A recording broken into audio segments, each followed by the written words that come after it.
Preface. The recent cult for Miss Austen, which has resulted in no less than 10 new editions of her novels within a decade and 3 memoirs by different hands within as many years, have made the facts of her life familiar to most readers. It was a short life, and an uneventful one as viewed from the standpoint of our modern times, when steam and electricity have linked together the ends of the earth, and the very air seems teeming with news, agitations, discussions. We have barely time to recover our breath between post and post, and the morning paper with its statements of disaster and its hints of still greater evils to be is scarcely outlived when, lo, in comes the evening issue, contradicting the news of the morning to be sure, but full of omens and auguries of its own, to strew our pillows with the seed of wakefulness. To us, publications come hot and hot from the press.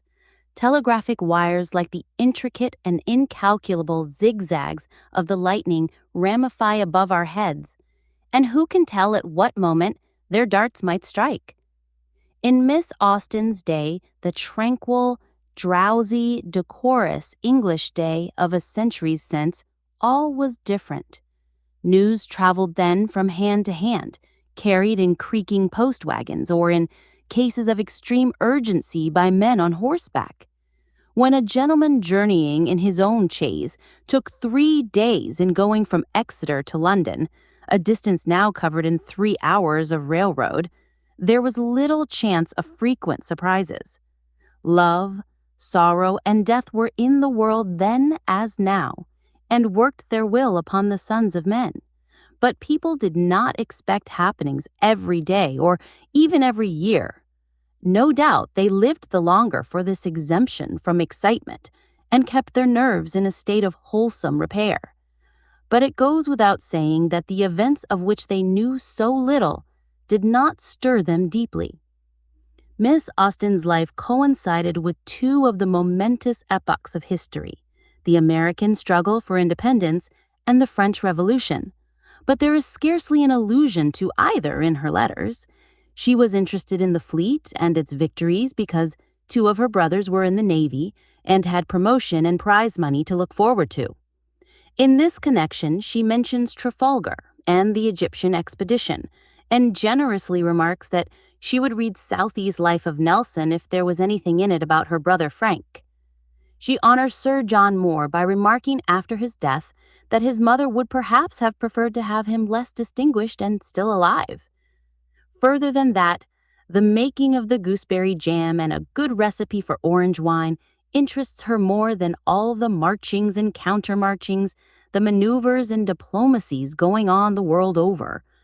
In the midst of the universal vortex of fear and hope, triumph and defeat, while the fate of Britain and British liberty hung trembling in the balance, she sits writing her letters, trimming her caps, and discussing small beer with her sister in a lively and unruffled fashion wonderful to contemplate. The society of rural England in those days, as Mr. Goldwin Smith happily puts it, enjoyed a calm of its own in the midst of the European tempest, like the windless center of a circular storm. The point of view of a woman with such an environment must naturally be circumscribed and narrow, and in this Miss Austen's charm consists. Seeing little, she painted what she saw with absolute fidelity and a dexterity and perfection unequaled. On her was bestowed, though in a humble form, the gift which had been bestowed on Homer, Shakespeare, Cervantes, Scott, and a few others, the gift of creative power.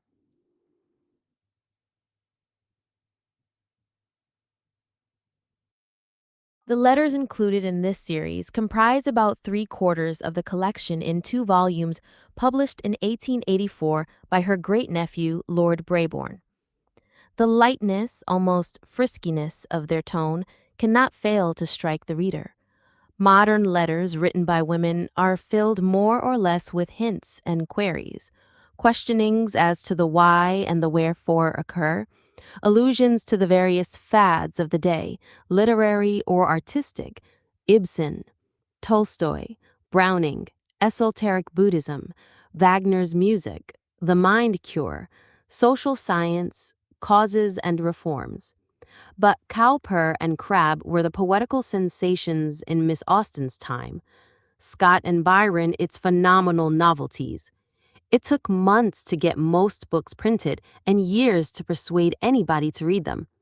Furthermore, the letters, in all probability, are carefully chosen to reveal only the more superficial side of their writer. There are wide gaps of omission, covering important events such as Mr. Austen's death, the long illness through which Jane nursed her brother Henry, and the anxieties and worries which his failure in business caused to the whole family. What is vouchsafe us is a glimpse of the girlish and untroubled moments of Miss Austen's life, and the glimpse is a sweet and friendly one. We are glad to have it, in spite of our suspicion that another and even more interesting part of her personality is withheld from us. A good daughter, a delightful sister, the most perfect of aunts. What better record could there be of a single woman? Her literary work never stood in the way of her home duties any more than her quiet, limpid, unimpassioned style stood between her thought and her readers. Her fame may justly be said to be almost entirely posthumous. She was read and praised to a moderate degree during her lifetime, but all her novels together brought her no more than £700, and her reputation, as it were, was in its close-sheathed bud when, at the early age of 41, she died.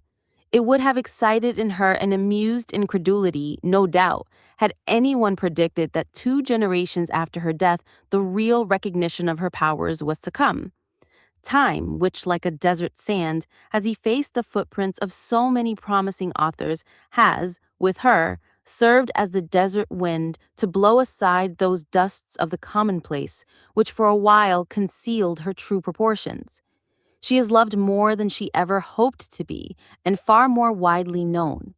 Mrs. Ritchie tells somewhere an anecdote of a party of 7 assembled at a dinner table where the question arose of the locality of one of Miss Austen's places, Maple Grove, the residence of Mr. Suckling, if we are not mistaken, and 6 of the persons present at once recognized the allusion and had a formed opinion on the subject. The 7th was a Frenchman who did not read English. Scott, Macaulay, Sir James Mackintosh, Miss Martineau, Mrs. Ritchie, Miss Mitford, and a host of others have vied in their generous tributes of admiration, but most striking of all, to our thinking, is that paid to Miss Austen by Lord Tennyson, when, in some visit to Lyme not many years since, those with him pointed out this and the other feature of the place, only to be interrupted with, "Never mind all that. Show me the exact spot where Louisa Musgrove fell." Could non-historical verisimilitude go farther or mean more? SCW. Newport, June 1892. Letters of Jane Austen. 1. Steventon, Thursday, January 16th, 1996. Have just received yours in Mary's letter, and I thank you both, though their contents might have been more agreeable. I do not at all expect to see you on Tuesday, since matters have fallen out so unpleasantly, and if you are not able to return till after that day, it will hardly be possible for us to send for you before Saturday, though for my own part, I care so little about the ball that it would be no sacrifice to me to give it up for the sake of seeing you 2 days earlier. We are extremely sorry for poor Eliza's illness. I trust, however, that she has continued to recover since you wrote, and that you will none of you be the worse for your attendance on her. What a good-for-nothing fellow Charles is to bespeak the stockings. I hope he will be too hot all the rest of his life for it. I sent you a letter yesterday to Ibethorpe, which I suppose you will not receive at Kintbury. It was not very long or very witty, and therefore, if you never receive it, it does not much signify. I wrote principally to tell you that the Coopers were arrived and in good health. The little boy is very like Dr. Cooper, and the little girl is to resemble Jane, they say. Our party to Ashe tomorrow night will consist of Edward Cooper, James, for a ball is nothing without him, Buller, who is now staying with us, and I. I look forward with great impatience to it, as I rather expect to receive an offer from my friend in the course of the evening. I shall refuse him, however, unless he promises to give away his white coat. I'm very much flattered by your commendation of my last letter, for I write only for fame and without any view to pecuniary emolument. Edward is gone to spend the day with his friend John Lyford, and does not return till tomorrow. Anna is now here. She came up in her chaise to spend the day with her young cousins, but she does not much take to them or to anything about them except Caroline's spinning wheel.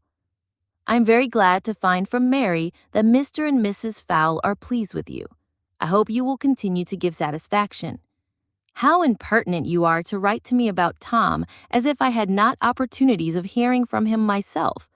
The last letter that I received from him was dated on Friday 8th, and he told me that if the wind should be favorable on Sunday, which it proved to be, they were to sail from Falmouth on that day. By this time, therefore, they are at Barbados, I suppose. The Rivers are still at Mannydown, and are to be at Ashe tomorrow.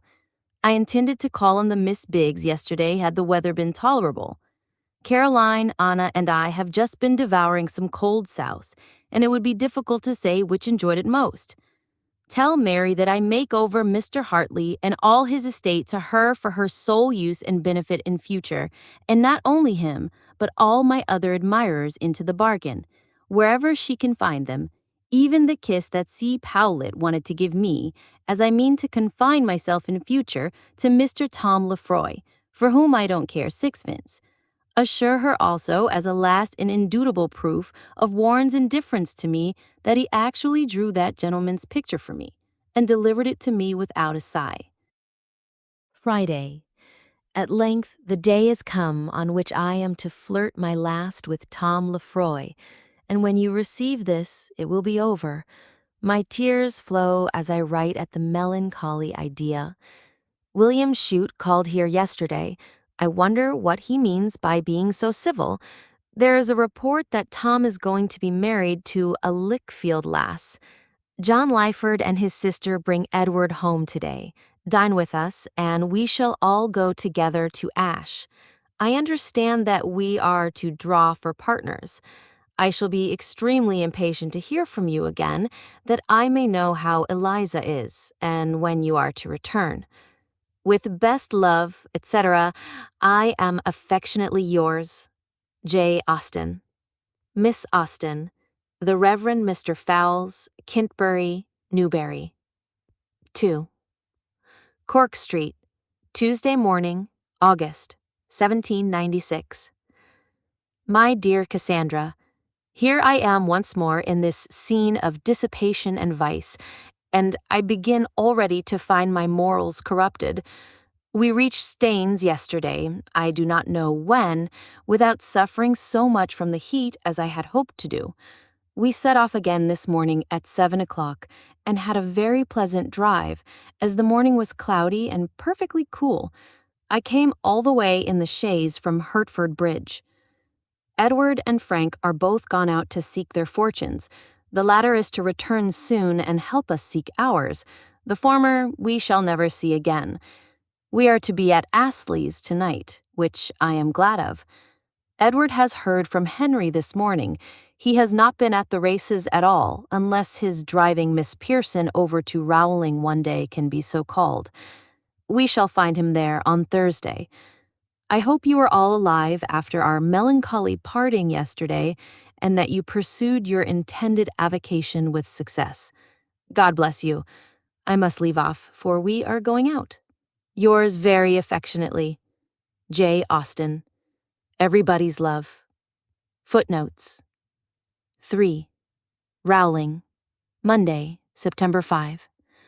My dear Cassandra, I shall be extremely anxious to hear the event of your ball, and shall hope to receive so long and minute an account of every particular that I shall be tired of reading it.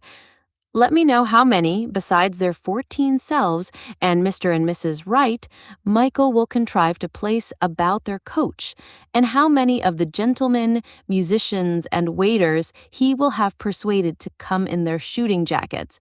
I hope John Lovett's accident will not prevent his attending the ball, as you will otherwise be obliged to dance with Mr. Tinkton the whole evening. Let me know how J. Harwood deports himself without the Miss Biggs, and which of the Marys will carry the day with my brother James. We were at a ball on Saturday, I assure you. We dined at Goodstone, and in the evening danced 2 country dances and the boulangeries. I opened the ball with Edward Bridges. The other couples were Louis Cage and Harriet, Frank and Louisa, Fanny and George. Elizabeth played 1 country dance, Lady Bridges the other, which she made Henry dance with her at the same time that she was playing, which, if not impossible, must appear a very improbable event to you. But it was Elizabeth who danced. We suppered there and walked home at night under the shade of 2 umbrellas. Today, the Goodnestone party begins to disperse and spread itself abroad. Mr. and Mrs. Cage and George repair to Hythe, Lady Waltham, Miss Bridges, and Miss Mary Finch to Dover, for the health of the 2 former. I have never seen Marianne at all. On Thursday, Mr. and Mrs. Bridges return to Danbury.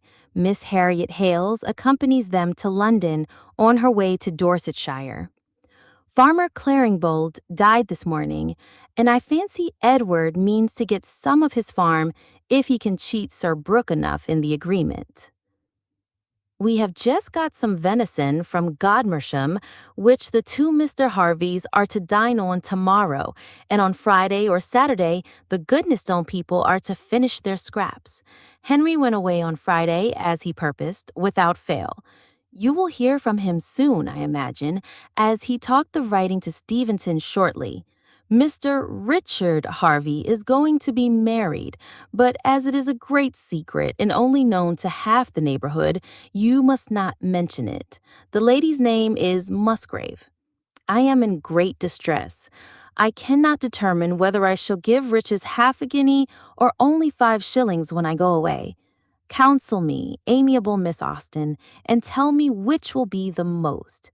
We walked Frank last night to Crixhall Rough, and he appeared much edified. Little Edward was breeched yesterday for good and all, and was whipped into the bargain. Pray remember me to everybody who does not inquire after me. Those who do, remember me without bidding. Give my love to Mary Harrison, and tell her I wish, whenever she is attached to a young man, some respectable Dr. Marchmont may keep them apart for 5 volumes. Mr. Richard Harvey is going to be married, but as it is a great secret and only known to half the neighborhood, you must not mention it. The lady's name is Musgrave. Rowling, Thursday, September 15th. My dear Cassandra, we have been very gay since I wrote last, dining at Nackington, returning by moonlight, and everything quite in style, not to mention Mr. Claringbold's funeral, which we saw go by on Sunday. I believe I told you in a former letter that Edward had some idea of taking the name of Claringbold, but that scheme is over, though it would be a very eligible as well as a very pleasant plan would anyone advance him money enough to begin on.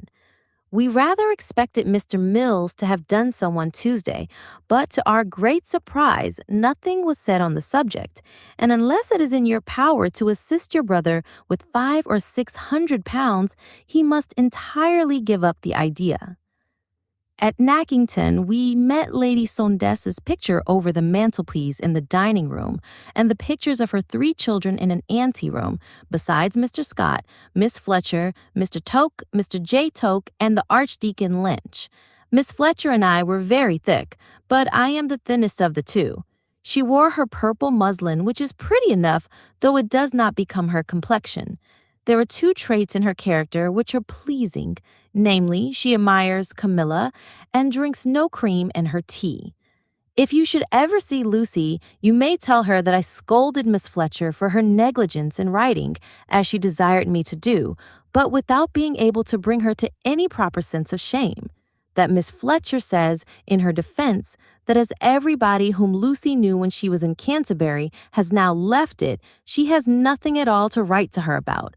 By everybody, I suppose Miss Fletcher means that a new set of officers have arrived there. But this is a note of my own.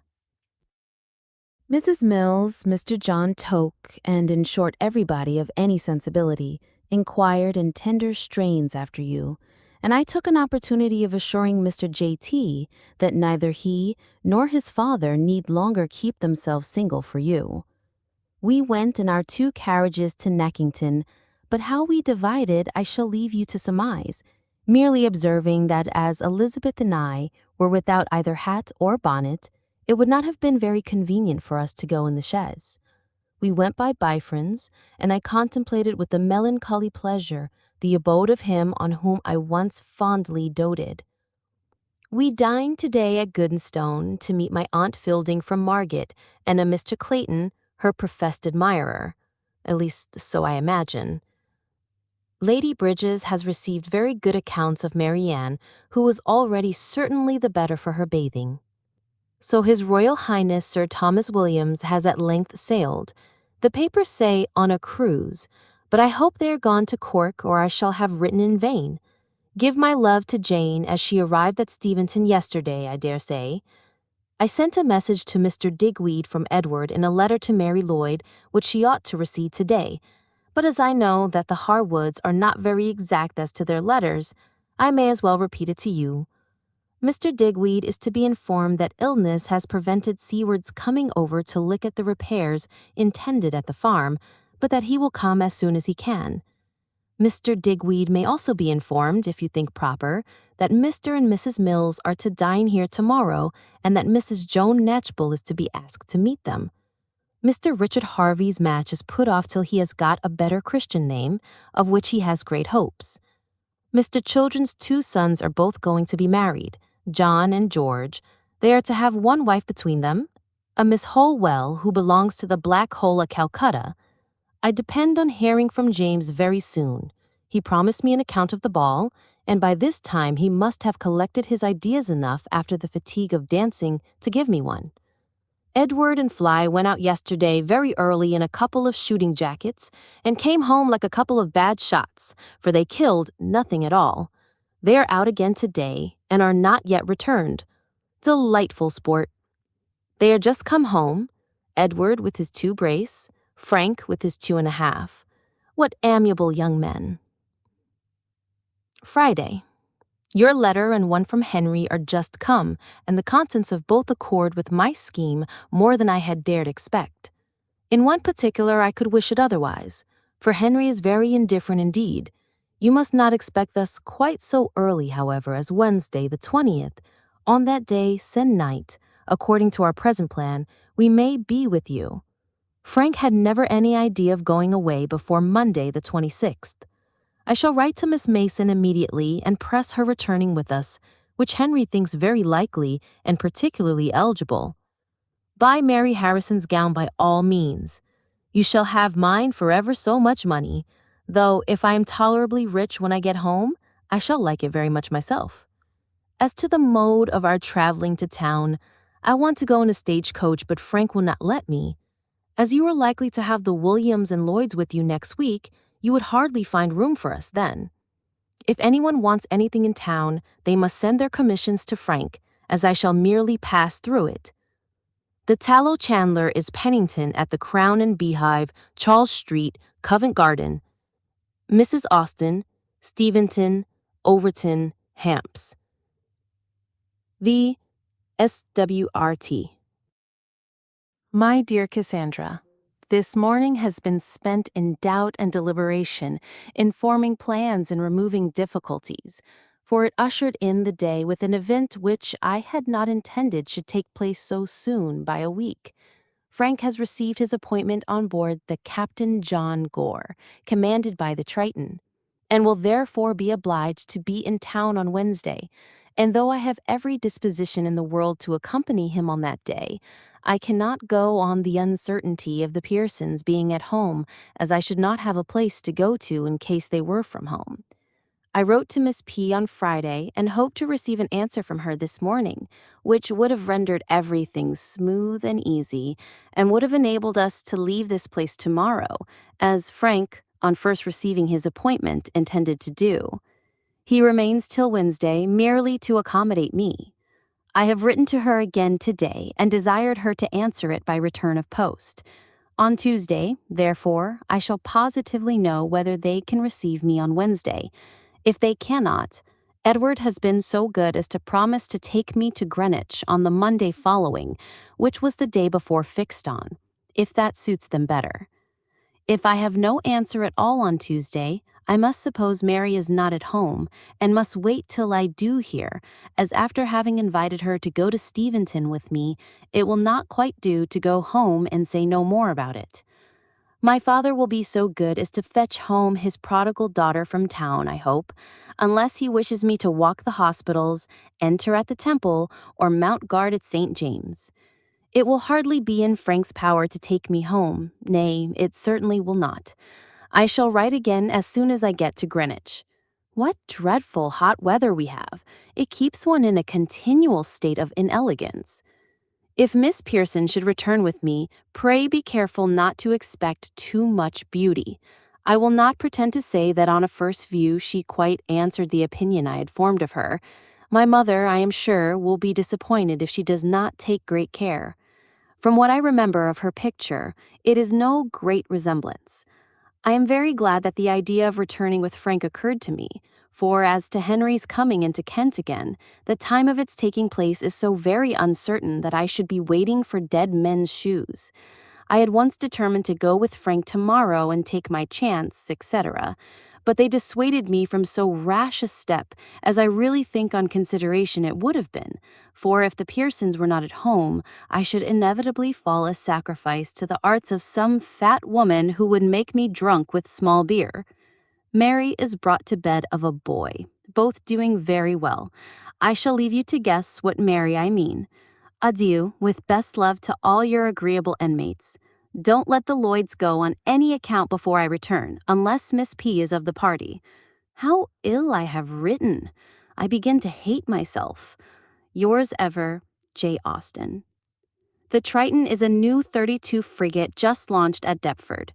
Frank is much pleased with the prospect of having Captain Gore under his command. Miss Austen, Steventon, Overton, Hants. My dear Cassandra, you have already heard from Daniel, I conclude, in what excellent time we reached and quitted Sittingbourne, and how very well my mother bore her journey thither. I am now able to send you a continuation of the same good account of her. She was very little fatigued on her arrival at this place, has been refreshed by a comfortable dinner, and now seems quite stout. It wanted 5 minutes of 12 when we left Sittingbourne, from whence we had a famous pair of horses, which took us to Rochester in an hour and a quarter. The postboy seemed determined to show my mother that Kentish drivers were not always tedious, and really drove as fast as cacks. Our next stage was not quite so expeditiously performed. The road was heavy and our horses very indifferent.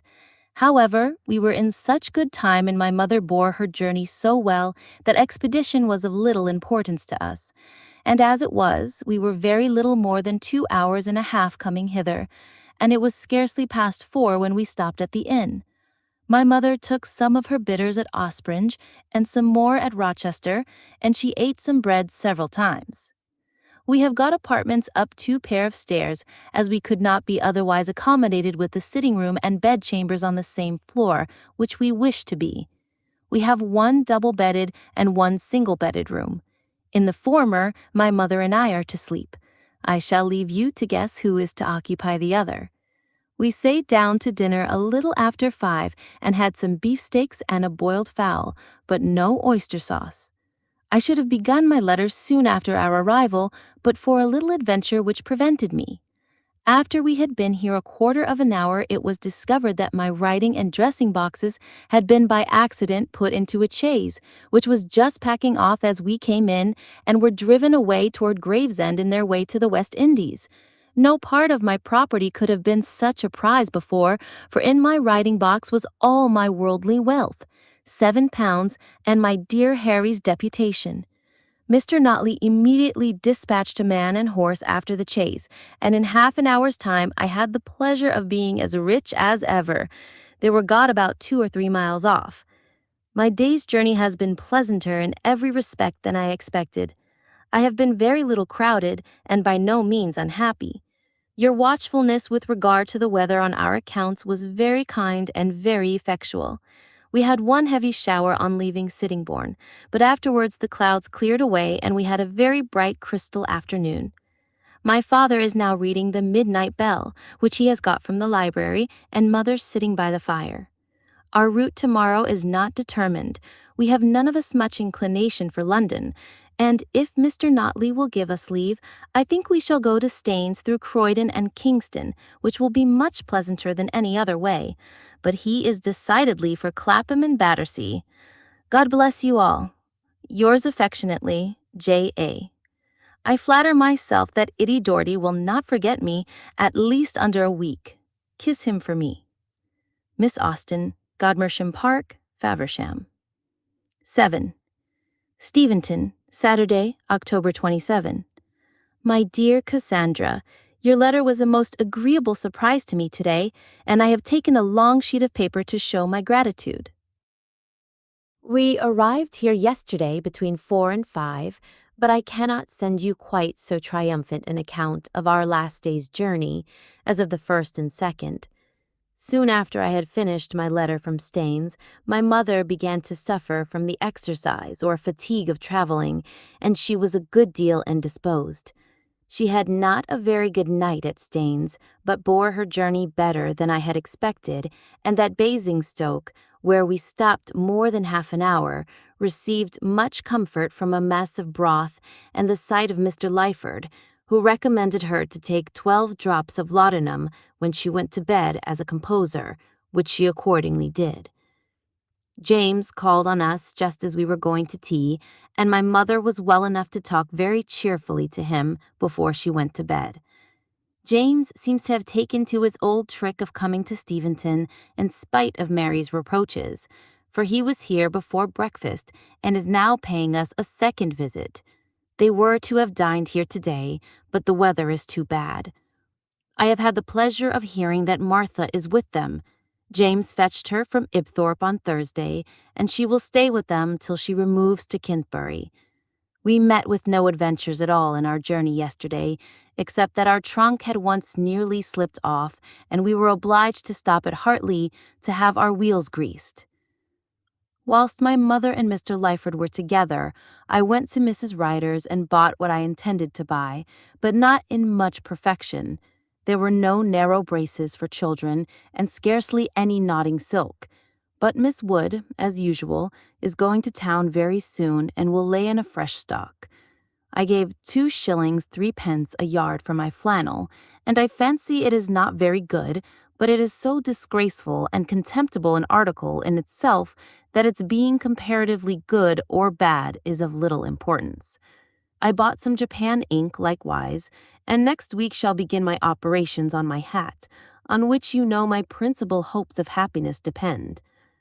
I am very grand indeed. I had the dignity of dropping out my mother's laudanum last night. I carry about the keys of the wine and closet, and twice since I began this letter have had orders to give in the kitchen. Our dinner was very good yesterday, and the chicken was boiled perfectly tender. Therefore, I shall not be obliged to dismiss Nanny on that account. Almost everything was unpacked and put away last night. Nanny chose to do it, and I was not sorry to be busy. I have unpacked the gloves and placed yours in your drawer.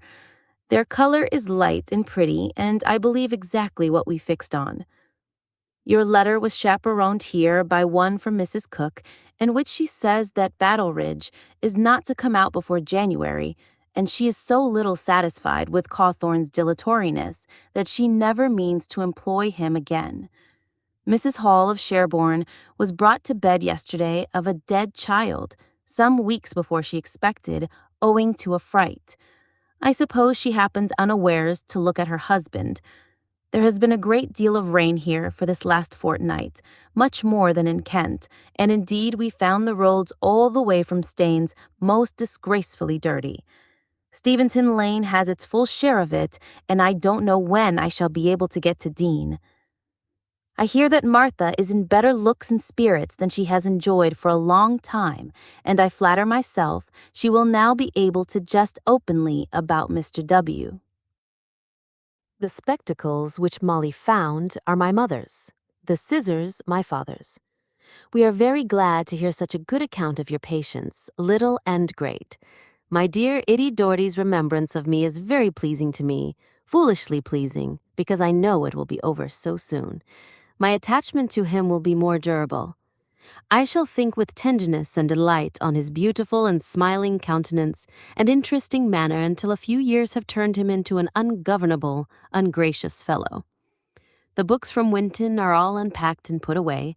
The binding has compressed them most conveniently, and there is now very good room in the bookcase for all that we wish to have there. I believe the servants were very glad to see us. Nanny was, I am sure. She confesses that it was very dull, and yet she had her child with her till last Sunday. I understand that there are some grapes left, but I believe not many. They must be gathered as soon as possible, or this rain will entirely rot them. I am quite angry with myself for not writing closer. Why is my alphabet so much more sprawly than yours? Dame Tilbury's daughter has lain in. Shall I give her any of your baby clothes? The laceman was here only a few days ago. How unfortunate for both of us that he came so soon.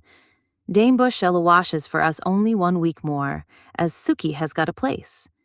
John Stephen's wife undertakes our purification. She does not look as if anything she touched would ever be clean, but who knows? We do not seem likely to have any other maidservant at present, but Dame Staples will supply the place of one.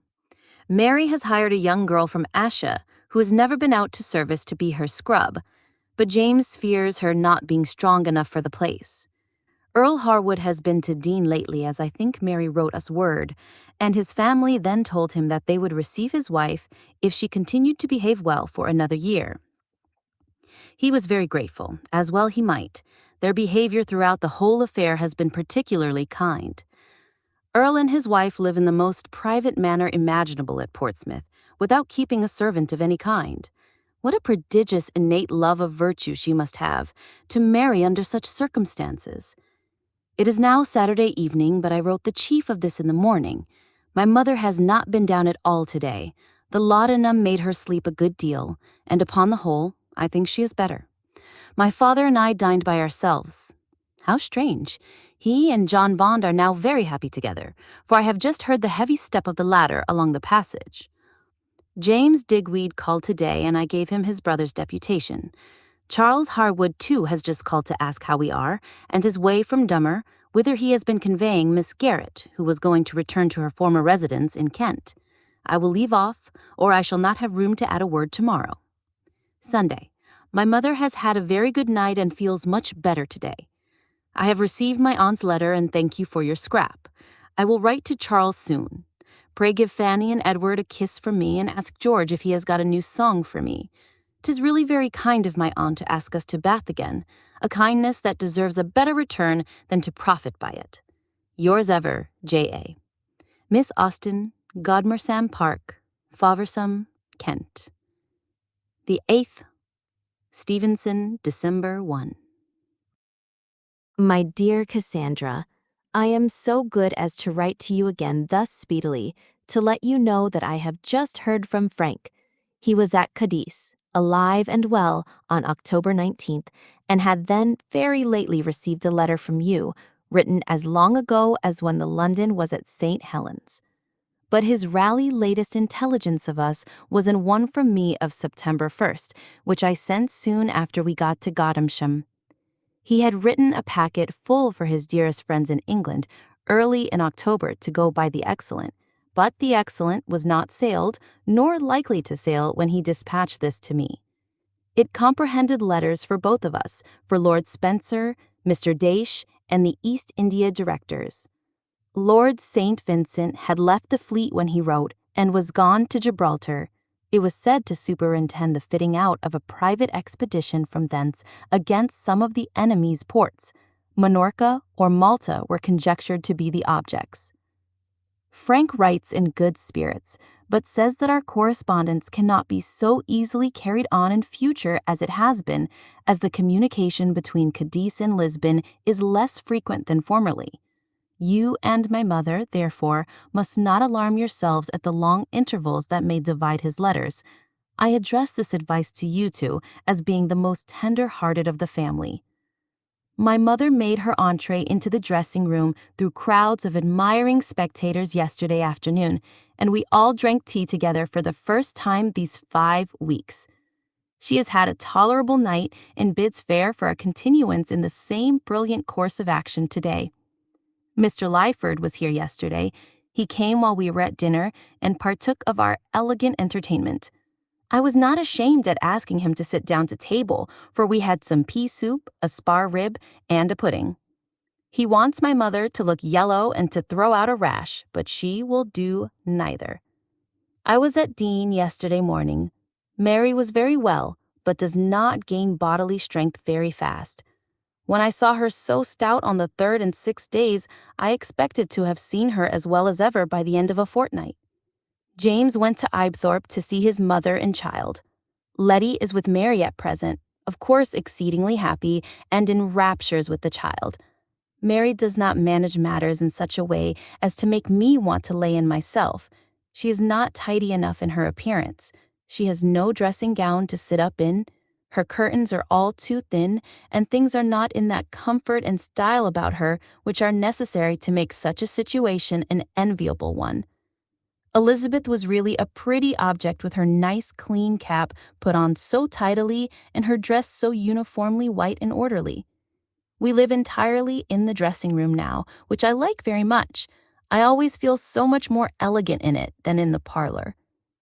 No news from Kintbury yet. Eliza sports with our impatience. She was very well last Thursday.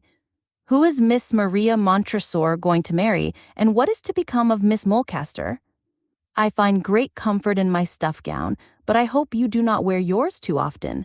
I have made myself 2 or 3 caps to wear of evenings since I came home, and they save me a world of torment as to hairdressing, which at present gives me no trouble beyond washing and brushing, for my long hair is always plaited up out of sight, and my short hair curls well enough to want no papering. I've had it cut lately by Mr. Butler. There is no reason to suppose that Miss Morgan is dead after all. Mr. Lyford gratified us very much yesterday by his praises of my father's mutton, which they all think the finest that was ever ate. John Bond begins to find himself grow old, which John Bonds ought not to do, and unequal to much hard work. A man is therefore hired to supply his place as to labor, and John himself is to have the care of the sheep. There are not more people engaged than before, I believe, only men instead of boys. I fancy so at least, but you know my stupidity as to such matters. Lizzie Bond is just apprenticed to Miss Small, so we may hope to see her able to spoil gowns in a few years. My father has applied to Mr. May for an alehouse for Robert, at his request, and to Mr. Dean of Winchester likewise.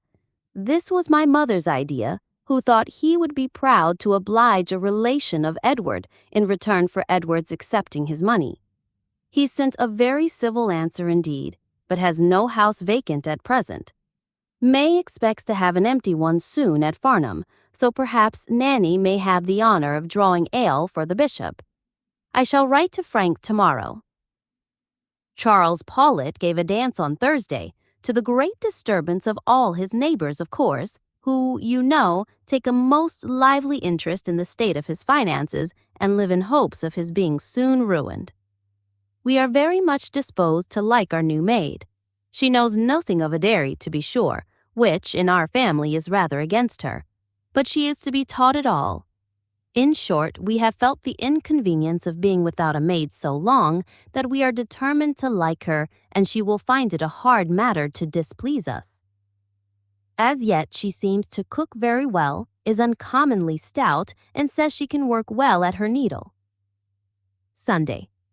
My father is glad to hear so good an account of Edward's pigs, and desires he may be told, as encouragement to his taste for them, that Lord Bolton is particularly curious in his pigs, has had pigsties of a most elegant construction built for them, and visits them every morning as soon as he rises. Affectionately yours, J.A. Miss Austen,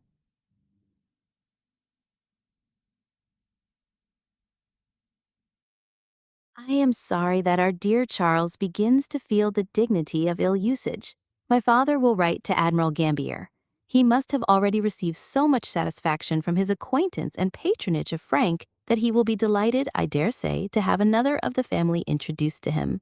I think it would be very right in Charles to address Sir Thomas on the occasion, though I cannot approve of your scheme of writing to him, which you communicated to me a few nights ago, to request him to come home and convey you to Steventon.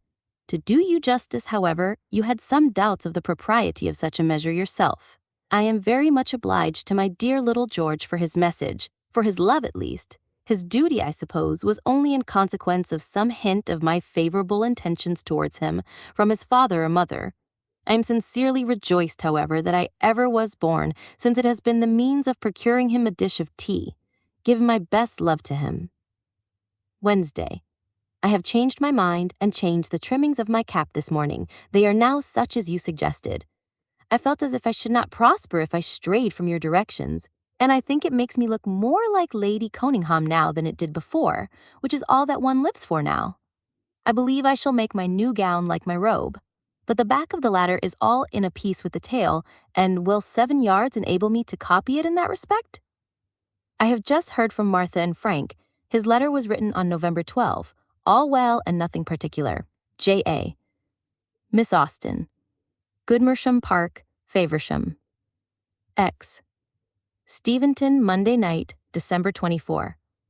My dear Cassandra, I have got some pleasant news for you which I am eager to communicate, and therefore begin my letter sooner, though I shall not send it sooner than usual. Admiral Gambier, in reply to my father's application, writes as follows.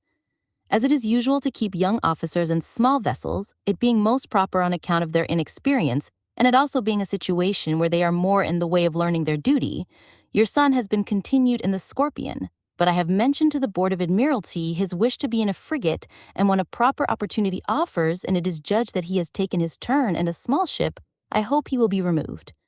With regard to your son now in the London, I am glad I can give you the assurance that his promotion is likely to take place very soon, as Lord Spencer has been so good as to say he would include him in an arrangement that he proposes making in a short time relative to some promotions in that quarter. There, I may now finish my letter and go and hang myself, for I am sure I can neither write nor do anything which will appear insipid to you after this. Now I really think he will soon be made, and only wish we could communicate our foreknowledge of the event to him whom it principally concerns. My father has written to Daysh to desire that he will inform us, if he can, when the commission is sent. Your chief wish is now ready to be accomplished, and could Lord Spencer give happiness to Martha at the same time, what a joyful heart he would make of yours! I have sent the same extract of the sweets of Gambier to Charles, who, poor fellow, though he sinks into nothing but an humble attendant on the hero of the piece, will I hope be contented with the prospect held out to him. By what the Admiral says, it appears as if he had been designedly kept in the Scorpion. But I will not torment myself with conjectures and suppositions. Facts shall satisfy me. Frank had not heard from any of us for 10 weeks when he wrote to me on November 12, in consequence of Lord St. Vincent being removed to Gibraltar. When his commission is sent, however, it will not be so long on its road as our letters, because all the government dispatches are forwarded by land to his lordship from Lisbon with great regularity. I returned from Manydown this morning, and found my mother certainly in no respect worse than when I left her. She does not like the cold weather, but that we cannot help. I spent my time very quietly and very pleasantly with Catherine. Miss Blackford is agreeable enough. I do not want people to be very agreeable, as it saves me the trouble of liking them a great deal. I found only Catherine and her when I got to Manydown on Thursday. We dined together, and went together to Warding to seek the protection of Mrs. Clark, with whom were Lady Mildmay, her eldest son, and Mr. and Mrs. Hoare. Our ball was very thin, but by no means unpleasant. There were 31 people and only 11 ladies out of the number, and but 5 single women in the room. Of the gentlemen present, you may have some idea from the list of my partners. Mr. Wood, G. Lefroy, Rice, a Mr. Butcher belonging to the Temples, a sailor, and not of the 11th Light Dragoons. Mr. Temple, not the horrid one of all. Mr. William Ord, cousin to the Kingsclere man. Mr. John Harwood, and Mr. Calland, who appeared as usual with his hat in his hand and stood every now and then behind Catherine and me to be talked to and abused for not dancing. We teased him, however, into it at last. I was very glad to see him again after so long a separation, and he was altogether rather the genius and flirt of the evening. He inquired after you. There were 20 dances, and I danced them all and without any fatigue. I was glad to find myself capable of dancing so much and with so much satisfaction as I did. For my slender enjoyment of the Ashford balls, as assemblies for dancing, I had not thought myself equal to it. But in cold weather and with few couples, I fancy I could just as well dance for a week together as for half an hour. My black cap was openly admired by Mrs. Lefroy, and secretly, I imagine, by everybody else in the room. Poor Edward. It is very hard that he, who has everything else in the world that he can wish for, should not have good health too. But I hope with the assistance of stomach complaints, faintnesses, and sicknesses, he will soon be restored to that blessing likewise. If his nervous complaint proceeded from a suppression of something that ought to be thrown out, which does not seem unlikely, the first of these disorders may really be a remedy, and I sincerely wish it may, for I know no one more deserving of happiness without alloy than Edward is. The Lords of the Admiralty will have enough of our applications at present, for I hear from Charles that he has written to Lord Spencer himself to be removed.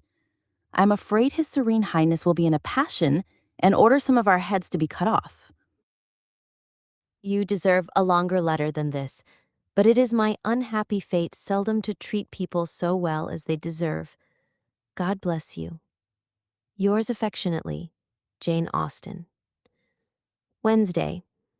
The snow came to nothing yesterday, so I did go to Dean, and returned home at 9 o'clock at night in the little carriage, and without being very cold. Miss Austen, Godmersham Park, Faversham, Kent. Chapter 11. Steventon, Friday, December 28th, 1798.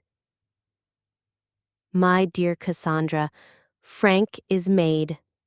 He was yesterday raised to the rank of commander and appointed to the Petterel sloop now at Gibraltar. A letter from Daysh has just announced this, and as it is confirmed by a very friendly one from Mr. Matthew to the same effect, transcribing one from Admiral Gambier to the General, we have no reason to suspect the truth of it. As soon as you have cried a little for joy, you may go on and learn further that the India House have taken Captain Austen's petition into consideration. This comes from Daysh. And likewise that Lieutenant Charles John Austen is removed to the Tamar frigate. This comes from the Admiral. We cannot find out where the Tamar is, but I hope we shall now see Charles here, at all events. This letter is to be dedicated entirely to good news. If you will send my father an account of your washing and letter expenses, etc., he will send you a draft for the amount of it, as well as for your next quarter, and for Edward's rent. If you don't buy a muslin gown now on the strength of this money and Frank's promotion, I shall never forgive you. Mrs. Lefroy has just sent me word that Lady Dorchester meant to invite me to her ball on January 8th, which, though an humble blessing compared with what the last page records, I do not consider as any calamity. I cannot write any more now, but I have written enough to make you very happy, and therefore may safely conclude. Yours affectionately, Jane. Miss Austen. Chapter 12. Steventon, Tuesday, January 8th, 1798. My dear Cassandra, you must read your letters over 5 times in future before you send them, and then perhaps you may find them as entertaining as I do. I laughed at several parts of the one which I am now answering. Charles is not come yet, but he must come this morning, or he shall never know what I will do to him. The ball at Kemshott is this evening, and I have got him an invitation, though I have not been so considerate as to get him a partner. But the cases are different between him and Eliza Bailey, for he is not in a dying way, and may therefore be equal to getting a partner for himself. I believe I told you that Monday was to be the ball night. for which and for all other errors into which I may have ever led you, I humbly ask your pardon. Elizabeth is very cruel about my writing music, and as a punishment for her, I should insist upon always writing out all hers for her in future, if I were not punishing myself at the same time. I am tolerably glad to hear that Edward's income is so good one, as glad as I can be at anybody's being rich except you and me, and I am thoroughly rejoiced to hear of his present to you. I am not to wear my white satin cap tonight after all. I am to wear a mamalone cap instead, which Charles Faux sent to Mary, and which she lends me. It is all the fashion now, worn at the opera, and by Lady Mildmays at Hackwood balls. I hate describing such things, and I dare say you will be able to guess what it is like.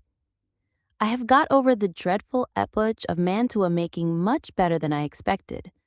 My gown is made very much like my blue one, which you always told me sat very well, with only these variations. The sleeves are short, the wrap fuller, the apron comes over it, and a band of the same completes the whole. I assure you that I dreaded the idea of going to Brighton as much as you do, but I am now without hopes that something may happen to prevent it. F has lost his election at B, and perhaps they may not be able to see company for some time. They talk of going to Bath, too, in the spring, and perhaps they may be overturned in their way down and all laid up for the summer.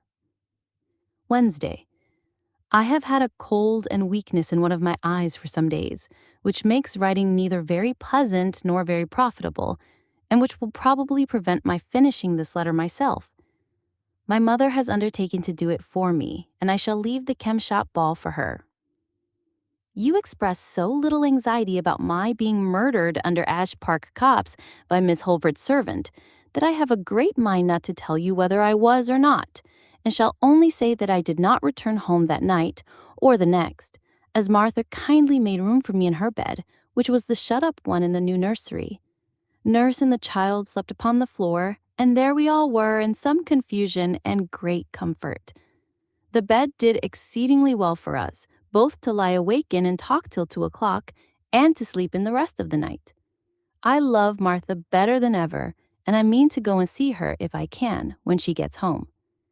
We all dined at the Harwoods on Thursday, and the party broke up the next morning. This complaint in my eye has been a sad bore to me, for I have not been able to read or work in any comfort since Friday. But one advantage will be derived from it, for I shall be such a proficient in music by the time I have got rid of my cold that I shall be perfectly qualified in that science at least to take Mr. Roop's office at Eastwell next summer. And I am sure of Elizabeth's recommendation, be it only on Harriet's account. Of my talent in drawing I have given specimens in my letters to you, and I have nothing to do but invent a few hard names for the stars.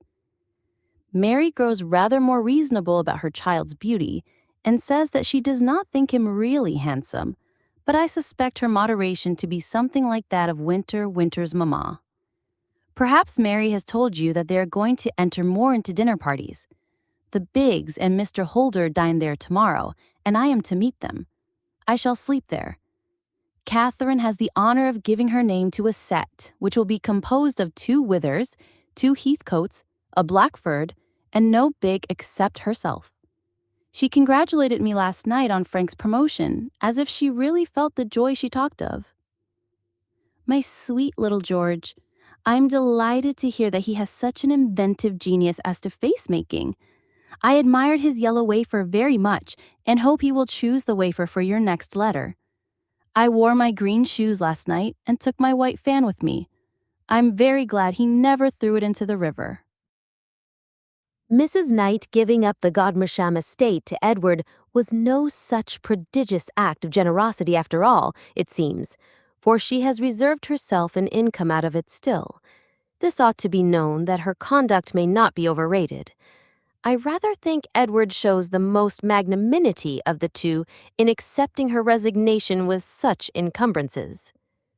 The more I write, the better my eye gets, so I shall at least keep on till it is quite well, before I give up my pen to my mother.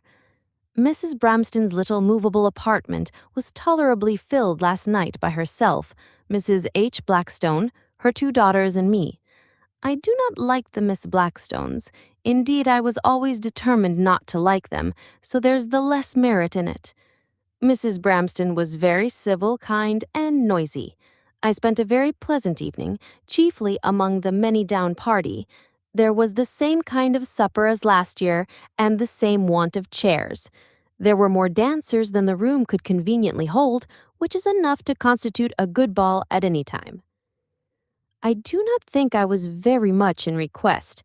People were rather apt not to ask me till they could not help it. One's consequence, varies so much at times without any particular reason.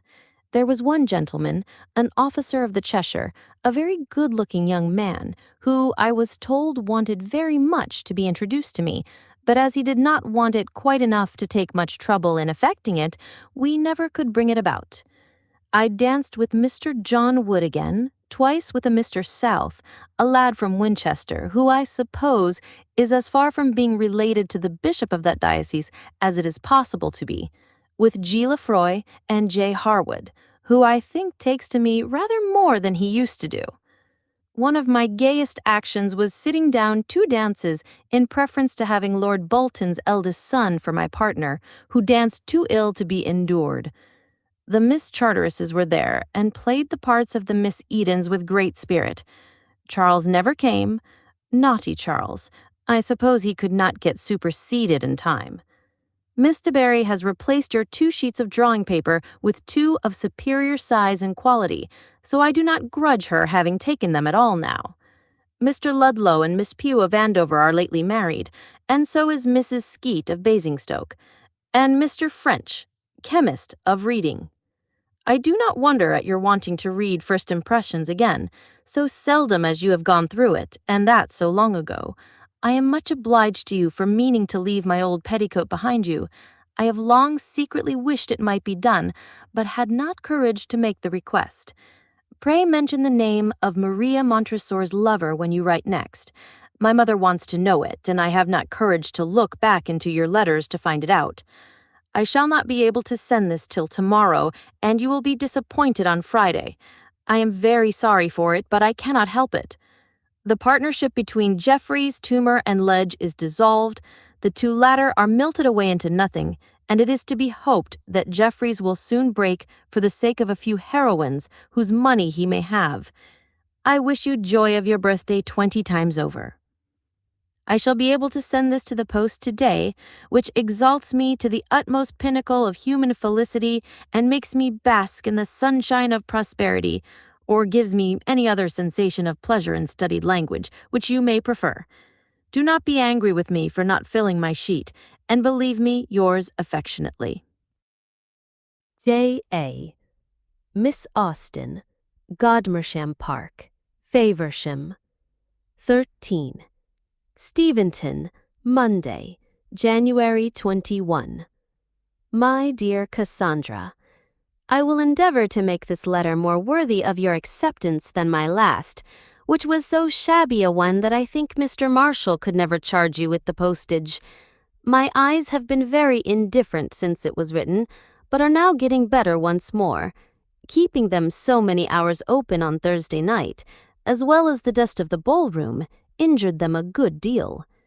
I use them as little as I can, but you know, and Elizabeth knows, and everybody who ever had weak eyes knows how delightful it is to hurt them by employment, against the advice and entreaty of all one's friends. Charles leaves us tonight. The Tamar is in the Downs, and Mr. Dash advises him to join her there directly, as there is no chance of her going to the westward.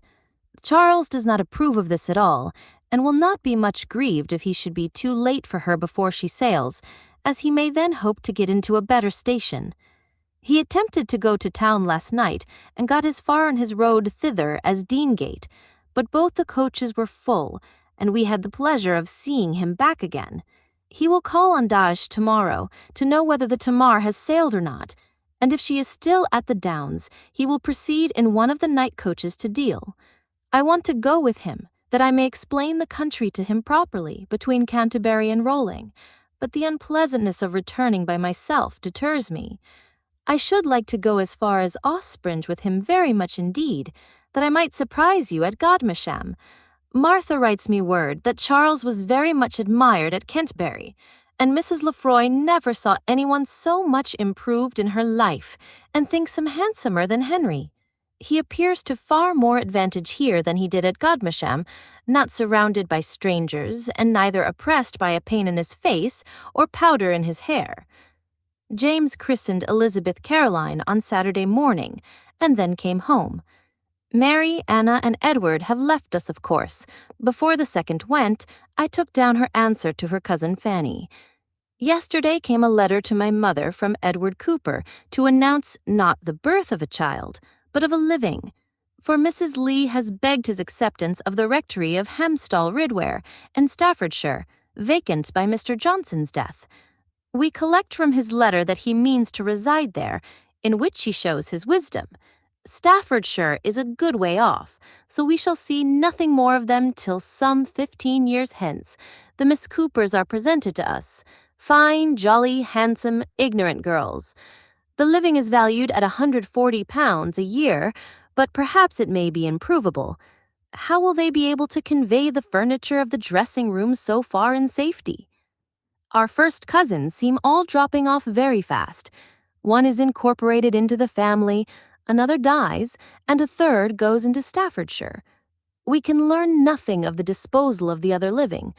I have not the smallest notion of Fulwar's having it. Lord Craven probably has other connections and more intimate ones in that line than he now has with the Kintbury family. Our ball on Thursday was a very poor one, only 8 couple and but 23 people in the room. But it was not the ball's fault, for we were deprived of 2 or 3 families by the sudden illness of Mr. Wither, who was seized that morning at Winchester with a return of his former alarming complaint. An express was sent off from thence to the family. Catherine and Miss Blackford were dining with Mrs. Russell. Poor Catherine's distress must have been very great. She was prevailed on to wait till the Heathcotes could come from Wintney, and then with those 2 and Harris proceeded directly to Winchester. In such a disorder, his danger, I suppose, must always be great, but from this attack he is now rapidly recovering, and will be well enough to return to Manydown, I fancy, in a few days. It was a fine thing for conversation at the ball, but it deprived us not only of the Biggs, but of Mrs. Russell too, and of the Boltons and John Harwood, who were dining there likewise, and of Mr. Lane, who kept away as related to the family. Poor man! I mean Mr. Wither. His life is so useful, his character so respectable and worthy, that I really believe there was a good deal of sincerity in the general concern expressed on his account. Our ball was chiefly made up of Jervises and Terrys, the former of whom were apt to be vulgar, the latter to be noisy. I had an old set of partners, Mr. Jenkins, Mr. Street, Colonel Jervos, James Digweed, J. Lyford, and Mr. Briggs, a friend of the latter. I had a very pleasant evening, however, though you will probably find out that there was no particular reason for it. But I do not think it worth while to wait for enjoyment until there is some real opportunity for it. Mary behaved very well, and was not at all fidgety. For the history of her adventures at the ball, I refer you to Anna's letter. When you come home, you will have some shirts to make up for Charles. Mrs. Davies frightened him into buying a piece of Irish when we were in Basingstoke. Mr. Daysh supposes that Captain Austen's commission has reached him by this time. Tuesday. Your letter has pleased and amused me very much. Your essay on happy fortnights is highly ingenious, and the Tollibert skin made me laugh a good deal. Whenever I fall into misfortune, how many jokes it ought to furnish to my acquaintance in general, or I shall die dreadfully in their debt for entertainment.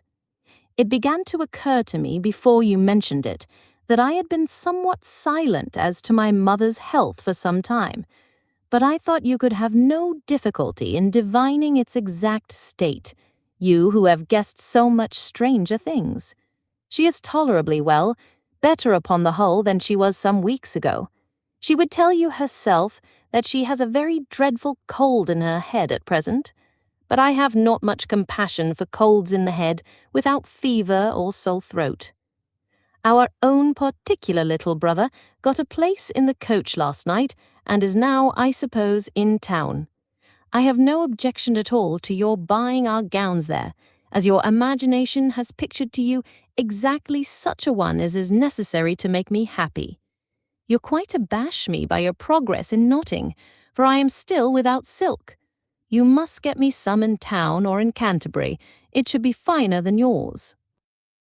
I thought Edward would not approve of Charles being a crop, and rather wished you to conceal it from him at present, lest it might fall on his spirits and retard his recovery. My father furnishes him with a pig from Cheesedown. It is already killed and cut up, but is not to weigh more than 9 stone. The season is too far advanced to get him a larger one. My mother means to pay herself for the salt and the trouble of ordering it to be cured by the spear ribs, the souse, and the lard. We have had 1 dead lamb. I congratulate you on Mr. E. Houghton's good fortune. I suppose the marriage will now follow out of hand. Give my compliments to Miss Finch. What time in March may we expect your return in? I begin to be very tired of answering people's questions on that subject, and independent of that, I shall be very glad to see you at home again, and then if we can get Martha and Shirk, who will be so happy as we? I think of going to Ipthorpe in about a fortnight. My eyes are pretty well, I thank you, if you please. Wednesday, 23rd.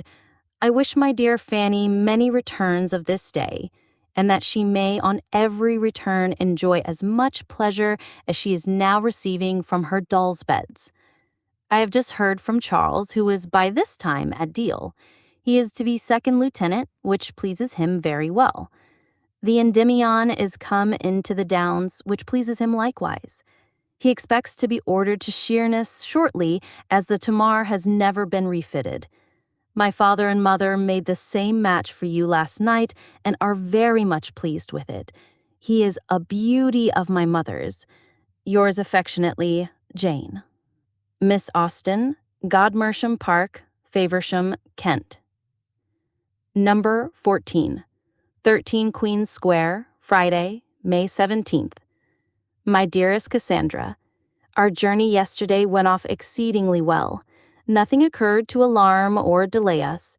We found the roads in excellent order, had very good horses all the way, and reached Devizes with ease by 4 o'clock. I suppose John has told you in what manner we were divided when we left Andover, and no alteration was afterwards made. At Devizes, we had comfortable rooms and a good dinner, to which we sat down about 5. Amongst other things, we had asparagus and a lobster, which made me wish for you, and some cheesecakes, on which the children made such a delightful supper as to endear the town of Devizes to them for a long time. Well, here we are at Bath. We got here about 1 o'clock and have been arrived just long enough to go over the house, fix on our rooms, and be very well pleased with the whole of it.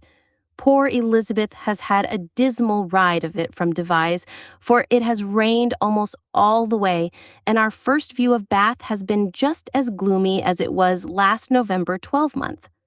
I have got so many things to say, so many things equally important, that I know not on which to decide at present, and shall therefore go and eat with the children. We stopped in Paragon as we came along, but as it was too wet and dirty for us to get out, we could only see Frank, who told us that his master was very indifferent, but had had a better night last night than usual. In Paragon we met Mrs. Foley and Mrs. Dodswell with her yellow shawl airing out, and at the bottom of Kingsdown Hill we met a gentleman in a buggy who on minute examination turned out to be Dr. Hall, and Dr. Hall in such very deep mourning that either his mother, his wife, or himself must be dead. These are all of our acquaintance who have yet met our eyes. I have some hopes of being plagued about my trunk. I had more a few hours ago, for it was too heavy to go by the coach which brought Thomas and Rebecca from Devizes. There was reason to suppose that it might be too heavy likewise for any other coach, and for a long time we could hear of no wagon to convey it.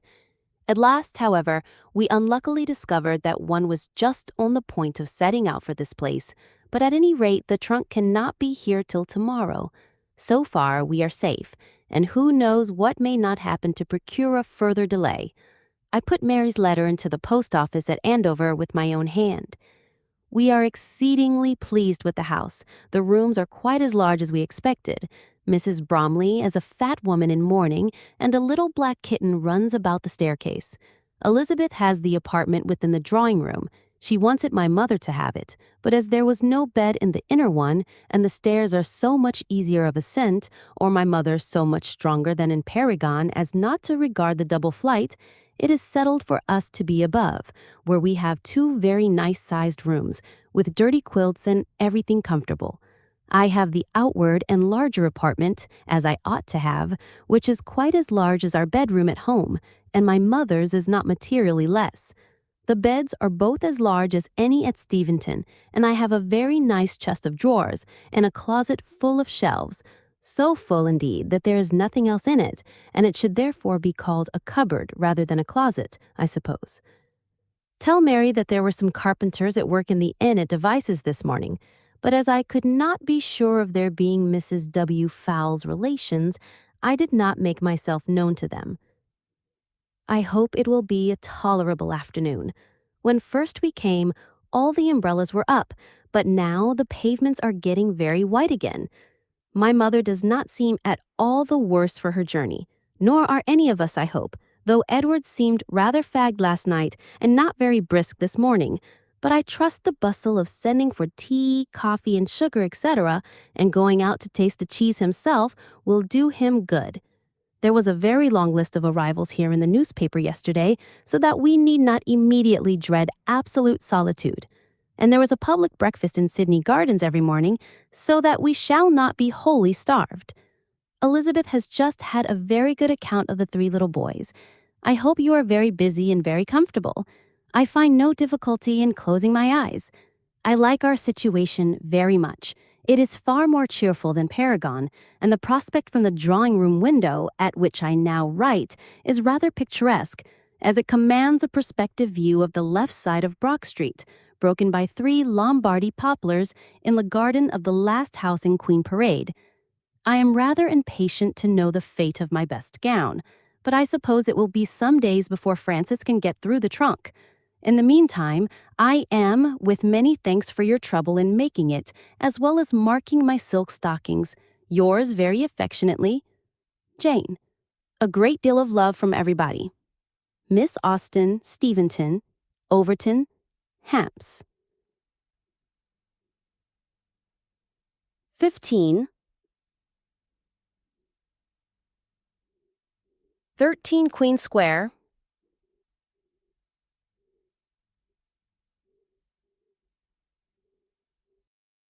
My dear Cassandra, I am obliged to you for 2 letters, one from yourself and the other from Mary, for of the latter I knew nothing till on the receipt of yours yesterday, when the pigeon basket was examined and I received my due.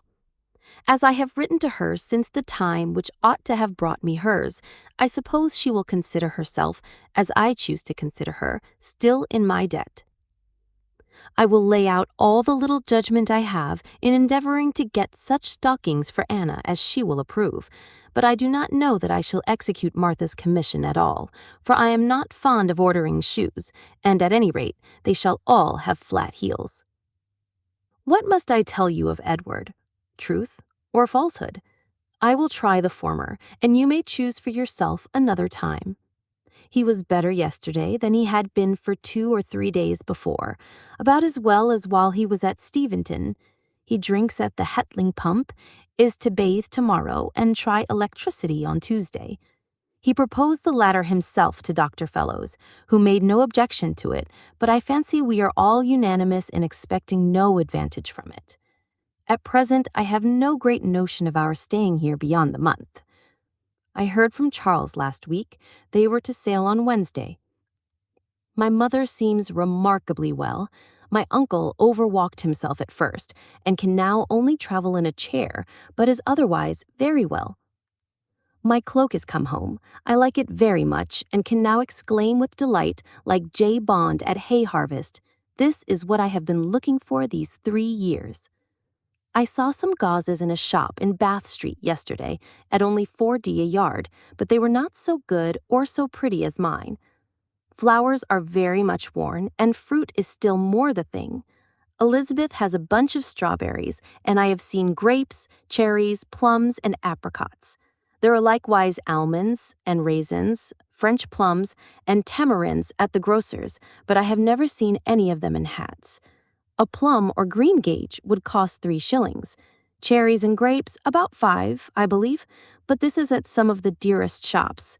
My aunt has told me of a very cheap one near Walcott Church, to which I shall go in quest of something for you. I have never seen an old woman at the pump room. Elizabeth has given me a hat, and it is not only a pretty hat, but a pretty style of hat, too. It is something like Eliza's, only instead of being all straw, half of it is narrow purple ribbon. I flatter myself, however, that you can understand very little of it from this description. Heaven forbid that I should ever offer such encouragements to explanations as to give a clear one on any occasion myself, but I must write no more of this. I spent Friday evening with the Mapletons, and was obliged to submit to being pleased in spite of my inclination. We took a very charming walk from 6 to 8 up Beacon Hill, and across some fields to the village of Charlecombe, which is sweetly situated in a little green valley, as a village with such a name ought to be. Marianne is sensible and intelligent, and even Jane, considering how fair she is not unpleasant. We had a Miss North and a Mr. Gold of our party. The latter walked home with me after tea. He is a very young man, just entered Oxford, wears spectacles, and has heard that Evelina was written by Dr. Johnson. I am afraid I cannot undertake to carry Martha's shoes home, for though we had plenty of room in our trunks when we came, we shall have many more things to take back, and I must allow besides for my packing. There is to be a grand gala on Tuesday evening in Sydney Gardens, a concert with illuminations and fireworks. To the latter, Elizabeth and I look forward with pleasure, and even the concert will have more than its usual charm for me, as the gardens are large enough for me to get pretty well beyond the reach of its sound. In the morning, Lady Willoughby is to present the colors to some corps or yeomanry or other in the Crescent, and that such festivities may have a proper commencement, we think of going to. I'm quite pleased with Martha and Mrs. Lefroy for wanting the pattern of our caps, but I am not so well pleased with your giving it to them. Some prevailing wish is necessary to the animation of everybody's mind, and in gratifying this, you leave them to form some other, which will not probably be half so innocent. I shall not forget to write to Frank. Duty and love, etc. Yours affectionately, Jane. My uncle is quite surprised at my hearing from you so often, but as long as we can keep the frequency of our correspondence from Martha's uncle, we will not fear our own. Miss Austen, Steventon. 16. 13 Queen Square, Tuesday, June 11th. My dear Cassandra, your letter yesterday made me very happy. I'm heartily glad that you have escaped any share in the impurities of Dean, and not sorry, as it turns out, that our stay here has been lengthened. I feel tolerably secure of our getting away next week, though it is certainly possible that we may remain till Thursday the 27th. I wonder what we shall do with all our intended visits this summer. I should like to make a compromise with Aldistrop, Hardin, and Bookham that Martha's spending the summer at Steventon should be considered our respective visits to them all. Edward has been pretty well for this last week, and as the waters have never disagreed with him in any respect, we are inclined to hope that he will derive advantage from them in the end. Everybody encourages us in this expectation, for they all say that the effect of the waters cannot be negative, and many are the instances in which their benefit is felt afterwards more than on the spot. He is more comfortable here than I thought he would be, and so is Elizabeth. though they will both, I believe, be very glad to get away. The latter, especially, which one can't wonder at somehow. So much for Mrs. Piazzi. I had some thoughts of writing the whole of my letter in her style, but I believe I shall not. Though you have given me unlimited powers concerning your sprig, I cannot determine what to do about it, and shall therefore in this and in every other future letter continue to ask your further directions. We have been to the cheap shop, and very cheap we found it, but there are only flowers made there, no fruit. And as I could get 4 or 5 very pretty sprigs of the former for the same money which would procure only 1 Orleans plum, in short, could get more for 3 or 4 shillings than I could have means of bringing home, I cannot decide on the fruit till I hear from you again. Besides, I cannot help thinking that it is more natural to have flowers grow out of the head than fruit. What do you think on that subject? I would not let Martha read First Impressions again upon any account, and am very glad that I did not leave it in your power. She is very cunning, but I saw through her design. She means to publish it from memory, and one more perusal must enable her to do it. As for Fitzalbini, when I get home, she shall have it, as soon as ever she will own that Mr. Elliot is handsomer than Mr. Lance, that fair men are preferable to black, for I mean to take every opportunity of rooting out her prejudices. Benjamin Portal is here. How charming that is. I do not exactly know why, but the phrase followed so naturally that I could not help putting it down. My mother saw him the other day, but without making herself known to him. I am very glad you liked my lace, and so are you, and so is Martha, and we are all glad together. I have got your cloak home, which is quite delightful, as delightful at least as half the circumstances which are called so. I do not know what is the matter with me today, but I cannot write quietly. I am always wandering away into some exclamation or other. Fortunately, I have nothing very particular to say. We walked to Weston one evening last week, and liked it very much. Liked what very much? Weston? No, walking to Weston. I have not expressed myself properly, but I hope you will understand me. We have not been to any public place lately, nor performed anything out of the common daily routine of number 13 Queen Square, Bath, but today we were to have dashed away at a very extraordinary rate by dining out, had it not so happened that we did not go. Edward renewed his acquaintance lately with Mr. Evelyn, who lives in the Queen's Parade, and was invited to a family dinner, which I believe at first Elizabeth was rather sorry at his accepting. But yesterday Mrs. Evelyn called on us, and her manners were so pleasing that we liked the idea of going very much. The Biggs would call her a nice woman. But Mr. Evelyn, who was indisposed yesterday, is worse today, and we are put off. It is rather impertinent to suggest any household care to a housekeeper, but I just ventured to say that the coffee mill will be wanted every day while Edward is at Steventon, as he always drinks coffee for breakfast. Fanny desires her love to you, her love to Grandpapa, her love to Anna, and her love to Hannah. The latter is particularly to be remembered. Edward desires his love to you, to Grandpapa, to Anna, to little Edward, to Aunt James and Uncle James, and he hopes all your turkeys and ducks and chicken and guinea fowls are very well, and he wishes you very much to send him a printed letter, and so does Fanny, and they both rather think they shall answer it. Dr. Gardner was married yesterday to Mrs. Percy and her 3 daughters. Now, I will give you the history of Mary's veil, in the purchase of which I have so considerably involved you that it is my duty to economize for you. I had no difficulty in getting a muslin veil for half a guinea, and not much more in discovering afterwards that the muslin was thick, dirty, and ragged, and therefore would by no means do for a united gift. I changed it consequently as soon as I could, and considering what a state my imprudence had reduced me to, I thought myself lucky in getting a black lace one for 16 shillings. I hope the half of that sum will not greatly exceed what you had intended to offer on the altar of sister-in-law affection. Yours affectionately, Jane. They do not seem to trouble you much from many down. I have long wanted to quarrel with them, and I believe I shall take this opportunity. There is no denying that they are very capricious, for they like to enjoy their elder sister's company when they can. Miss Austen, Steventon, Overton, Hants.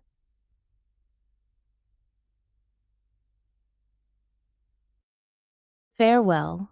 Charles sends you his best love, and Edward his worst. If you think the distinction improper, you may take the worst yourself.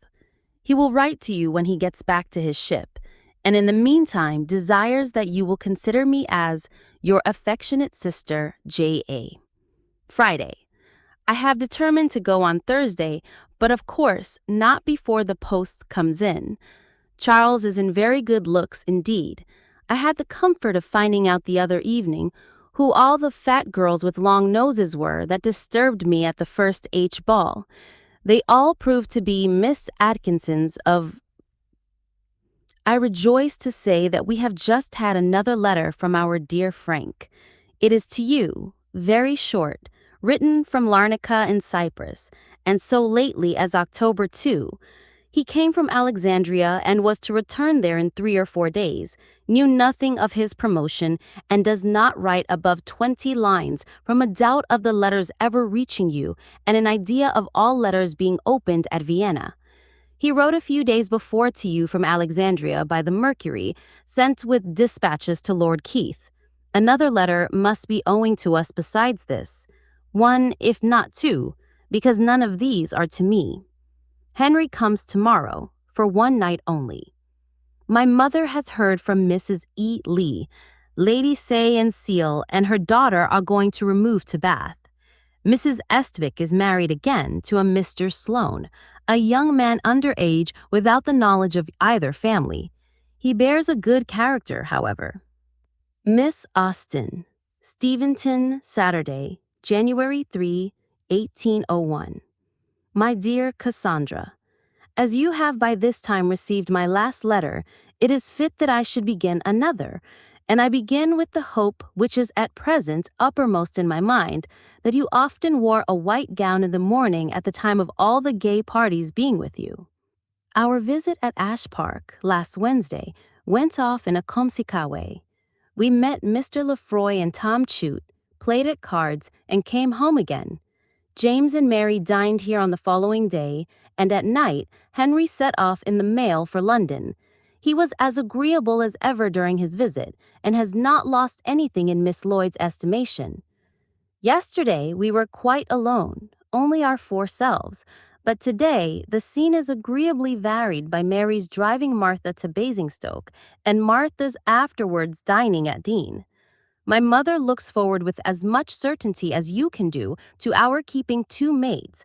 My father is the only one not in the secret. We plan having a steady cook and a young giddy housemaid with a sedate middle-aged man who is to undertake the double office of husband to the former and sweetheart to the latter.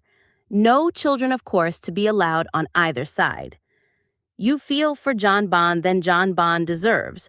I am sorry to lower his character, but he is not ashamed to own himself that he has no doubt at all of getting a good place, and that he had even an offer many years ago from a Farmer Payne of taking him into his service whenever he might quit my father's service. There are 3 parts of Bath which we have thought of as likely to have houses in them: Westgate Buildings, Charles Street, and some of the short streets leading from Laura Place or Pulteney Street. Westgate Buildings, though quite in the lower part of the town, are not badly situated themselves. The street is broad and has rather a good appearance. Charles Street, however, I think is preferable. The buildings are new, and its nearness to Kingsmead Fields would be a pleasant circumstance. Perhaps you may remember, or perhaps you may forget, that Charles Street leads from the Queen Square Chapel to the 2 Green Park streets. The houses in the streets near Laura Place I should expect to be above our price. Gay Street would be too high, except only the lower house on the left-hand side as you ascend. Towards that my mother has no disinclination. It used to be lower rented than any house in the row, from some inferiority in the apartments. But above all others, her wishes are at present fixed on the corner house in Chapel Row, which opens into Princess Street. Her knowledge of it, however, is confined only to the outside, and therefore she is equally uncertain of its being really desirable as of its being to be had. In the meantime, she assures you that she will do everything in her power to avoid Trim Street, although you have not expressed the fearful presentiment of it, which was rather expected. We know that Mrs. Parrot will want to get us into Oxford buildings, but we all unite in particular dislike of that part of the town and therefore hope to escape. Upon all these different situations, you and Edward may confer together, and your opinion of each will be expected with eagerness.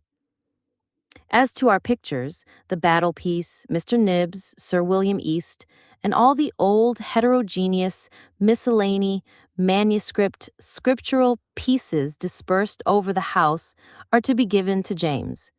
Your own drawings will not cease to be your own, and the 2 paintings on tin will be at your disposal. My mother says that the French agricultural prints in the best bedroom were given by Edward to his 2 sisters. Do you or he know anything about it? She has written to my aunt, and we are all impatient for the answer. I do not know how to give up the idea of our both going to Paragon in May. Your going I consider as indispensably necessary, and I shall not like being left behind. There is no place here or hereabouts that I shall want to be staying at, and though, to be sure, the keep of 2 will be more than of 1, I will endeavor to make the difference less by disordering my stomach with Bath buns. And as to the trouble of accommodating us, whether there are 1 or 2, it is much the same. According to the first plan, my mother and our 2 selves are to travel down together, and my father follow us afterwards in about a fortnight or 3 weeks. We have promised to spend a couple of days at Ipthorpe in our way. We must all meet at Bath, you know, before we set out for the sea. And everything considered, I think the first plan as good as any. My father and mother, wisely aware of the difficulty of finding in all Bath such a bed as their own, have resolved on taking it with them. All the beds, indeed, that we shall want are to be removed, namely, besides theirs, our own 2, the best for a spare one, and 2 for servants. And these necessary articles will probably be the only material ones that it would answer to send down. I do not think it will be worthwhile to remove any of our chests of drawers. We shall be able to get some of a much more commodious sort, made of deal, and painted to look very neat. And I flatter myself that for little comforts of all kinds, our apartment will be one of the most complete things of the sort all over Bath, Bristol included. We have thought at times of removing the sideboard, or a Pembroke table, or some other piece of furniture, but upon the whole, it has ended in thinking that the trouble and risk of the removal would be more than the advantage of having them at a place where everything may be purchased. Pray send your opinion. Martha has as good as promised to come to us again in March. Her spirits are better than they were. My mother bargains for having no trouble at all in furnishing our house in Bath, and I have engaged for your willingly undertaking to do it all. I get more and more reconciled to the idea of our removal. We have lived long enough in this neighborhood. The Basingstoke balls are certainly on the decline. There is something interesting in the bustle of going away, and the prospect of spending future summers by the sea or in Wales is very delightful. For a time, we shall now possess many of the advantages which I have often thought of with envy in the wives of sailors or soldiers.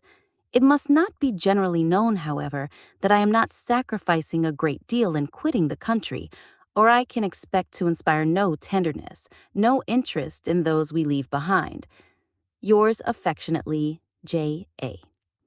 Miss Austen, Godmersham Park, Faversham, Kent. 19. Steventon, Thursday, January 8th. My dear Cassandra, the perhaps which concluded my last letter, being only a perhaps, will not occasion your being overwhelmed with surprise, I dare say. If you should receive this before Tuesday, which, unless circumstances are very perverse, will be the case. I received yours with much general philanthropy and still more peculiar goodwill 2 days ago. And I suppose I need not tell you that it was very long, being written on a foolscap sheet, and very entertaining, being written by you. Mr. Payne has been dead long enough for Henry to be out of mourning for him before his last visit, though we knew nothing of it till about that time. Why he died, or of what complaint, or to what nobleman he bequeathed his 4 daughters in marriage, we have not heard. I'm glad that the Wildmans are going to give a ball, and hope you will not fail to benefit both yourself and me by laying out a few kisses in the purchase of a franc. I believe you are right in proposing to delay the cambric muslin, and I submit with a kind of voluntary reluctance. Mr. Peter Debarry has declined Dean curacy. He wishes to be settled near London, a foolish reason, as if Dean were not near London, in comparison of Exeter or York. Take the whole world through, and he will find many more places at a greater distance from London than he will at a less. What does he think of Glencoe or Lake Catherine? I feel rather indignant that any possible objection should be raised against so valuable a piece of preferment, so delightful a situation. That Dean should not be universally allowed to be as near the metropolis as any other country village is. As this is the case, however, as Mr. Peter Debarry has shown himself a Peter in the blackest sense of the word, we are obliged to look elsewhere for an heir, and my father has thought it a necessary compliment to James Digweed to offer the curacy to him, though without considering it as either a desirable or an eligible situation for him. Unless he is in love with Miss Lyford, I think he had better not be settled exactly in this neighborhood. And unless he is very much in love with her indeed, he is not likely to think a salary of £50 equal in value or efficiency to one of £75. Were you indeed to be considered as one of the fixtures of the house, but you were never actually erected in it either by Mr. Egerton Bridges or Mrs. Lloyd. You are very kind in planning presents for me to make, and my mother has shown me exactly the same attention. But as I do not choose to have generosity dictated to me, I shall not resolve on giving my cabinet to Anna till the first thought of it has been my own. Sidmouth is now talked of as our summer abode. Get all the information, therefore, about it that you can from Mrs. C. Cage. My father's old ministers are already deserting him to pay their court to his son.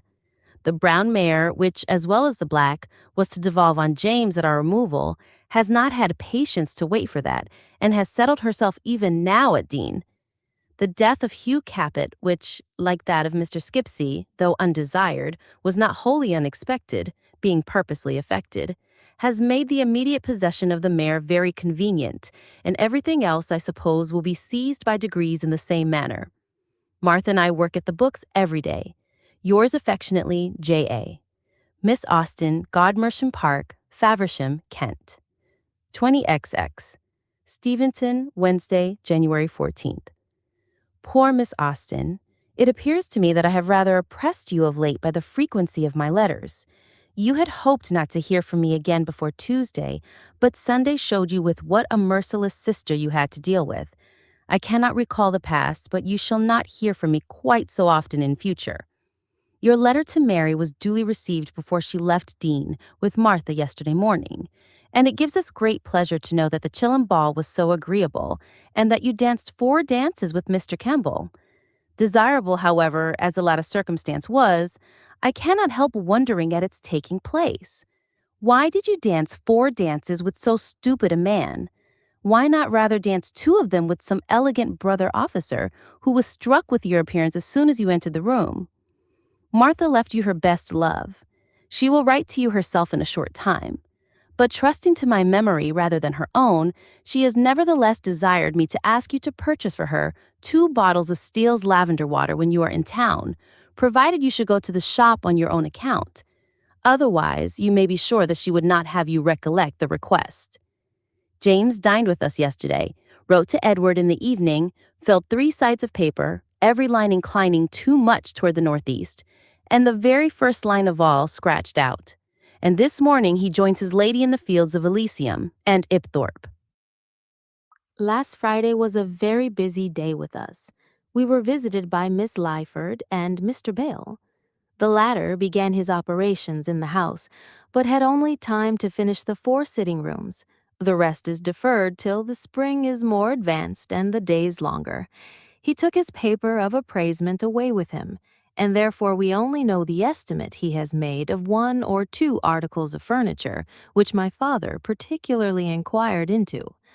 I understand, however, that he was of opinion that the whole would amount to more than £200, and it is not imagined that this will comprehend the brew-house and many other, etc., etc.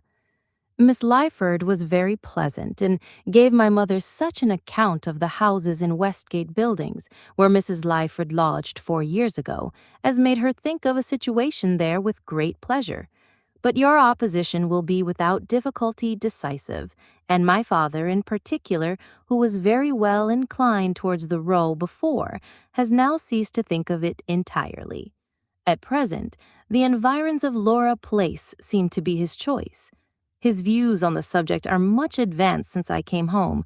He grows quite ambitious and actually requires now a comfortable and a creditable-looking house. On Saturday, Miss Lyford went to her long home.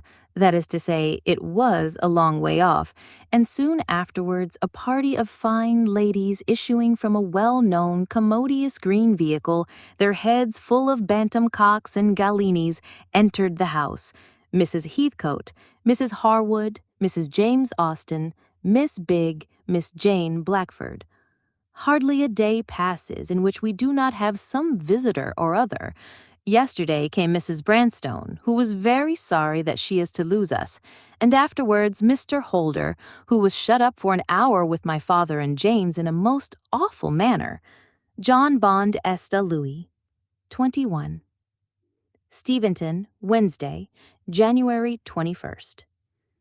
Expect a most agreeable letter, for not being overburdened with subject, having nothing at all to say. I shall have no check to my genius from beginning to end.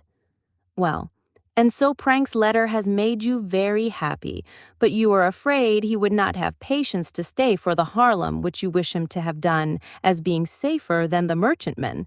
Poor fellow, to wait from the middle of November to the end of December, and perhaps even longer. It must be sad work, especially in a place where the ink is so abominably pale. What a surprise to him it must have been on October 20 to be visited, collared, and thrust out of the Petterel by Captain Inglis. He kindly passes over the poignancy of his feelings in quitting his ship, his officers, and his men. What a pity it is that he should not be in England at the time of this promotion, because he certainly would have had an appointment, so everybody says, and therefore it must be right for me to say it too. Had he really been here, the certainty of the appointment, I dare say, would not have been half so great, but as it could not be brought to the proof, his absence will always be a lucky source of regret. Eliza talks of having read in a newspaper that all the first lieutenants of the frigates whose captains were to be sent into line of battleships were to be promoted to the rank of commanders. If it be true, Mr. Valentine may afford himself a fine Valentine's knot, and Charles may perhaps become first of the Endymion, though I suppose Captain Durham would too likely to bring a villain with him under that denomination. The neighborhood have quite recovered the death of Mrs. Ryder, so much so that I think they are rather rejoiced at it now. Her things were so very dear, and Mrs. Rogers is to be all that is desirable. Not even death itself can fix the friendship of the world. The Wilmots being robbed must be an amusing thing to their acquaintance, and I hope it is as much their pleasure as it seems their avocation to be subjects of general entertainment. I have a great mind not to acknowledge the receipt of your letter, which I have just had the pleasure of reading, because I am so ashamed to compare the sprawling lines of this with it. But if I say all that I have to say, I hope I have no reason to hang myself. Why did not J.D. make his proposals to you? I suppose he went to see the cathedral, that he might know how he should like to be married in it. Miss Austen, Godmersham Park, Faversham, Kent. 22. Southampton, Wednesday, January 7th, 1807. My dear Cassandra, You were mistaken in supposing I should expect your letter on Sunday. I had no idea of hearing from you before Tuesday, and my pleasure yesterday was therefore unhurt by any previous disappointment. I thank you for writing so much. You must really have set me the value of 2 letters in one. We are extremely glad to hear that Elizabeth is so much better, and hope you will be sensible of still further amendment in her when you return from Canterbury. Of your visit there I must now speak incessantly. It surprises but pleases me more, and I consider it as a very just and honorable distinction of you, and not less to the credit of Mrs. Knight. I have no doubt of your spending your time with her most pleasantly in quiet and rational conversation, and am so far from thinking her expectations of you will be deceived that my only fear is of your being so agreeable, so much to her taste, as to make her wish to keep you with her forever. If that should be the case, we must remove to Canterbury, which I should not like so well as Southampton. When you receive this, our guests will be all gone or going, and I shall be left to the comfortable disposal of my time, to ease of mind from the torments of rice puddings and apple dumplings, and probably to regret that I did not take more pains to please them all. Mrs. J. Austen has asked me to return with her to Steventon. I need not give my answer, and she has invited my mother to spend there the time of Mrs. F.A.'s confinement, which she seems half inclined to do. A few days ago, I had a letter from Miss Irvine, and as I was in her debt, you will guess it to be a remonstrance. Not a very severe one, however. The first page is in her usual retrospective, jealous, inconsistent style, but the remainder is chatty and harmless. She supposes my silence may have proceeded from resentment of her not having written to inquire particularly after my whooping cough, etc. She's a funny one. I have answered her letter and have endeavored to give something like the truth with as little incivility as I could, by placing my silence to the want of subject in the very quiet way in which we live. Phoebe has repented and stays. I have also written to Charles, and I answered Miss Buller's letter by return of post, as I intended to tell you in my last. 2 or 3 things I recollected when it was too late that I might have told you. One is that the Welbys have lost their eldest son by a putrid fever at Eton, and another that Tom Chute is going to settle in Norfolk. You have scarcely ever mentioned Lizzie since your being at Godmersham.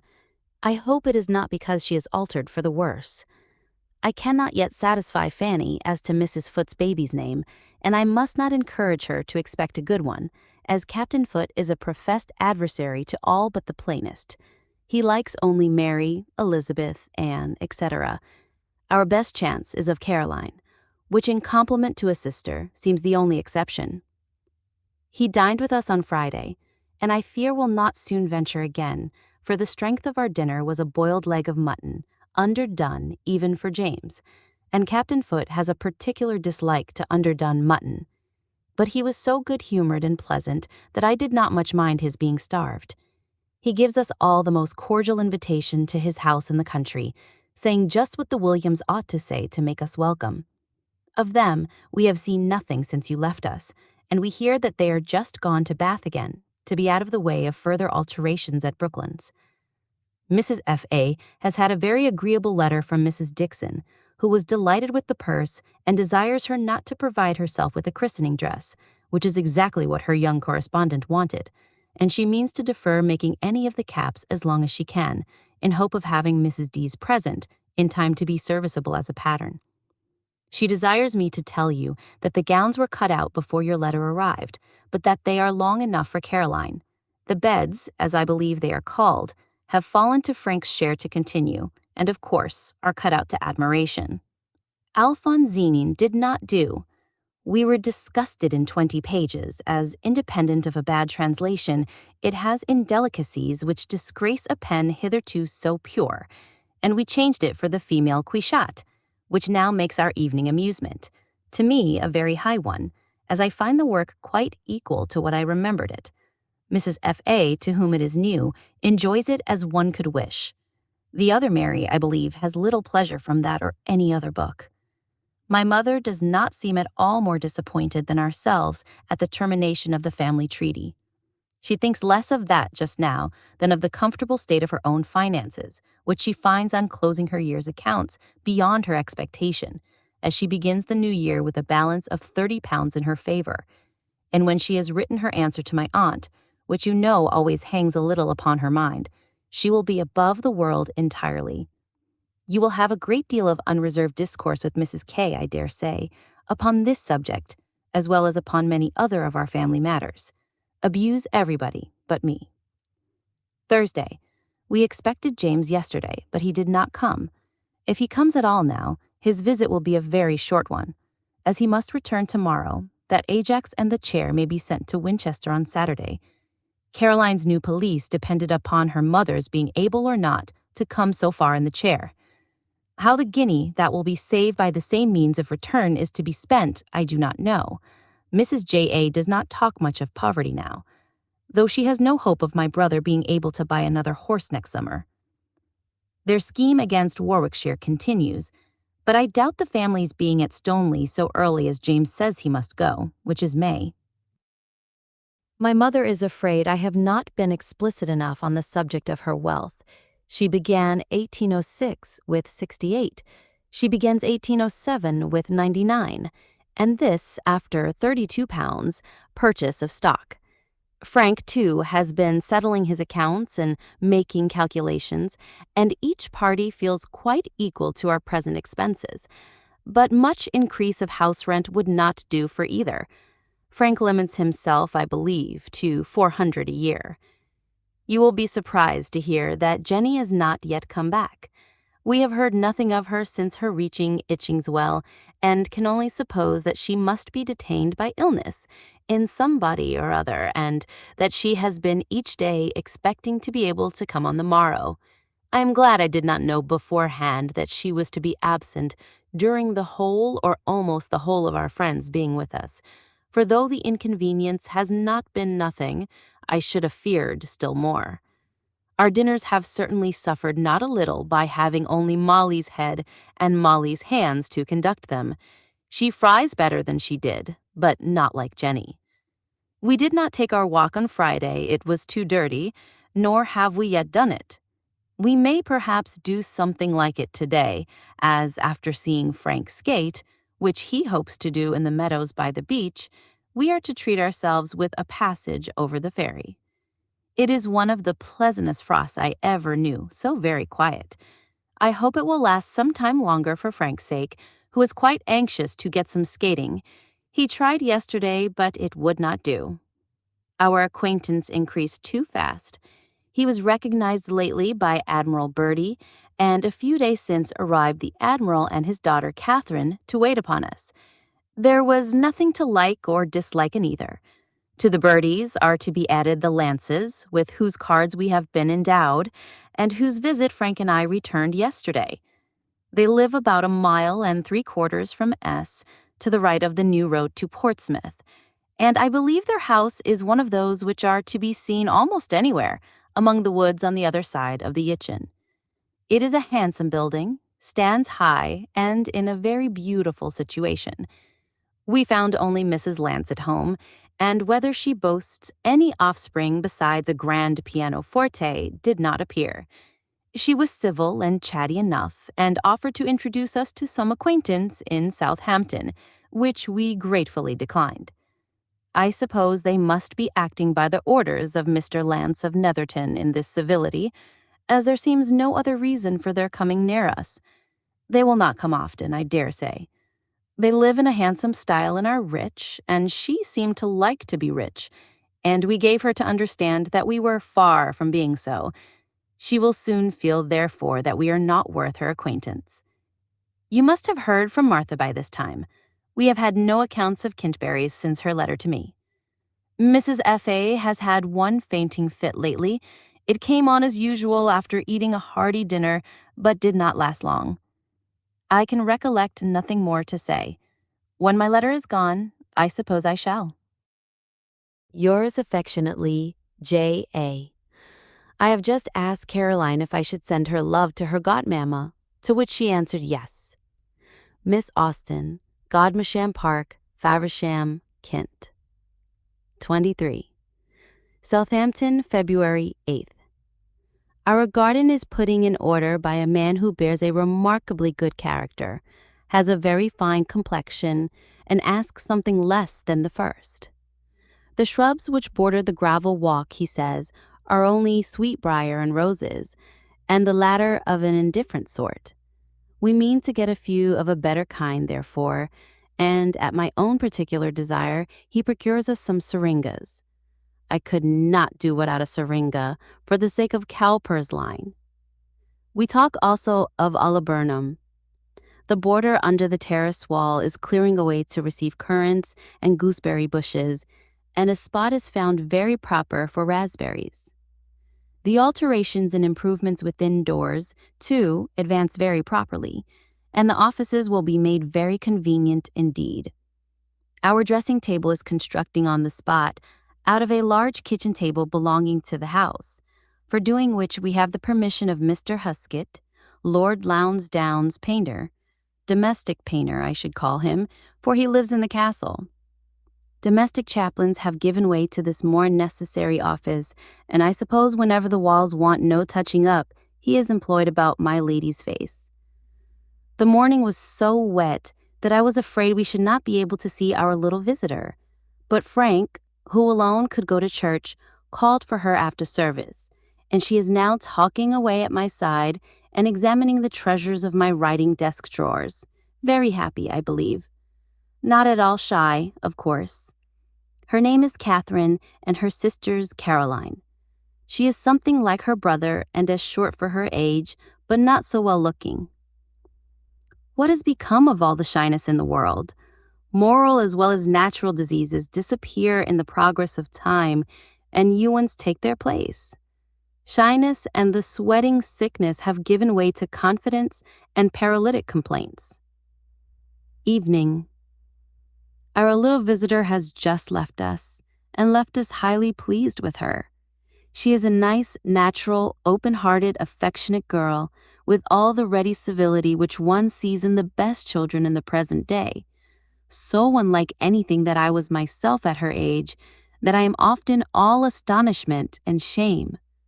Half her time was spent at Spillikins, which I consider as a very valuable part of our household furniture, and as not the least important benefaction from the family of Knight to that of Austen. But I must tell you a story. Mary has for some time had notice from Mrs. Dixon of the intended arrival of a certain Miss Fowler in this place. Miss Fowler is an intimate friend of Mrs. Dixon, and a good deal known as such to Mary. On Thursday last, she called here while we were out. Mary found on our return her card with only her name on it, and she had left word that she would call again. The particularity of this made us talk, and among other conjectures, Frank said in joke, "I dare say she is staying with the Pearsons."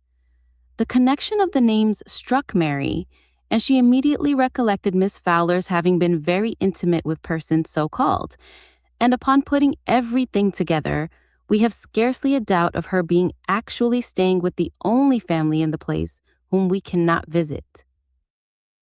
What a contretemps in the language of France, what an unluckiness in that of Madame Duval. The black gentleman has certainly employed one of his menial imps to bring about this complete, though trifling, mischief. Miss F. has never called again, but we are in daily expectation of it. Miss P. has, of course, given her a proper understanding of the business. It is evident that Miss F. did not expect or wish to have the visit returned, and Frank is quite as much on his guard for his wife as we could desire for her sake or our own. We shall rejoice in being so near Winchester when Edward belongs to it, and can never have our spare bed filled more to our satisfaction than by him. Does he leave Eltham at Easter? We are reading Clarentine, and are surprised to find how foolish it is. I remember liking it much less on a second reading than at the first, and it does not bear a third at all. It is full of unnatural conduct and forced difficulties, without striking merit of any kind. Miss H is going into Devonshire to attend Mrs. du Santoy as usual. Miss J is married to young Mr. G and is to be very unhappy. He swears, drinks, is cross, jealous, selfish, and brutal.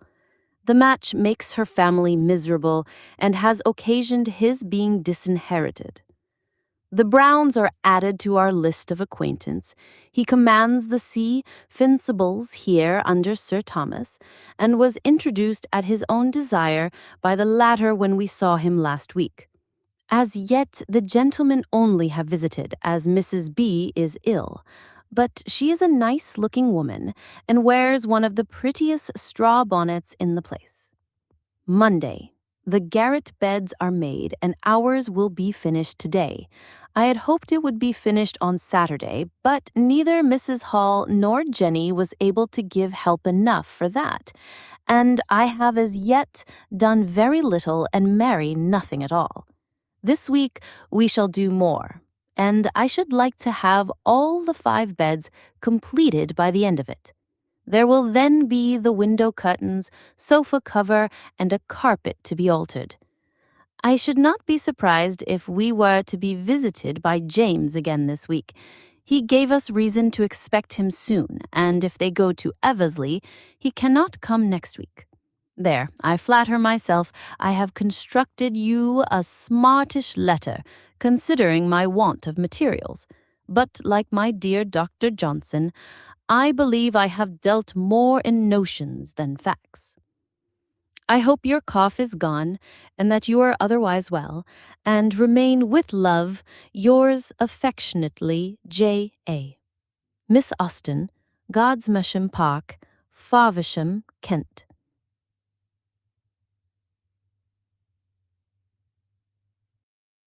At 10:30 we were again off, and traveling on without any adventure, reached Sittingbourne by 3. Daniel was watching for us at the door of the George, and I was acknowledged very kindly by Mr. and Mrs. Marshall, to the latter of whom I devoted my conversation, while Mary went out to buy some gloves. A few minutes, of course, did for Sittingbourne, and so off we drove, and by 6 o'clock were at Godmersham. Our 2 brothers were walking before the house as we approached, as natural as life. Fanny and Lizzie met us in the hall with a great deal of pleasant joy. We went for a few minutes into the breakfast parlor, and then proceeded to our rooms. Mary has the hall chamber. I am in the yellow room, very literally, for I am writing in it at this moment. It seems odd to me to have such a great place all to myself, and to be at Godmersham without you is also odd. You are wished for, I assure you. Fanny, who came to me as soon as she had seen her Aunt James to her room and stayed while I dressed, was as energetic as usual in her longings for you. She has grown both in height and size since last year, but not immoderately, looks very well, and seems as to conduct in manner just what she was and what one could wish her to continue. Elizabeth, who was dressing when we arrived, came to me for a minute attended by Marianne, Charles, and Louisa, and you will not doubt gave me a very affectionate welcome. That I had received such from Edward also, I need not mention, but I do, you see, because it is a pleasure. I never saw him look in better health, and Fanny says he is perfectly well. I cannot praise Elizabeth's looks, but they are probably affected by a cold. Her little namesake has gained in beauty in the last 3 years, though not all that Marianne has lost. Charles is not quite so lovely as he was. Louisa is much as I expected, and Cassandra I find handsomer than I expected, though at present disguised by such a violent breaking out that she does not come down after dinner. She has charming eyes and a nice open countenance, and seems likely to be very lovable. Her size is magnificent. I was agreeably surprised to find Louisa Bridges still here. She looks remarkably well, Legacy's are very wholesome diet, and is just what she always was. John is at Sandling. You may fancy our dinner party, therefore. Fanny, of course, belonging to it, and little Edward for that day. He was almost too happy. His happiness, at least, made him too talkative. It has struck 10. I must go to breakfast. Since breakfast, I have had a tete-a-tete with Edward in his room. He wanted to know James's plans and mine, and from what his own now are, I think it already nearly certain that I shall return when they do, though not with them. Edward will be going about the same time to Alton, where he has business with Mr. Trimmer, and where he means his son should join him, and I shall probably be his companion to that place, and get on afterwards somehow or other. I should have preferred a rather longer stay here, certainly, but there is no prospect of any later conveyance for me, as he does not mean to accompany Edward on his return to Winchester, from a very natural unwillingness to leave Elizabeth at that time. I shall at any rate be glad not to be obliged to be an encumbrance on those who have brought me here, for as James has no horse, I must feel in their carriage that I am taking his place. We were rather crowded yesterday, though it does not become me to say so, as I and my boa were of the party, and it is not to be supposed but that a child of 3 years of age was fidgety. I need scarcely beg you to keep all this to yourself, lest it should get round by Anna's means. She is very kindly inquired after by her friends here, who all regret her not coming with her father and mother. I left Henry, I hope, free from his tiresome complaint, in other respects well, and thinking with great pleasure of Cheltenham and Stoneleigh. The brewery scheme is quite at an end. At a meeting of the subscribers last week, it was by general and I believe very hearty consent dissolved. The country is very beautiful. I saw as much as ever to admire in my yesterday's journey. Footnote 25. Castle Square, October 13th. My dearest Cassandra, I have received your letter, and with most melancholy anxiety was it expected, for the sad news reached us last night, but without any particulars. It came in a short letter to Martha from her sister, begun at Steventon and finished in Winchester. We have felt, we do feel for you all, as you will not need to be told, for you, for Fanny, for Henry, for Lady Bridges, and for dearest Edward, whose loss and whose sufferings seem to make those of every other person nothing. God be praised that you can say what you do of him, that he has a religious mind to bear him up, and a disposition that will gradually lead him to comfort. My dear, dear Fanny, I am so thankful that you have her with you. You will be everything to her. You will give her all the consolation that human aid can give. May the Almighty sustain you all and keep you, my dearest Cassandra, well, but for the present, I dare say you are equal to everything. You will know that the poor boys are at Steventon. Perhaps it is best for them, as they will have more means of exercise and amusement there than they could have with us, but I own myself disappointed by the arrangement. I should have loved to have them with me at such a time. I shall write to Edward by this post. We shall of course hear from you again very soon, and as often as you can write. We will write as you desire, and I shall add Bookham. Hamstall, I suppose you write to yourselves, as you do not mention it. What a comfort that Mrs. Deeds is saved from present misery and alarm, but it will fall heavy upon poor Harriet.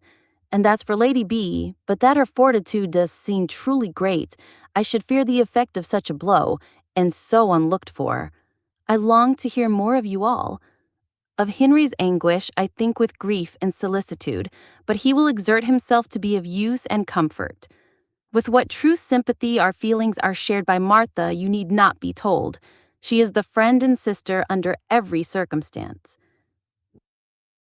We need not enter into a panegyric on the departed, but it is sweet to think of her great worth, of her solid principles, of her true devotion, her excellence in every relation of life. It is also consolatory to reflect on the shortness of the sufferings which led her from this world to a better. Farewell for the present, my dearest sister. Tell Edward that we feel for him and pray for him. Yours affectionately, J. Austen. I will write to Catherine. Perhaps you can give me some directions about mourning. Miss Austen, Edward Austen's, Esquire, Goddersome Park, Faversham, Kent. Footnote 26, Castle Square, Saturday night, October 15th. My dear Cassandra, your accounts make us as comfortable as we can expect to be at such a time. Edward's loss is terrible and must be felt as such. And these are too early days indeed to think of moderation in grief, either in him or his afflicted daughter. But soon we may hope that our dear Fanny's sense of duty to that beloved father will rouse her to exertion. For his sake, and as the most acceptable proof of love to the spirit of her departed mother, she will try to be tranquil and resigned. Does she feel you to be a comfort to her, or is she too much overpowered for anything but solitude? Your account of Lizzie is very interesting. Poor child.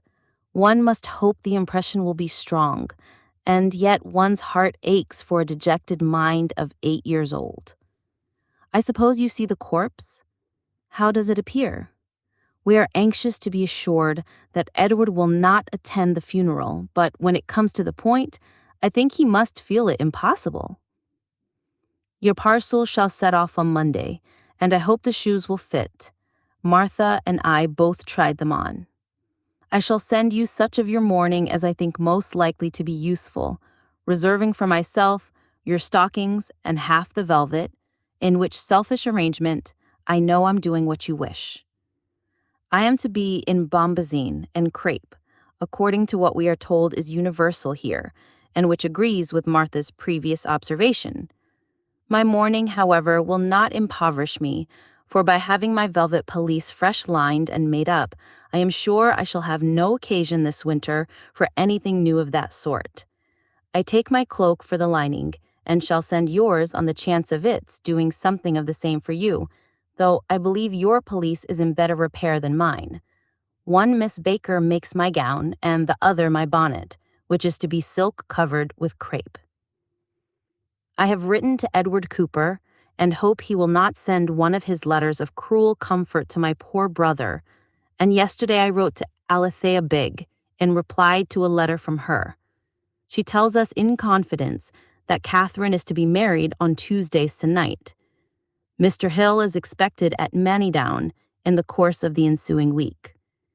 We are desired by Mrs. Harrison and Miss Austen to say everything proper for them to yourself and Edward on this sad occasion, especially that nothing but a wish of not giving additional trouble where so much is inevitable prevents their writing themselves to express their concern. They seem truly to feel concern. I am glad you can say what you do of Mrs. Knight and of Goodnestone in general. It is a great relief to me to know that the shock did not make any of them ill, but what a task was yours to announce it. Now I hope you are not overpowered with letter writing, as Henry and John can ease you of many of your correspondence. Was Mr. Scudamore in the house at the time? Was any application attempted, and is the seizure at all accounted for? Sunday. As Edward's letter to his son is not come here, we know that you must have been informed as early as Friday of the boys being at Steventon, which I am glad of. Upon your letter to Dr. Goddard's being forwarded to them, Mary wrote to ask whether my mother wished to have her grandsons sent to her.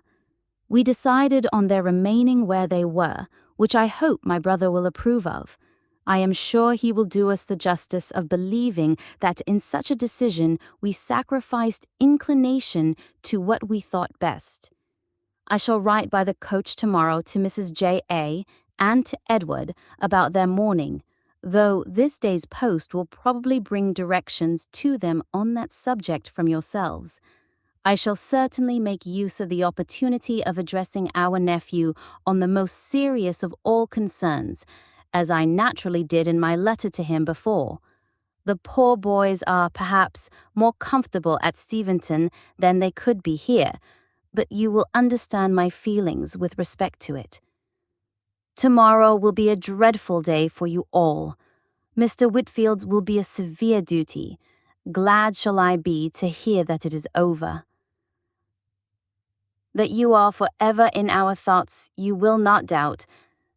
I see your mournful party in my mind's eye under every varying circumstance of the day, and in the evening especially figure to myself its sad gloom, the efforts to talk, the frequent summons to melancholy orders and cares, and poor Edward, restless in misery, going from one room to another, and perhaps not seldom upstairs, to see all that remains of his Elizabeth. Dearest Fanny must now look upon herself as his prime source of comfort, his dearest friend, as the being who is gradually to supply to him, to the extent that is possible, what he has lost. This consideration will elevate and cheer her. Adieu. You cannot write too often, as I said before. We are heartily rejoiced that the poor baby gives you no particular anxiety. Kiss dear Lizzie for us. Tell Fanny that I shall write in a day or two to Miss Sharp. My mother is not ill. Yours most truly, J. Austen. Tell Henry that a hamper of apples is gone to him from Kintbury, and that Mr. Fowle intended writing on Friday, supposing him in London, to beg that the charts, etc., may be consigned to the care of the Palmers. Mrs. Fowle has also written to Miss Palmer to beg she will send for them. Miss Austen, Edward Austen's A.K., Godmersham Park, Faversham, Kent.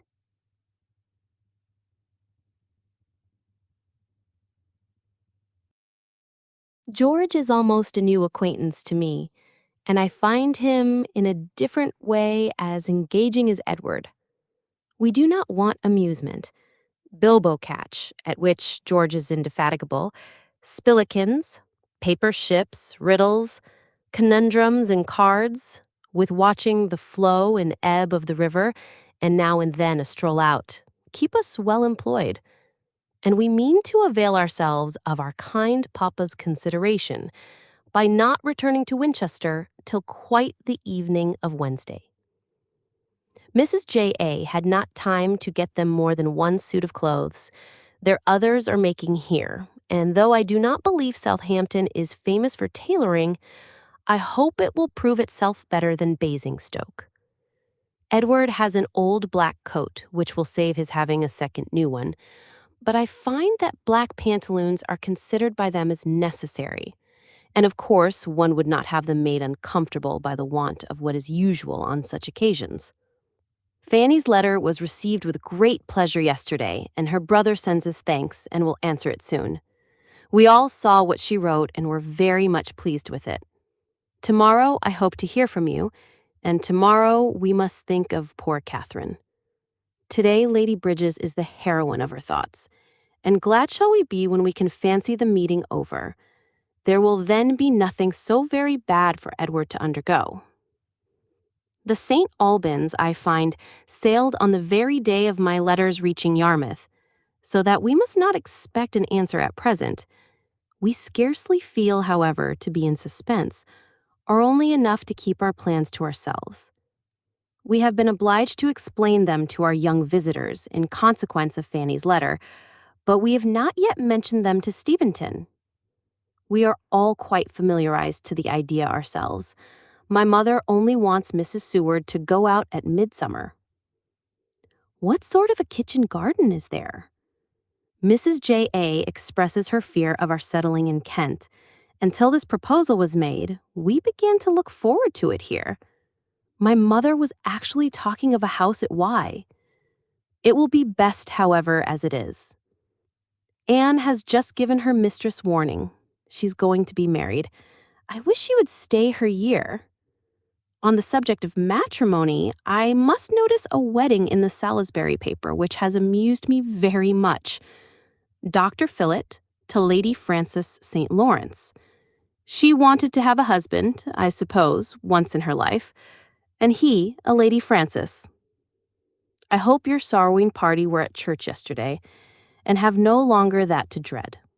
Martha was kept at home by a cold, but I went with my two nephews, and I saw Edward was much affected by the sermon, which indeed I could have supposed purposely addressed to the afflicted, if the text had not naturally come in the course of Dr. Mann's observations on the litany.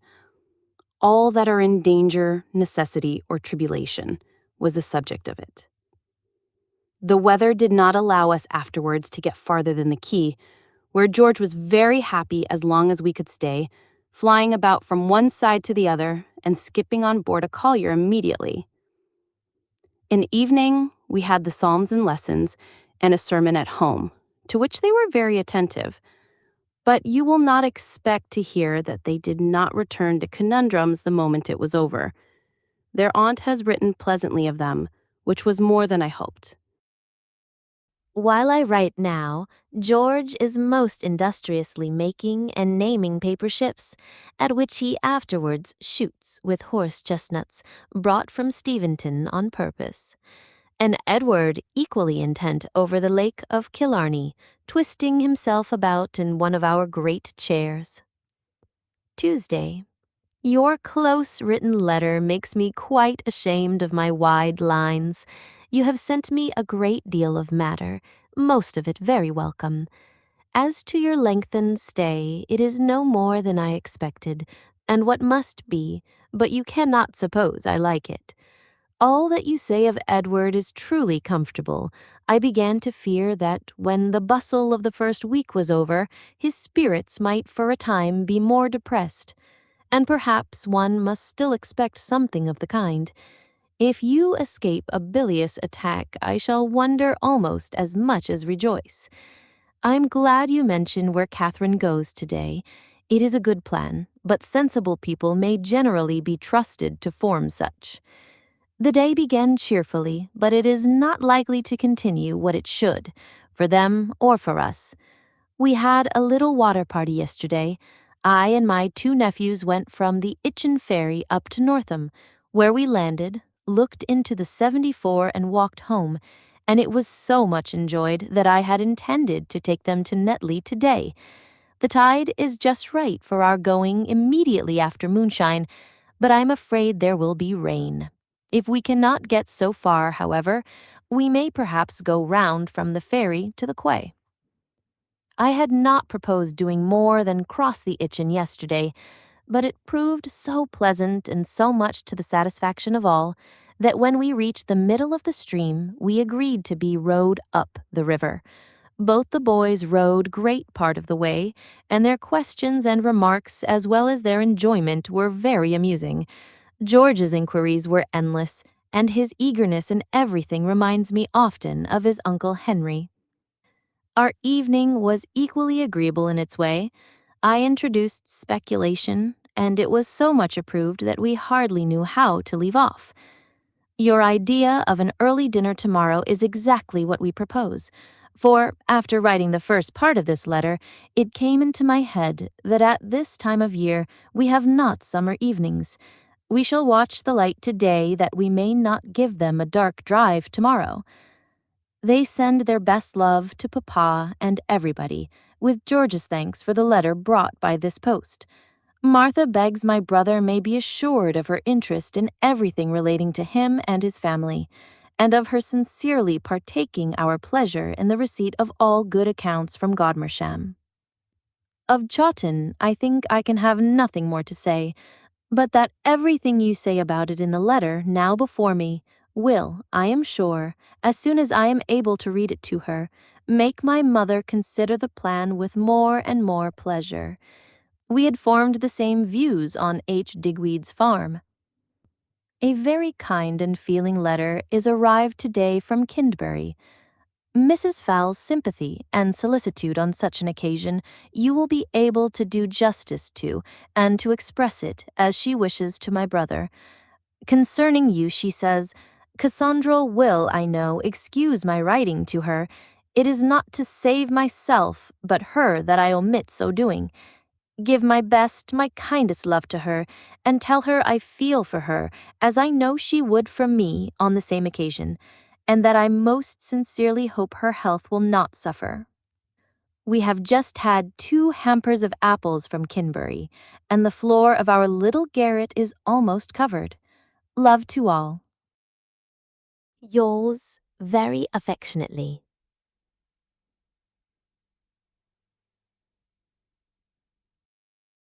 John Binns has been offered their place, but declines it, as she supposes, because he will not wear a livery. Whatever be the cause, I like the effect. In spite of all my mother's long and intimate knowledge of the writer, she was not up to the expectation of such a letter as this. The discontentedness of it shocked and surprised her. But I see nothing in it out of nature, though a sad nature. She does not forget to wish for chambers, you may be sure. No particulars are given, not a word of arrears mentioned, though in her letter to James they were in a general way spoken of. The amount of them is a matter of conjecture, and to my mother a most interesting one. She cannot fix any time for their beginning with any satisfaction to herself but Mrs. Lee's death, and Henry's £2,000 neither agrees with that period nor any other. I did not like to own our previous information of what was intended last July, and have therefore only said that if we could see Henry, we might hear many particulars, as I had understood that some confidential conversation had passed between him and Mr. T.L. at Stoneleigh. We have been as quiet as usual since Frank and Mary left us. Mr. Criswick called on Martha that very morning on his way home again from Portsmouth, and we have had no visitor since. We called on the Miss Lyles one day and heard a good account of Mr. Heathcote's canvass, the success of which, of course, exceeds his expectations. Alethea in her letter hopes for my interest, which I conclude means Edward's, and I take this opportunity, therefore, of requesting that he will bring in Mr. Heathcote. Mr. Lane told us yesterday that Mr. H. had behaved very handsomely and waited on Mr. Thistlethwaite to say that if he, Mr. T., would stand, he, Mr. H., would not oppose him. But Mr. T. declined it, acknowledging himself still smarting under the payment of late electioneering costs. The Misses Hulberts, we learn from Kintbury, come to Steventon this week and bring Mary Jane Fowle with them on her way to Mrs. Noon's. She returns at Christmas with her brother. Our brother we may perhaps see in the course of a few days, and we mean to take the opportunity of his help to go one night to the play. Martha ought to see the inside of the theater once while she lives in Southampton, and I think she will hardly wish to take a second view. The furniture of Bellevue is to be sold tomorrow, and we shall take it in our usual walk if the weather be favorable. How could you have a wet day on Thursday? With us it was a prince of days, the most delightful we have had for weeks, soft, bright, with a brisk wind from the southwest. Everybody was out and talking of spring, and Martha and I did not know how to turn back. On Friday evening, we had some very blowing weather, from 6 to 9. I think we never heard it worse, even here. And one night we had so much rain that it forced its way again into the store closet. And though the evil was comparatively slight, and the mischief nothing, I had some employment the next day in drying parcels, etc. I have now moved still more out of the way. Martha sends her best love and thanks you for admitting her to the knowledge of the pros and cons about Harriet Foote. She has an interest in all such matters. I am also to say that she wants to see you. Mary Jane missed her papa and mamma a good deal at first, but now does very well without them. I am glad to hear of Little John's being better, and hope your accounts of Mrs. Knight will also improve. Adieu. Remember me affectionately to everybody, and believe me, ever yours, J.A.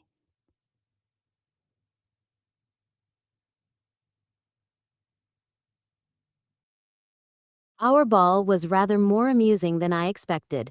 Martha liked it very much, and I did not gape till the last quarter of an hour. It was past 9 before we were sent for, and not 12 when we returned. The room was tolerably full, and there were perhaps 30 couple of dancers. The melancholy part was to see so many dozen young women standing by without partners, and each of them with 2 ugly naked shoulders. It was the same room in which we danced 15 years ago. I thought it all over, and in spite of the shame of being so much older, felt with thankfulness that I was quite as happy now as then.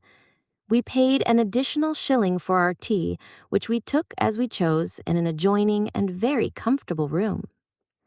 There were only 4 dances, and it went to my heart that the Miss Lances, one of them too, named Emma, should have partners only for 2.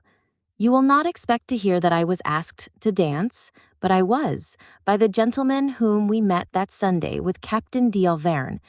We have always kept up a bowing acquaintance since, and, being pleased with his black eyes, I spoke to him at the ball, which brought on me this civility. But I do not know his name, and he seems so little at home in the English language that I believe his black eyes may be the best of him. Captain d'Auvergne has got a ship. Martha and I made use of the very favorable state of yesterday for walking, to pay our duty at Chiswell. We found Mrs. Lance at home and alone, and sat out 3 other ladies who soon came in. We went by the ferry and returned by the bridge, and were scarcely at all fatigued. Edward must have enjoyed the last 2 days. You, I presume, had a cool drive to Canterbury. Kitty Foote came on Wednesday, and her evening visit began early enough for the last part, the apple pie, of our dinner, for we never dine now till 5. Yesterday, I, or rather you, had a letter from Nanny Hilliard, the object of which is that she would be very much obliged to us if we would get Hannah a place. I am sorry that I cannot assist her. If you can, let me know, as I shall not answer the letter immediately.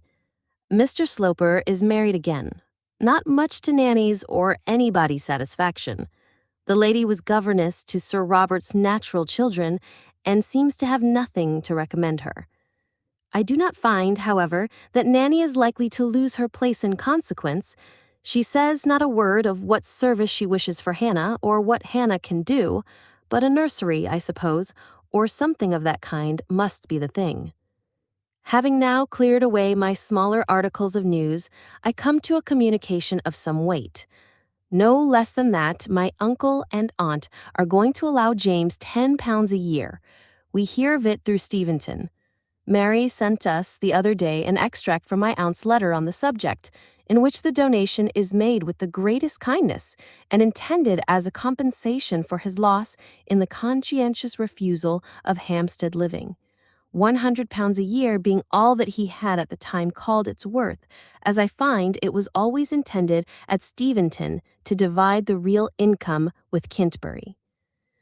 Nothing can be more affectionate than my aunt's language in making the present, and likewise in expressing her hope of their being much more together in future than, to her great regret, they have of late years been. My expectations for my mother do not rise with this event. We will allow a little more time, however, before we fly out. If not prevented by parish business, James comes to us on Monday. The Mrs. Hulberts and Miss Murden are their guests at present, and likely to continue such till Christmas. Anna comes home on the 19th. The 100 a year begins next Lady Day. I am glad you are to have Henry with you again. With him and the boys, you cannot but have a cheerful, and at times even a merry, Christmas. Martha is so... We want to be settled at Chawton in time for Henry to come to us for some shooting in October at least, or a little earlier, and Edward may visit us after taking his boys back to Winchester. Suppose we name the 4th of September. Will not that do? I have but one thing more to tell you. Mrs. Hill called on my mother yesterday while we were gone to Chiswell, and in the course of the visit asked her whether she knew anything of a clergyman's family of the name of Alford, who had resided in our part of Hampshire. Mrs. Hill had been applied to as likely to give some information of them on account of their probable vicinity to Dr. Hill's living, by a lady, or for a lady, who had known Mrs. and the two Miss Alfords in Bath, whither they had removed, it seems, from Hampshire, and who now wishes to convey to the Miss Alfords some work or trimming which she has been doing for them. But the mother and daughters have left Bath, and the lady cannot learn where they are gone to. While my mother gave us the account, the probability of its being ourselves occurred to us, and it had previously struck herself. What makes it more likely, and even indispensably, to be us, is that she mentioned Mr. Hammond as now having the living or curacy which the father had had. I cannot think who our kind lady can be, but I dare say we shall not like the work. Distribute the affectionate love of a heart not so tired as the right hand belonging to it. Yours ever sincerely, J.A. Miss Austen, Edward Austen's Esquire, Godmersham Park, Faversham, Kent. Footnotes.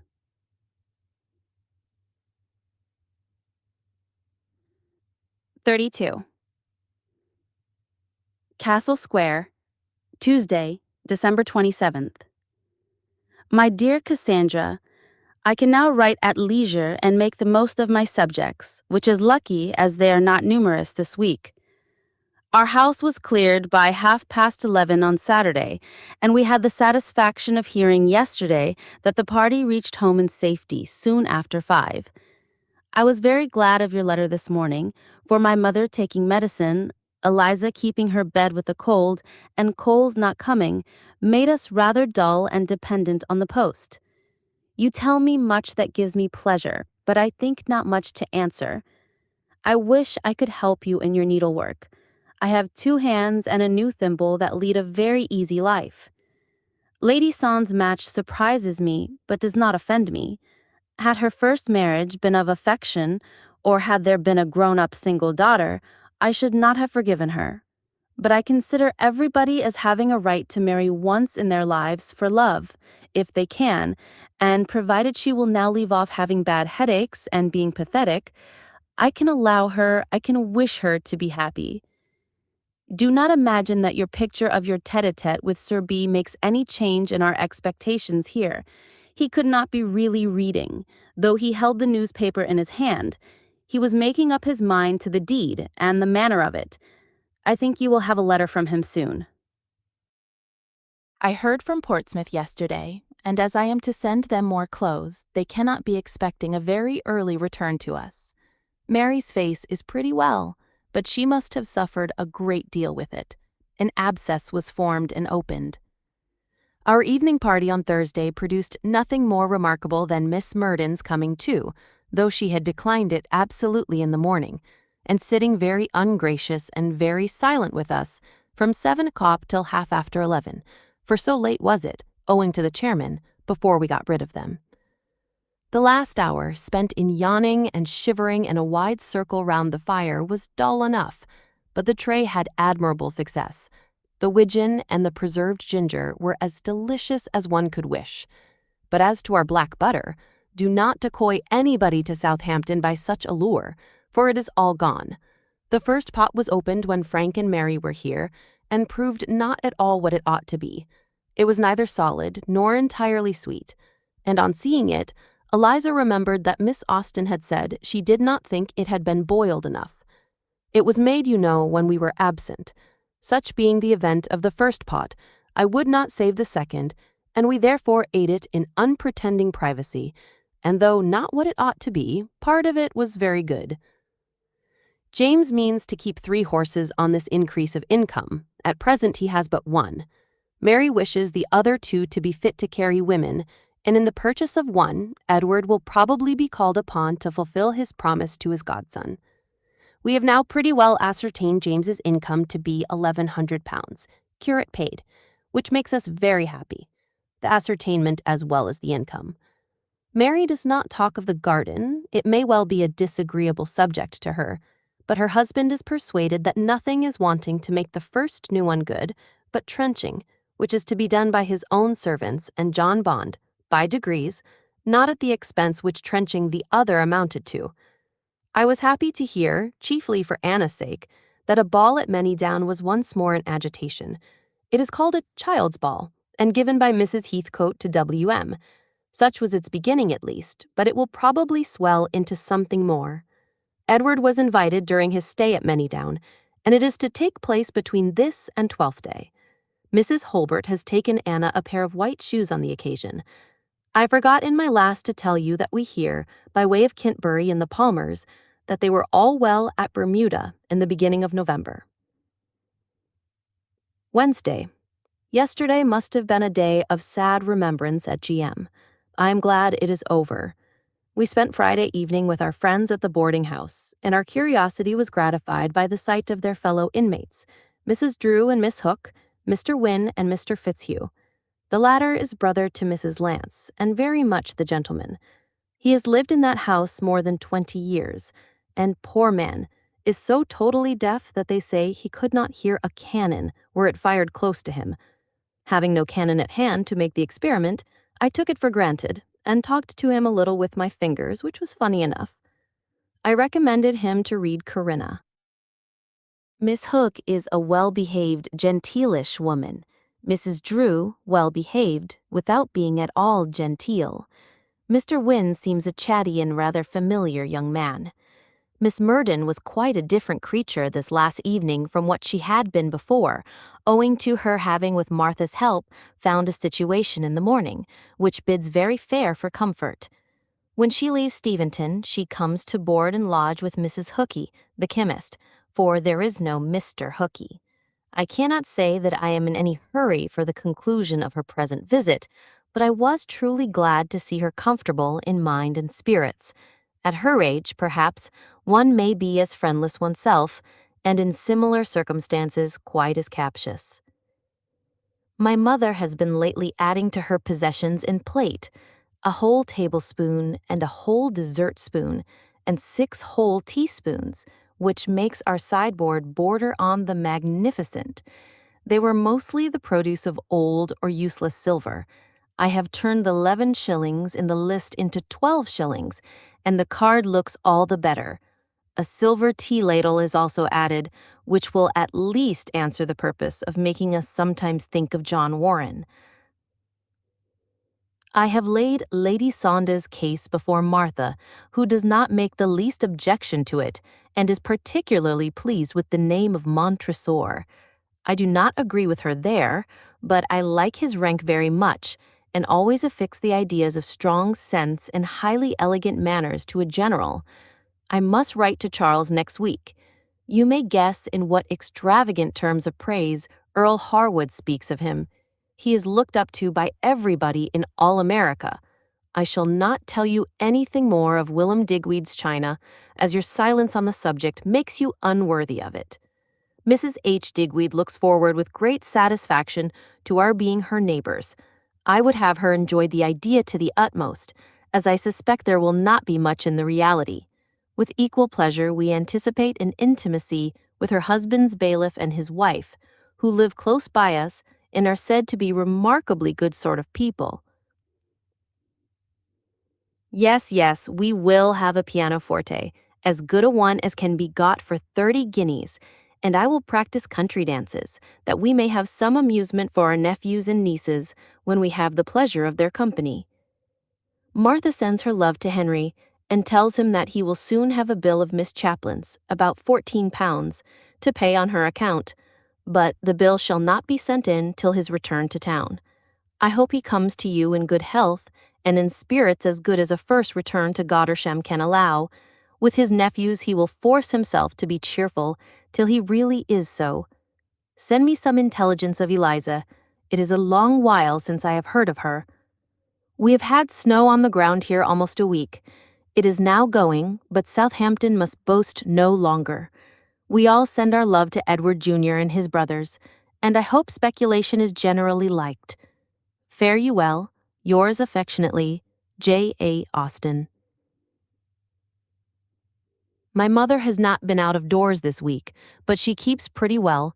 We have received through Bookham an indifferent account of your godmother. Miss Austen, Edward Austen's, Esquire, Godmersham Park, Faversham, Kent. I am not surprised, my dear Cassandra, that you did not find my last letter very full of matter, and I wish this may not have the same deficiency. But we are doing nothing ourselves to write about, and I am therefore quite dependent upon the communications of our friends or my own wits. This post brought me 2 interesting letters, yours and one from Bookham, in answer to an inquiry of mine about your good godmother, of whom we had lately received a very alarming account from Paragon. Miss Arnold was the informant then, and she spoke of Mrs. E.L. having been very dangerously ill, and attended by a physician from Oxford. Your letter to Adelstrop may perhaps bring you information from the spot, but in case it should not, I must tell you that she is better, though Dr. Bourne cannot yet call her out of danger. Such was the case last Wednesday, and Mrs. Cook's having had no later account is a favorable sign. I am to hear again from the latter next week, but not this, if everything goes on well. Her disorder is an inflammation on the lungs, arising from a severe chill taken in church last Sunday 3 weeks. Her mind all pious composure, as may be supposed. George Cook was there when her illness began. His brother has now taken his place. Her age and feebleness considered, one's fears cannot but preponderate, though her amendment has already surpassed the expectation of the physician at the beginning.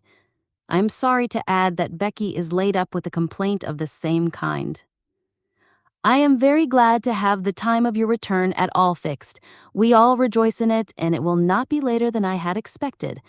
I dare not hope that Mary and Miss Curling may be detained at Portsmouth so long, or half so long, but it would be worth 2 pence to have it so. The St. Albans perhaps may soon be off to help bring home what may remain by this time of our poor army, whose state seems dreadfully critical. The Regency seems to have been heard of only here. My most political correspondents make no mention of it. Unlucky that I should have wasted so much reflection on the subject. I can now answer your question to my mother more at large, and likewise more at small, with equal perspicuity and minuteness. For the very day of our leaving Southampton is fixed, and if the knowledge is of no use to Edward, I am sure it will give him pleasure. Easter Monday, April 3rd, is the day. We are to sleep that night at Alton, and be with our friends at Bookham the next, if they are then at home. There we remain till the following Monday, and on Tuesday, April 11th, hope to be at Godmersham. If the Cooks are absent, we shall finish our journey on the 5th. These plans depend of course upon the weather, but I hope there will be no settled cold to delay us materially.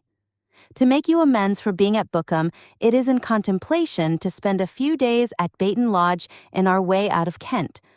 The hint of such a visit is most affectionately welcomed by Mrs. Birch, and one of her odd pleasant letters lately, in which she speaks of us with the usual distinguished kindness, declaring that she shall not be at all satisfied unless a very handsome present is made us immediately from one quarter. Fanny's not coming with you is no more than we expected, and as we have not the hope of a bed for her, and shall see her so soon afterwards at Godmersham, we cannot wish it otherwise. William will be quite recovered, I trust, by the time you receive this. What a comfort his cross-stitch must have been. Pray tell him that I should like to see his work very much. I hope our answers this morning have given satisfaction.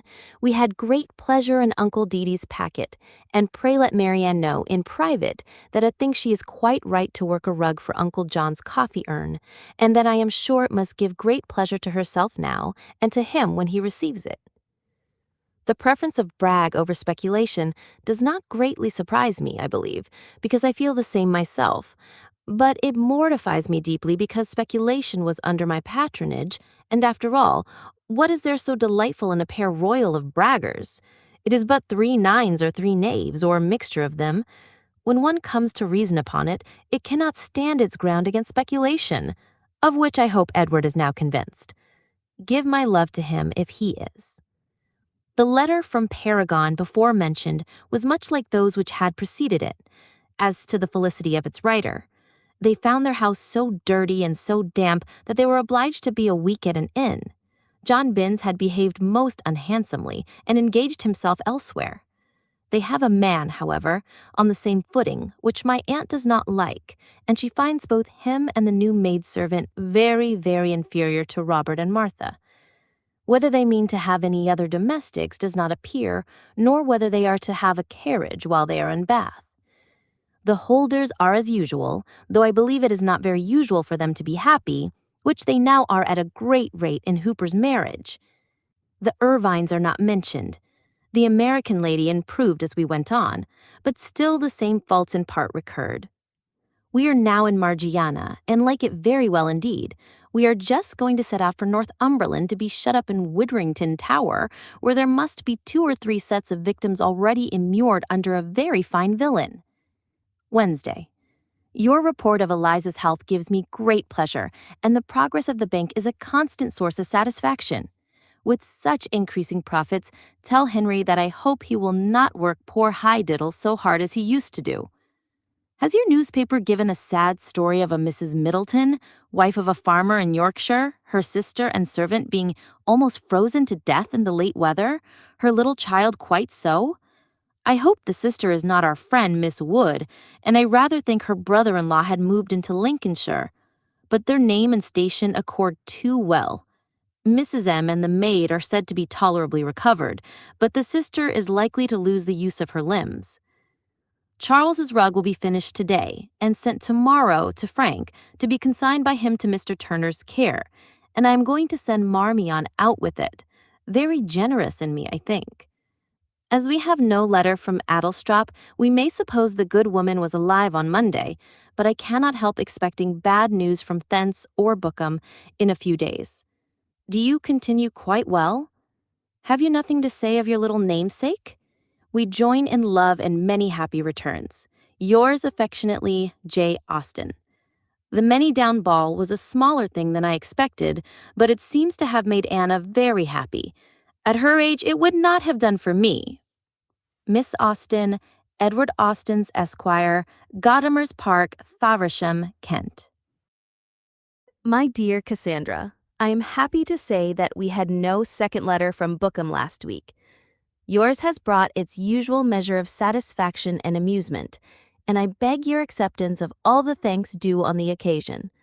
Your offer of cravats is very kind and happens to be particularly adapted to my wants, but it was an odd thing to occur to you. Yes, we have got another fall of snow and are very dreadful. Everything seems to turn to snow this winter. I hope you have had no more illness among you, and that William will be soon as well as ever. His working a footstool for Chawton is a most agreeable surprise to me, and I am sure his grandmamma will value it very much as a proof of his affection and industry, but we shall never have the heart to put our feet upon it. I believe I must work a muslin cover in satin stitch to keep it from the dirt. I long to know what his colors are. I guess greens and purples. Edward and Henry have started a difficulty respecting our journey, which I must own with some confusion had never been thought of by us. But if the former expected by it to prevent our traveling into Kent entirely, he will be disappointed, for we have already determined to go the Croydon road on leaving Bookham and sleep at Dartford. Will not that do? There certainly does seem no convenient resting place on the other road. Anna went to Clanville last Friday, and I have hopes of her new aunt's being really worth her knowing. Perhaps you may never have heard that James and Mary paid a morning visit there in form some weeks ago, and Mary, though by no means disposed to like her, was very much pleased with her indeed. Her praise, to be sure, proves nothing more than Mrs. M.'s being civil and attentive to them, but her being so is in favor of her having good sense. Mary writes of Anna as improved in person, but gives her no other commendation. I am afraid her absence now may deprive her of one pleasure, for that silly Mr. Hammond is actually to give his ball on Friday. We had some reason to expect a visit from Earl Harwood and James this week, but they do not come. Miss Murden arrived last night at Mrs. Hookie's as a message and a basket announced to us. You will therefore return to an enlarged and, of course, improved society here, especially as the Miss Williamses are come back. We were agreeably surprised the other day by a visit from your beauty and mine, each in a new cloth mantle and bonnet. And I dare say you will value yourself much on the modest propriety of Miss W.'s taste, hers being purple and Miss Grace's scarlet. I can easily suppose that your 6 weeks here will be fully occupied, were it only in lengthening the waists of your gowns. I have pretty well arranged my spring and summer plans of that kind, and mean to wear out my spotted muslin before I go. You will exclaim at this, but mine really has signs of feebleness, which with a little care may come to something. Martha and Dr. Mant are as bad as ever. He runs after her in the street to apologize for having spoken to a gentleman while she was near him the day before. Poor Mrs. Mant can't stand it any longer. She is retired to one of her married daughters.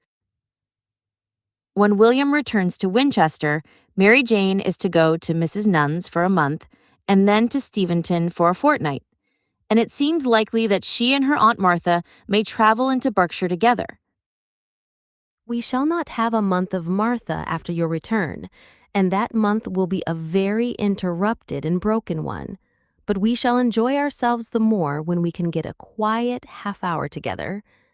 To set against your new novel, of which nobody ever heard before, and perhaps never may again, we have got Ida of Athens by Miss Owenson, which must be very clever because it was written, as the authoress says, in 3 months.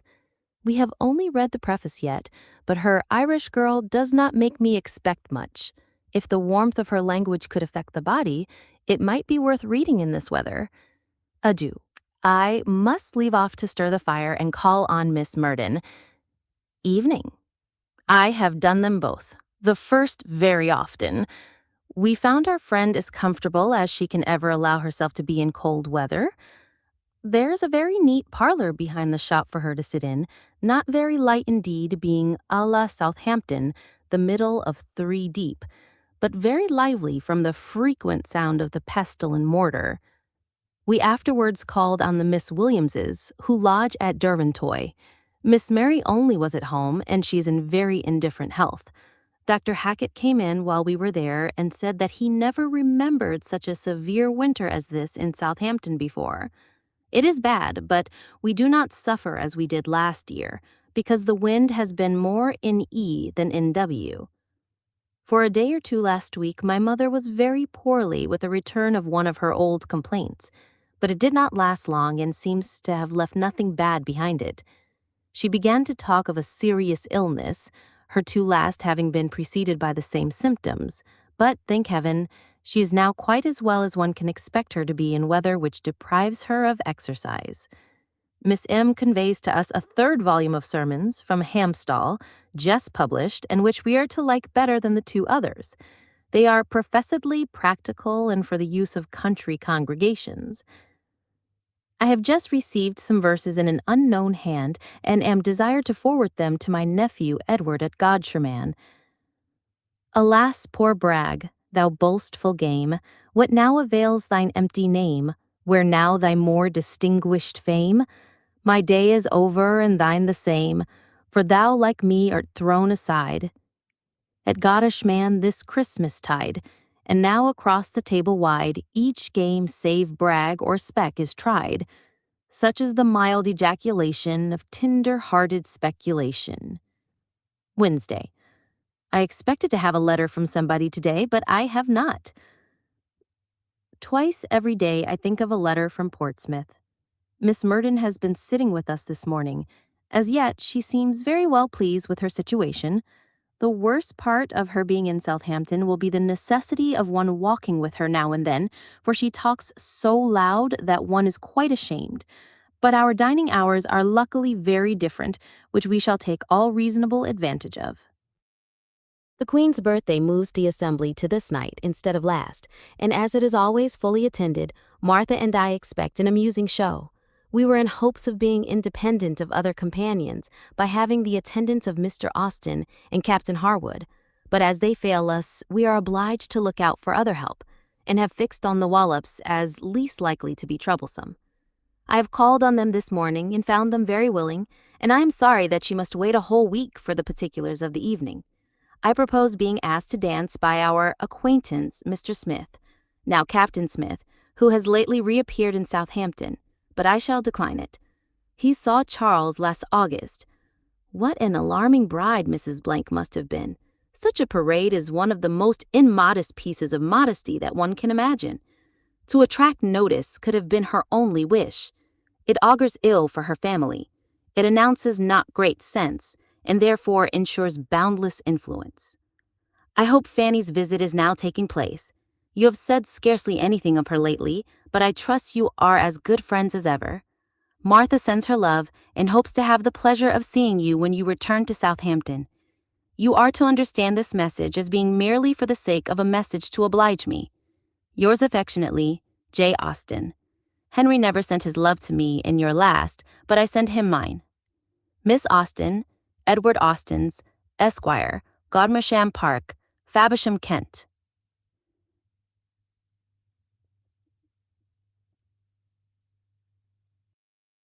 I had this pleasant news in a letter from Bookham last Thursday, but as the letter was from Mary instead of her mother, you will guess her account was not equally good from home. Mrs. Cook had been confined to her bed some days by illness, but was then better, and Mary wrote in confidence of her continuing to mend. I have desired to hear again soon. You rejoice me by what you say of Fanny. I hope she will not turn good for nothing this ever so long.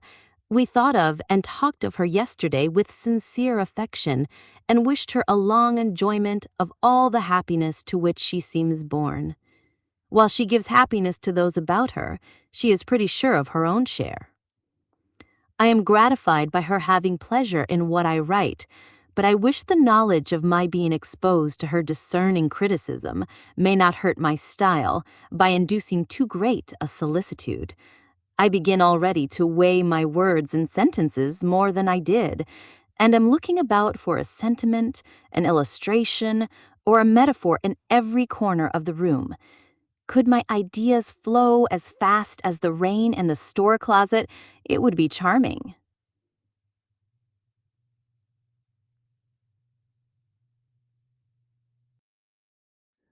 Your silence on the subject of our ball makes me suppose your curiosity too great for words.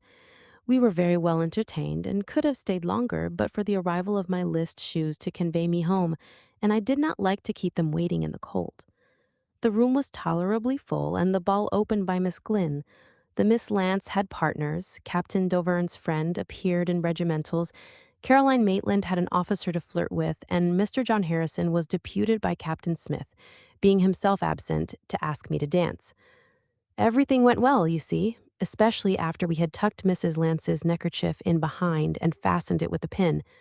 We had a very full and agreeable account of Mr. Hammond's ball from Anna last night. The same fluent pen has sent similar information, I know, into Kent.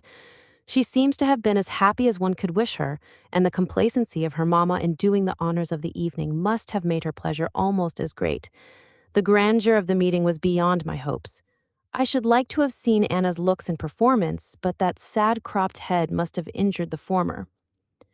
Martha pleases herself by believing that if I had kept her counsel, you would never have heard of Dr. M.'s late behavior, as if the very slight manner in which I mentioned it could have been all on which you found your judgment. I do not endeavor to undeceive her, because I wish her happy, at all events, and know how highly she prizes happiness of any kind. She is, moreover, so full of kindness for us both, and sends you in particular so many good wishes about your finger, that I am willing to overlook a venial fault, and as Dr. M is a clergyman, their attachment, however immoral, has a decorous air. Adieu, sweet you. This is grievous news from Spain. It is well that Dr. Moore was spared the knowledge of such a son's death. Yours affectionately, J. Austen. Anna's hand gets better and better. It begins to be too good for any consequence. We send best love to dear little Lizzie and Marianne in particular.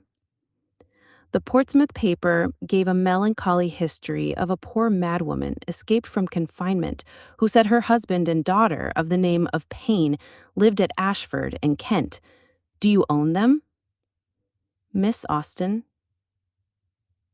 Edward Austen's, ESQ. Godmersham Park, Faversham.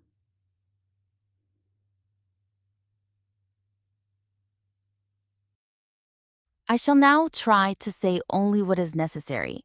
I am weary of meandering, so expect a vast deal of small matter concisely told in the next 2 pages. Mrs. Cook has been very dangerously ill, but is now, I hope, safe. I had a letter last week from George, Mary being too busy to write, and at that time the disorder was called of the typhus kind, and their alarm considerable. But yesterday brought me a much better account from Mary, the origin of the complaint being now ascertained to be bilious, and the strong medicines requisite promising to be effectual. Mrs. E.L. is so much recovered as to get into the dressing room every day. A letter from Hamstall gives us the history of Sir Thomas William's return. The Admiral, whoever he might be, took a fancy to the Neptune, and having only a worn-out 74 to offer in lieu of it, Sir Thomas declined such a command and has come home passenger. Lucky man to have so fair an opportunity of escape. I hope his wife allows herself to be happy on the occasion, and does not give all her thoughts to being nervous. A great event happens this week at Hamstall in young Edward's removal to school. He is going to Rugby and is very happy in the idea of it. I wish his happiness may last, but it will be a great change to become a raw schoolboy from being a pompous sermon writer and a domineering brother. It will do him good, I dare say. Caroline has had a great escape from being burnt to death lately. As her husband gives the account, we must believe it true. Miss Murden is gone, called away by the critical state of Mrs. Pottinger, who has had another severe stroke and is without sense or speech. Miss Murden wishes to return to Southampton if circumstances suit, but it must be very doubtful. We have been obliged to turn away Choles. He grew so very drunken and negligent, and we have a man in his place called Thomas. Martha desires me to communicate something concerning herself, which she knows will give you pleasure, as affording her very particular satisfaction. It is that she is to be in town this spring with Mrs. Dundas. I need not dilate on the subject. You understand enough of the whys and wherefores to enter into her feelings, and to be conscious that of all possible arrangements, it is the one most acceptable to her. She goes to Barton on leaving us, and the family removed to town in April. What you tell me of Miss Sharp is quite new and surprises me a little. I feel, however, as you do. She is born, poor thing, to struggle with evil, and her continuing with Miss B is, I hope, a proof that matters are not always so very bad between them as her letters sometimes represent. Jenny's marriage I had heard of, and supposed you would do so too from Steventon, as I knew you were corresponding with Mary at the time. I hope she will not sully the respectable name she now bears. Your plan for Miss Curling is uncommonly considerate and friendly, and such as she must certainly jump at. Edward's going round by Steventon, as I understand he promises to do, can be no reasonable objection. Mrs. J. Austen's hospitality is just of the kind to enjoy such a visitor. We were very glad to know Aunt Fanny was in the country when we read of the fire. Pray give my best compliments to the Mrs. Finches if they are at G.M. I am sorry to find that Sir J. Moore has a mother living, but though a very heroic son, he might not be a very necessary one to her happiness. Deacon Morrel may be more to Mrs. Morrel. I wish Sir John had united something of the Christian with the hero in his death. Thank heaven, we have had no one to care for particularly among the troops. No one, in fact, nearer to us than Sir John himself. Colonel Maitland is safe and well. His mother and sisters were of course anxious about him, but there is no entering much into the solicitudes of that family. My mother is well, and gets out when she can with the same enjoyment and apparently the same strength as hitherto. She hopes you will not omit begging Mrs. Seward to get the garden cropped for us, supposing she leaves the house too early to make the garden any object to herself. We are very desirous of receiving your account of the house, for your observations will have a motive which can leave nothing to conjecture and suffer nothing from want of memory. For one's own dear self, one ascertains and remembers everything. Lady Sons is an impudent woman to come back into her old neighborhood again. I suppose she pretends never to have married before, and wonders how her father and mother came to have her christened Lady Sons. The store closet, I hope, will never do so again, for much of the evil is proved to have proceeded from the gutter being choked up, and we have had it cleared. We had reason to rejoice in the child's absence at the time of the thaw, for the nursery was not habitable. We hear of similar disasters from almost everybody. No news from Portsmouth. We are very patient. Mrs. Charles Fowl desires to be kindly remembered to you. She is warmly interested in my brother and his family. Yours very affectionately, J. Austen. Miss Austen, Edward Austen's ESQ, Godmersham Park, Faversham, Kent. I bless my stars that I have done with Tuesday. But alas, Wednesday was likewise a day of great doings, for Manon and I took our walk to Grafton House, and I have a good deal to say on that subject. I'm sorry to tell you that I am getting very extravagant and spending all my money, and what is worse for you, I have been spending yours too. For in a linen draper's shop to which I went for checked muslin, and for which I was obliged to give 7 shillings a yard, I was tempted by a pretty colored muslin and bought 10 yards of it on the chance of your liking it. But at the same time, if it should not suit you, you must not think yourself at all obliged to take it. It is only 3 shillings and 6 pence per yard, and I should not in the least mind keeping the whole. In texture, it is just what we prefer, but its resemblance to green crewels, I must own, is not great, for the pattern is a small red spot. And now I believe I have done all my commissions except Wedgwood. I liked my walk very much. It was shorter than I had expected, and the weather was delightful. We set off immediately after breakfast and must have reached Grafton House by 11:30.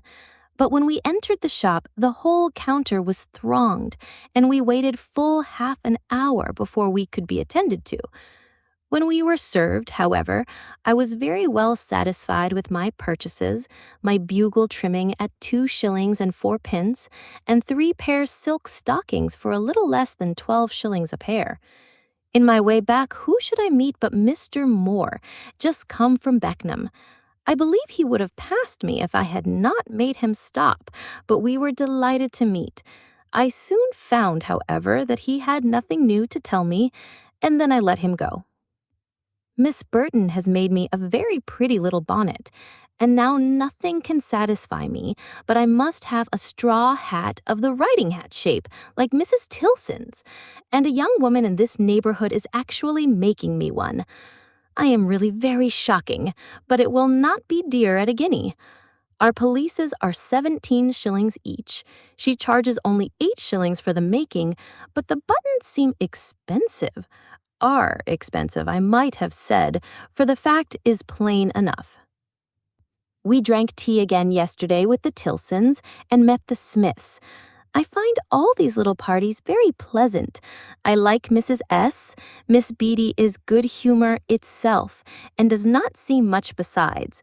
We spend tomorrow evening with them and are to meet the Cone and Mrs. Cantello Smith you have been used to hear of, and if she is in good humor, are likely to have excellent singing.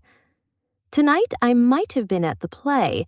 Henry had kindly planned our going together to the Lyceum, but I have a cold which I should not like to make worse before Saturday, so I stay within all this day.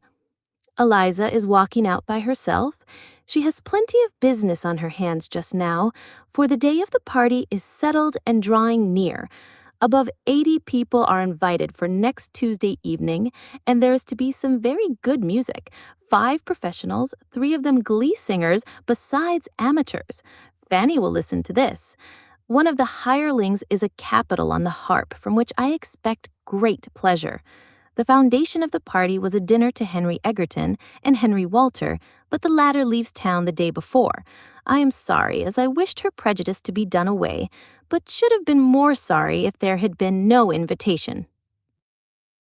I am a wretch to be so occupied with all these things as to seem to have no thoughts to give to people and circumstances which really supply a far more lasting interest.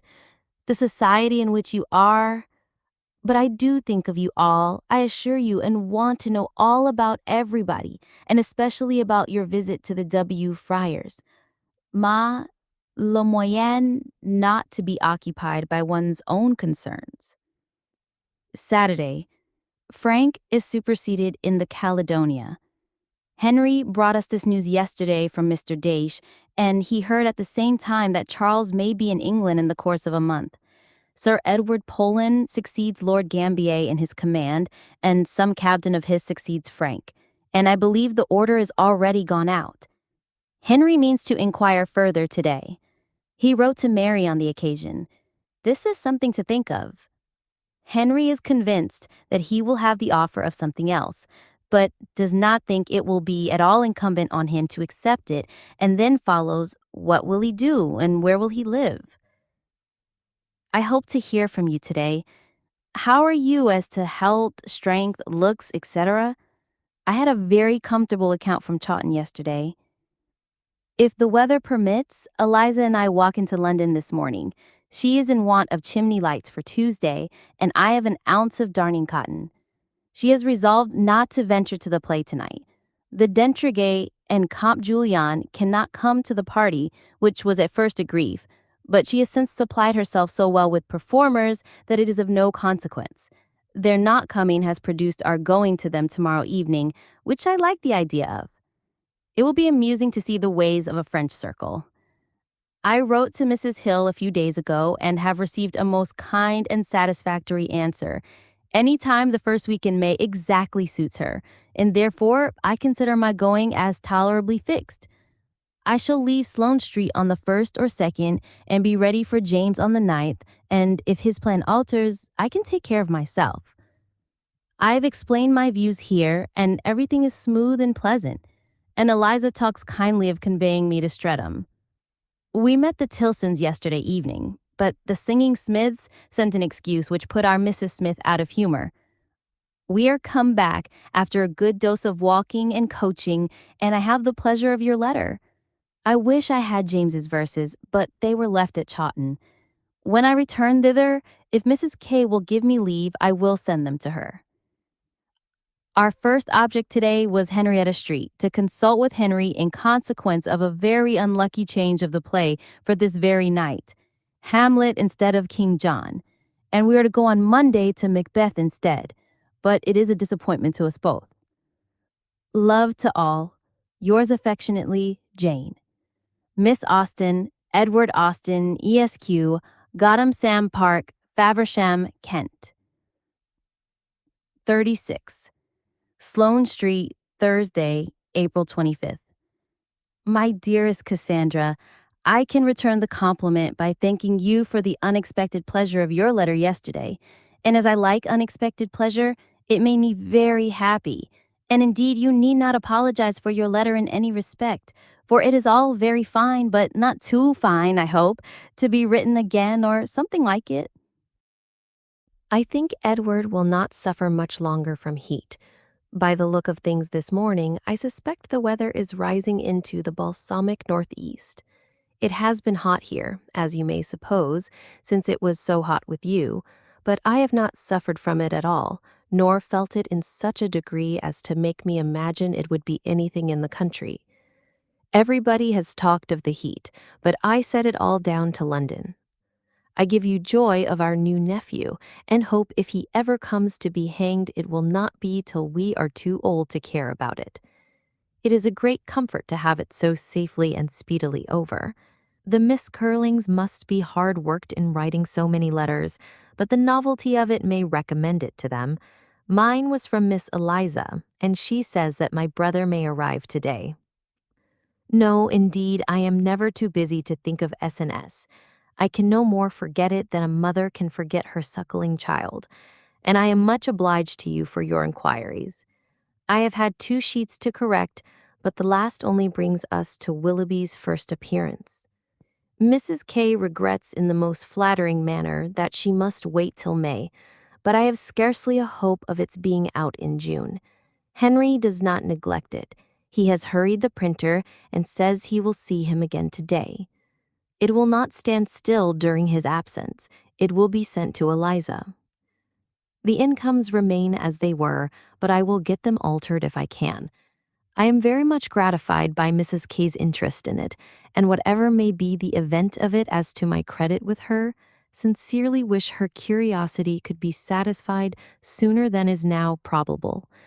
I think she will like my Eleanor, but cannot build on anything else. Our party went off extremely well. There were many solicitudes, alarms, and vexations beforehand, of course, but at last everything was quite right. The rooms were dressed up with flowers, etc., and looked very pretty. A glass for the mantelpiece was lent by the man who was making their own. Mr. Egerton and Mr. Walter came at 5:30, and the festivities began with a pair of very fine souls. Yes, Mr. Walter, for he postponed his leaving London on purpose, which did not give much pleasure at the time, any more than the circumstance from which it rose, his calling on Sunday and being asked by Henry to take the family dinner on that day, which he did. But it is all smoothed over now, and she likes him very well. At 7:30 arrived the musicians in 2 hackney coaches, and by 8 the lordly company began to appear. Among the earliest were George and Mary Cook, and I spent the greatest part of the evening very pleasantly with them. The drawing-room being soon hotter than we liked, we placed ourselves in the connecting passage, which was comparatively cool and gave us all the advantage of the music at a pleasant distance, as well as that of the first view of every newcomer. I was quite surrounded by acquaintance, especially gentlemen, and what with Mr. Hampson, Mr. Seymour, Mr. W. Knatchbull, Mr. Guillemard, a Captain Simpson, brother to the Captain Simpson, besides Mr. Walter and Mr. Egerton, in addition to the Cooks and Mrs. Beckford and Miss Middleton, I had quite as much upon my hands as I could do. Poor Miss B has been suffering again from her old complaint and looks thinner than ever. She certainly goes to Cheltenham the beginning of June. We were all delight in cordiality, of course. Miss M seems very happy, but has not beauty enough to figure in London. Including everybody, we were 66, which was considerably more than Eliza had expected, and quite enough to fill the back drawing room and leave a few to be scattered about in the other and in the passage. The music was extremely good. It opened, Tell Fanny, with Poiky de Parp, Piers Praise Puff Propala, and of the other glees I remember, In Peace Love Tunes, Rosabelle, The Red Cross Knight, and Poor Insect.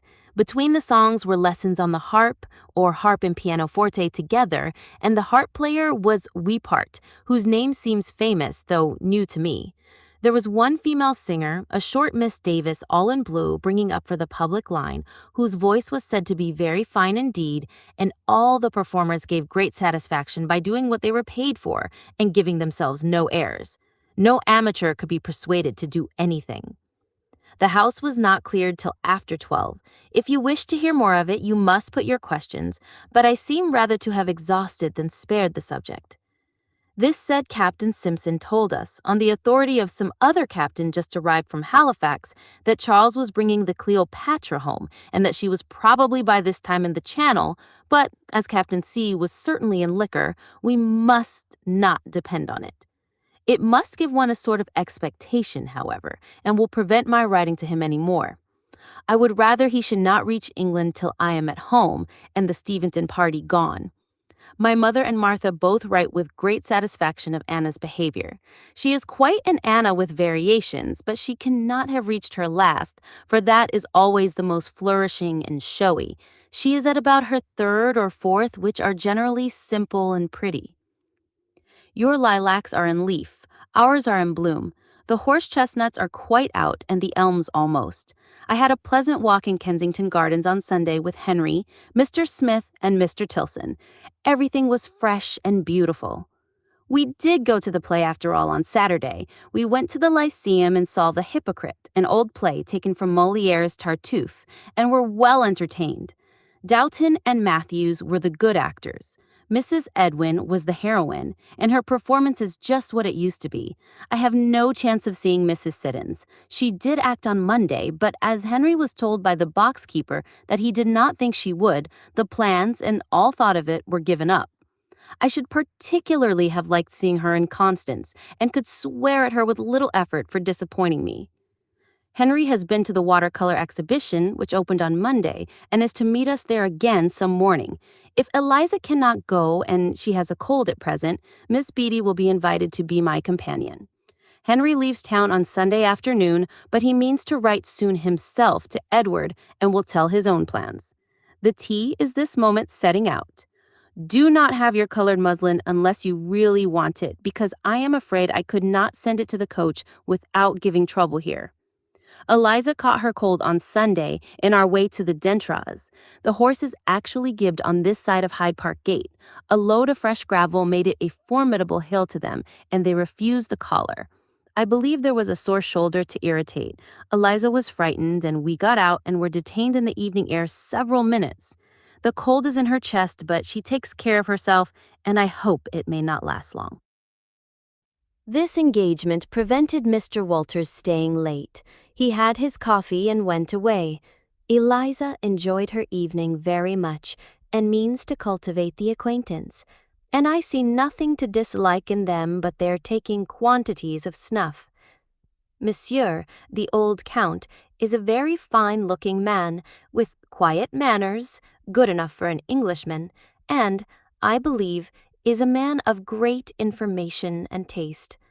He has some fine paintings which delighted Henry as much as the son's music gratified Eliza, and among them a miniature of Philip V of Spain, Louis XIV's grandson, which exactly suited my capacity. Count Julian's performance is very wonderful.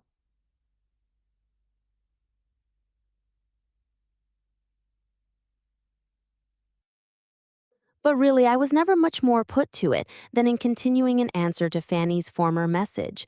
What is there to be said on the subject?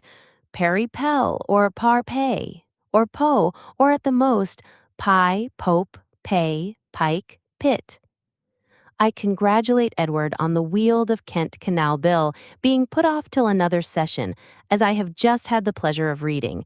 There is always something to be hoped from delay. Between session and session, the first prepossession may rouse up the nation, and the villainous bill may be forced to lie still against wicked men's will. There is poetry for Edward and his daughter. I am afraid I shall not have any for you. I forgot to tell you in my last that our cousin Miss Payne called in on Saturday and was persuaded to stay dinner. She told us a great deal about her friend Lady Cath Brecknell, who is most happily married, and Mr. Brecknell is very religious and has got black whiskers. I am glad to think that Edward has a tolerable day for his drive to Goodstone, and very glad to hear of his kind promise of bringing you to town. I hope everything will arrange itself favorably. The 16th is now to be Mrs. Dundas's day. I mean, if I can, to wait for your return before I have my new gown made up, from a notion of their making up to more advantage together, and as I find the muslin is not so white as it used to be, some contrivance may be necessary. I expect the skirt to require 1/2 breadth cut in gores, besides 2 whole breadths. Eliza has not yet quite resolved on inviting Anna, but I think she will. Yours very affectionately, Jane. 38. Chawton, Wednesday, May 29. It was a mistake of mine, my dear Cassandra, to talk of a 10th child at Hamstall. I had forgot there were but 8 already. Your inquiry after my uncle and aunt were most happily timed, for the very same post brought an account of them. They are again at Gloucester House, enjoying fresh air which they seem to have felt the want of in Bath, and are tolerably well, but not more than tolerable. My aunt does not enter into particulars, but she does not write in spirits, and we imagine that she has never entirely got the better of her disorder in the winter. Mrs. Welby takes her out airing in her barouche, which gives her a headache, a comfortable proof, I suppose, of the uselessness of the new carriage when they have got it. You certainly must have heard before I can tell you that Colonel Ord has married our cousin Margaret Beckford, the Marchioness of Douglas's sister. The papers say that her father disinherits her, but I think too well of an Ord to suppose that she has not a handsome independence of her own. Chawton Cottage from the Garden. Letters 172. The chickens are all alive and fit for the table, but we save them for something grand. Some of the flower seeds are coming up very well, but your mignonette makes a wretched appearance. Miss Ben has been equally unlucky as to hers. She had seed from 4 different people, and none of it comes up. Our young peony at the foot of the fir tree has just blown and looks very handsome, and the whole of the shrubbery border will soon be very gay with pinks and sweet williams, in addition to the columbines already in bloom. The syringas are too coming out. We are likely to have a great crop of Orleans plums, but not many greengages. On the standard, scarcely any, 3 or 4 dozen perhaps against the wall. I believe I told you differently when I first came home, but I can now judge better than I could then. I have had a medley and satisfactory letter this morning from the husband and wife at Cowes, and in consequence of what is related of their plans, we have been talking over the possibility of inviting them here and their way from Steventon, which is what one should wish to do, and is, I dare say, what they expect. But supposing Martha to be at home, it does not seem a very easy thing to accommodate so large a party. My mother offers to give up her room to Frank and Mary, but there will then only be the best for 2 maids and 3 children. They go to Steventon about the 22nd, and I guess, for it is quite a guess, we'll stay there from a fortnight to 3 weeks. I must not venture to press Miss Sharp's coming at present. We may hardly be at liberty before August. Poor John Bridges, we are very sorry for his situation and for the distress of the family. Lady B is, in one way, severely tried, and our own dear brother suffers a great deal, I dare say, on the occasion. I have not much to say of ourselves. Anna is nursing a cold caught in the arbor at Farringdon, that she may be able to keep her engagement to Maria M. this evening, when I suppose she will make it worse. She did not return from Farringdon until Sunday, when H.B. walked home with her and drank tea here. She was with the Proudings almost all Monday. She went to learn to make feather trimmings of Miss Anna, and they kept her to dinner, which was rather lucky, as we were called upon to meet Mrs. and Miss Terry the same evening at the Digweeds, and though Anna was of course invited too, I think it always safest to keep her away from the family, lest she should be doing too little or too much. Mrs. Terry, Mary, and Robert, with my Aunt Harding and her daughter, came from Dummer for a day and a night, all very agreeable and very much delighted with the new house and with Chawton in general. We sat upstairs and had thunder and lightning as usual. I never knew such a spring for thunderstorms as it has been. Thank God we have no bad ones here. I thought myself in luck to have my uncomfortable feelings shared by the mistress of the house, as that procured blinds and candles. It had been excessively hot the whole day. Mrs. Harding is a good-looking woman, but not much like Mrs. Toke, inasmuch as she is very brown and has scarcely any teeth. She seems to have some of Mrs. Toke's civility.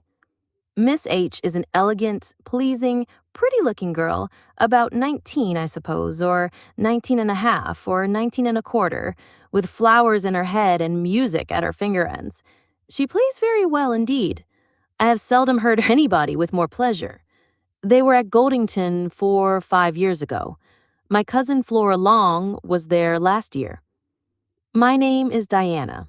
How does Fanny like it? What a change in the weather. We have a fire again now. Harriet Ben sleeps at the Great House tonight and spends tomorrow with us, and the plan is that we should all walk with her to drink tea at Farringdon, for her mother is now recovered, but the state of the weather is not very promising at present. Miss Ben has been returned to her cottage since the beginning of last week, and now has just got another girl. She comes from Alton. For many days, Miss Ben had nobody with her but her niece Elizabeth, who was delighted to be her visitor and her maid. They both dined here on Saturday while Anna was at Farringdon, and last night an accidental meeting and a sudden impulse produced Miss Ben and Maria Middleton at our tea table. If you have not heard, it is very fit you should, that Mr. Harrison has had the living of Fareham given him by the bishop, and is going to reside there. And now it is said that Mr. Peach, beautiful wiseacre, wants to have the curacy of Overton, and if he does leave Wooton, James Digweed wishes to go there. Fare you well. Yours affectionately, Jane Austen. The chimneys at the great house are done. Mr. Prouting has opened a gravel pit, very conveniently for my mother, just at the mouth of the approach to his house. But it looks a little as if he meant to catch all his company. Tolerable gravel. Miss Austen, Godmersham Park, Faversham, Kent. 39. Chawton, Thursday, June 6th. By this time, my dearest Cassandra, you know Martha's plans. I was rather disappointed, I confess, to find that she could not leave town till after the 24th, as I had hoped to see you here the week before. The delay, however, is not great, and everything seems generally arranging itself for your return very comfortably. I found Henry perfectly predisposed to bring you to London if agreeable to yourself. He has not fixed his day for going into Kent, but he must be back again before the 20th. You may therefore think with something like certainty of the close of your Godmersham visit, and will have, I suppose, about a week for Sloane Street. He travels in his gig, and should the weather be tolerable, I think you must have a delightful journey. I have given up all idea of Miss Sharp's traveling with you and Martha, for though you are both all compliance with my scheme, yet as you knock off a week from the end of her visit, and Martha rather more from the beginning, the thing is out of the question. I have written to her to say that after the middle of July we shall be happy to receive her, and I have added a welcome if she could make her way hither directly, but I do not expect that she will. I have also sent our invitation to Cowes. We are very sorry for the disappointment you have all had in Lady B's illness, but a division of the proposed party is with you by this time, and I hope may have brought you a better account of the rest. Give my love and thanks to Harriet, who has written me charming things of your looks and diverted me very much by poor Mrs. C. Mills's continued perplexity. I had a few lines from Henry on Tuesday to prepare us for himself and his friend, and by the time that I had made the sumptuous provision of a neck of mutton on the occasion, they drove into the court. But lest you should not immediately recollect in how many hours a neck of mutton may be certainly procured, I add that they came a little after 12, both tall and well, and in their different degrees agreeable. It was a visit of only 24 hours, but very pleasant while it lasted. Mr. Tilson took a sketch of the great house before dinner, and after dinner we all three walked to Chawton Park, meaning to go into it, but it was too dirty and we were obliged to keep on the outside. Mr. Tilson admired the trees very much, but grieved that they should not be turned into money. My mother's cold is better, and I believe she only wants dry weather to be very well. It was a great distress to her that Anna should be absent during her uncle's visit, a distress which I could not share. She does not return from Farringdon till this evening, and I doubt not has had plenty of the miscellaneous, unsettled sort of happiness which seems to suit her best. We hear from Miss Ben, who was on the common with the Proutings, that she was very much admired by the gentlemen in general. I like your new bonnets exceedingly. Yours is a shape which always looks well, and I think Fanny's particularly becoming to her. On Monday I had the pleasure of receiving, unpacking, and approving our Wedgwood ware. It all came very safely, and upon the whole is a good match, though I think they might have allowed us rather larger leaves, especially in such a year of fine foliage as this. One is apt to suppose that the woods about Birmingham must be blighted. There was no bill with the goods, but that shall not screen them from being paid. I mean to ask Martha to settle the account. It will be quite in her way, for she is just now sending my mother a breakfast set from the same place. I hope it will come by the wagon tomorrow. It is certainly what we want, and I long to know what it is like. And as I am sure Martha has great pleasure in making the present, I will not have any regret. We have considerable dealings with the wagons at present. A hamper of port and brandy from Southampton is now in the kitchen. Your answer about the Miss Plumtrees proves you as fine a Daniel as ever Portia was, for I maintained Emma to be the eldest. We began peas on Sunday, but our gatherings are very small, not at all like the gathering in the Lady of the Lake. Yesterday, I had the agreeable surprise of finding several scarlet strawberries quite ripe. Had you been at home, this would have been a pleasure lost. There are more gooseberries and fewer currants than I thought at first. We must buy currants for our wine. The Digweeds are gone down to see the Stephen Terrys at Southampton and catch the King's birthday at Portsmouth. Miss Papillon called on us yesterday, looking handsomer than ever. Maria Middleton and Miss Bin dine here tomorrow. We are not to enclose any more letters to Abingdon Street, as perhaps Martha has told you. I had just left off writing and put on my things for walking to Alton when Anna and her friend Harriet called in their way thither, so we went together. Their business was to provide mourning against the king's death, and my mother has had a bombazine bought for her. I am not sorry to be back again, for the young ladies had a great deal to do and without much method in doing it. Anna does not come home till tomorrow morning. She has written, I find, to Fanny, but there does not seem to be a great deal to relate of Tuesday. I had hoped there might be dancing. Mrs. Budd died on Sunday evening. I saw her 2 days before her death and thought it must happen soon. She suffered much from weakness and restlessness almost to the last. Poor little Harriet seems truly grieved. You have never mentioned Harry. How is he? With love to you all, yours affectionately, J.A. I hope you received my little parcel by J. Bond on Wednesday evening, my dear Cassandra, and that you will be ready to hear from me again on Sunday, for I feel that I must write to you today. I want to tell you that I have got my own darling child from London. On Wednesday, I received one copy sent down by Faulkner with 3 lines from Henry to say that he had given another to Charles and sent a third by the coach to Godmersham. The advertisement is in our paper today for the first time, 18 shillings. He shall ask £1 1 shilling for my 2 next, and £1 8 shillings for my stupidest of all. Miss B dined with us on the very day of the book's coming, and in the evening we fairly sat at it and read half the first volume to her, prefacing that, having intelligence from Henry that such a work would soon appear, we had desired him to send it whenever it came out, and I believe it passed with her unsuspected. She was amused, poor soul, that she could not help, with 2 such people to lead the way, but she really does seem to admire Elizabeth. I must confess that I think her as delightful a creature as ever appeared in print, and how I shall be able to tolerate those who do not like her at least, I do not know.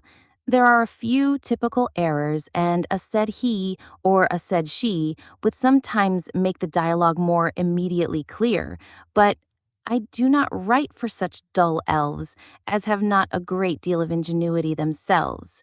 The second volume is shorter than I could wish, but the difference is not so much in reality as in look, there being a larger proportion of narrative in that part. I have lopped and cropped so successfully, however, that I imagine it must be rather shorter than Sense and Sensibility altogether. Now I will try and write of something else. February. This will be a quick return for yours, my dear Cassandra. I doubt its having much else to recommend it, but there is no saying it may turn out to be a very long and delightful letter. I am exceedingly pleased that you can say what you do, after having gone through the whole work, and Fanny's praise is very gratifying. My hopes were tolerably strong of her, but nothing like a certainty. Her liking Darcy and Elizabeth is enough. She might hate all the others if she would. I have her opinion under her own hand this morning, but your transcript of it, which I read first, was not and is not the less acceptable. To me it is, of course, all praise, but the more exact truth which she sends you is good enough. Our party on Wednesday was not unagreeable, though we wanted a master of the house less anxious and fidgety and more conversable. Upon Mrs. Blank's mentioning that she had sent the rejected addresses to Mrs. H, I began talking to her a little about them and expressed my hope of their having amused her. Her answer was, "Oh dear, yes, very much. Very droll indeed, the opening of the house and the striking up of the fiddles." What she meant, poor woman, who shall say? I sought no farther. As soon as a whist party was formed and a round table threatened, I made my mother an excuse and came away, leaving just as many for their round table as there were at Mrs. Grant's. I wish they might be as agreeable a set. My mother is very well, and finds great amusement in glove knitting, and at present wants no other work. We quite run over with books. She has got Sir John Carr's Travels in Spain, and I am reading a Society Octavo, an essay on the military police and institutions of the British Empire by Captain Pasley of the Engineers, a book which I protested against at first, but which upon trial I find delightfully written and highly entertaining. I am as much in love with the author as I ever was with Clarkson or Buchanan, or even the two Mr. Smiths of the city. The first soldier I ever sighed for, but he does write with extraordinary force and spirit. Yesterday, moreover, brought us Mrs. Grant's letters with Mr. White's compliments, but I have disposed of them, compliments and all, to Miss P., and amongst so many readers or retainers of books as we have in Chawton, I dare say there will be no difficulty in getting rid of them for another fortnight if necessary. I have disposed of Mrs. Grant for the second fortnight to Mrs. Blank. It can make no difference to her which of the 26 fortnights in the year the 3 volumes lie on her table. I have been applied to for information as to the oath taken in former times of bell, book, and candle, but have none to give. Perhaps you may be able to learn something of its origin where you now are. Ladies who read those enormous, great, stupid, thick quarto volumes which one always sees in the breakfast parlor, there must be acquainted with everything in the world. I detest a quarto. Captain Pasley's book is too good for their society. They will not understand a man who condenses his thoughts into an octavo. I have learned from Sir J. Carr that there is no government house at Gibraltar. I must alter it to the commissioners. Footnote 43. Sloane Street, Thursday, May 20th. My dear Cassandra, before I say anything else, I claim a paper full of halfpence on the drawing-room mantelpiece. I put them there myself, and forgot to bring them with me. I cannot say that I have yet been in any distress for money, but I choose to have my due, as well as the devil. How lucky we were in our weather yesterday. This wet morning makes one more sensible of it. We had no rain of any consequence. The head of the caracal was put half up 3 or 4 times, but our share of the showers was very trifling, though they seemed to be heavy all round us when we were on the Hog's Back, and I fancied it might then be raining so hard at Chawton as to make you feel for us much more than we deserved. 3 hours and a quarter took us to Guildford, where we stayed barely 2 hours, and had only just time enough for all we had to do there. That is, eating a long and comfortable breakfast, watching the carriages, paying Mr. Harrington, and taking a little stroll afterwards. From some views which that stroll gave us, I think most highly of the situation of Guildford. We wanted all our brothers and sisters to be standing with us in the bowling green and looking towards Horsham. I was very lucky in my gloves, got them at the first shop I went to, though I went into it rather because it was near than because it looked at all like a glove shop, and gave only 4 shillings for them, after which everybody at Chawton will be hoping and predicting that they cannot be good for anything, and their worth certainly remains to be proved, but I think they look very well. We left Guildford at 20 minutes before 12. I hope somebody cares for these minutiae, and were at Esher in about 2 hours more. I was very much pleased with the country in general. Between Guildford and Ripley I thought it particularly pretty, also about Painch Hill, and from a Mr. Spicer's grounds at Esher, which we walked into before dinner, the views were beautiful. I cannot say what we did not see, but I should think there could not be a wood or a meadow or palace or remarkable spot in England that was not spread out before us on one side or another. Claremont is going to be sold. a Mr. Ellis has it now. It is a house that seems never to have prospered. After dinner, we walked forward to be overtaken at the coachman's time, and before he did overtake us, we were very near Kingston. I fancy it was about 6:30 when we reached this house. A 12 hours business, and the horses did not appear more than reasonably tired. I was very tired too, and glad to get to bed early, but am quite well today. I am very snug in the front drawing room all to myself, and would not say thank you for any company but you. The quietness of it does me good. I have contrived to pay my 2 visits, though the weather made me a great while about it, and left me only a few minutes to sit with Charlotte Craven. She looks very well, and her hair is done up with an elegance to do credit to any education. Her manners are as unaffected and pleasing as ever. She had heard from her mother today. Mrs. Craven spends another fortnight at Chilton. I saw nobody but Charlotte, which pleased me best. I was shown upstairs into a drawing room, where she came to me, and the appearance of the room, so totally unschool-like, amused me very much. It was full of modern elegances. Yours very affectionately, J.A. Footnote 44. Sloane Street, Monday, May 24th. My dearest Cassandra, I am very much obliged to you for writing to me. You must have hated it after a worrying morning. Your letter came just in time to save my going to Remnant's and fit me for Christians, where I bought Fanny's dimity. I went the day before, Friday, to Leighton's as I proposed, and got my mother's gown, 7 yards at 6 shillings and 6 pence. I then walked into number 10, which is all dirt and confusion, but in a very promising way.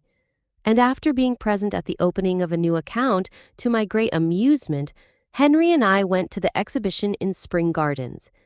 It is not thought a good collection, but I was very well pleased, particularly, pray tell Fanny, with a small portrait of Mrs. Bingley, excessively like her. I went in hopes of seeing one of her sister, but there was no Mrs. Darcy. Perhaps, however, I may find her in the great exhibition, which we shall go to if we have time. I have no chance of her in the collection of Sir Joshua Reynolds' paintings, which is now showing in Pall Mall, and which we are also to visit. Mrs. Bingley's is exactly herself, size, shaped, face, and sweetness. There never was a greater likeness. She is dressed in a white gown with green ornaments, which convinces me of what I had always supposed, that green was a favorite color with her. I dare say Mrs. D will be in yellow. Friday was our worst day as to weather. We were out in a very long and very heavy storm of hail, and there had been others before, but I heard no thunder. Saturday was a good deal better. Dry and cold. I gave 2 shillings and 6 pence for the dimity. I do not boast of any bargains, but think both the sarsenet and dimity good of their sort. I have bought your locket, but was obliged to give 18 shillings for it, which must be rather more than you intended. It is neat and plain, set in gold. We were to have gone to the Somerset House exhibition on Saturday, but when I reached Henrietta Street, Mr. Hampson was wanted there, and Mr. Tilson and I were obliged to drive about town after him, and by the time we had done it, it was too late for anything but home. We never found him after all. I have been interrupted by Mrs. Tilson. Poor woman! She is in danger of not being able to attend Lady Drummond Smith's party tonight. Miss Burdett was to have taken her, and now Miss Burdett has a cough and will not go. My cousin Caroline is her sole dependence. The events of yesterday were our going to Belgrave Chapel in the morning, our being prevented by the rain from going to evening service at St. James, Mr. Hampson's calling, Messrs. Barlow and Phillips dining here, and Mr. and Mrs. Tilson's coming in the evening à l'ordinaire. She drank tea with us both Thursday and Saturday. He dined out each day, and on Friday we were with them, and they wish us to go to them tomorrow evening to meet Miss Burdett, but I do not know how it will end. Henry talks of a drive to Hampstead, which may interfere with it. I should like to see Miss Burdett very well, but that I am rather frightened by hearing that she wishes to be introduced to me. If I am a wild beast, I cannot help it. It is not my own fault. There is no change in our plan of leaving London, but we shall not be with you before Tuesday. Henry thinks Monday would appear too early a day. There is no danger of our being induced to stay longer. I have not quite determined how I shall manage about my clothes. Perhaps there may be only my trunk to send by the coach, or there may be a bandbox with it. I have taken your gentle hint and written to Mrs. Hill. The Hoblins want us to dine with them, but we have refused. When Henry returns, he will be dining out a great deal, I dare say. As he will then be alone, it will be more desirable. He will be more welcome at every table, and every invitation more welcome to him. He will not want either of us again until he is settled in Henrietta Street. This is my present persuasion. And he will not be settled there, really settled, till late in the autumn. He will not be come to bide till after September. There is a gentleman in treaty for this house. Gentleman himself is in the country, but gentleman's friend came to see it the other day, and seemed pleased on the whole. Gentlemen would rather prefer an increased rent to parting with 500 guineas at once, and if that is the only difficulty, it will not be minded. Henry is indifferent as to the which. Get us the best weather you can for Wednesday, Thursday, and Friday. We are to go to Windsor in our way to Henley, which will be a great delight. We shall be leaving Sloane Street about 12, 2 or 3 hours after Charles's party have begun their journey. You will miss them, but the comfort of getting back into your own room will be great, and then the tea and sugar. I fear Miss Clews is not better, or you would have mentioned it. I shall not write again unless I have any unexpected communication or opportunity to tempt me. I enclose Mr. Harrington's bill and receipt. I am very much obliged to Fanny for her letter. It made me laugh heartily, but I cannot pretend to answer it. Even had I more time, I should not feel at all sure of the sort of letter that Miss D. would write. I hope Miss Ben is got well again, and will have a comfortable dinner with you today. Monday evening. We have been both to the exhibition and Sir J. Reynolds, and I am disappointed, for there was nothing like Mrs. D. at either. I can only imagine that Mr. D. prizes any picture of her too much to like it should be exposed to the public eye. I can imagine he would have that sort of feeling, that mixture of love, pride, and delicacy. Setting aside this disappointment, I had great amusement among the pictures, and the driving about, the carriage being open, was very pleasant. I liked my solitary elegance very much, and was ready to laugh all the time at my being where I was. I could not but feel that I had naturally small right to be parading about London in a barouche.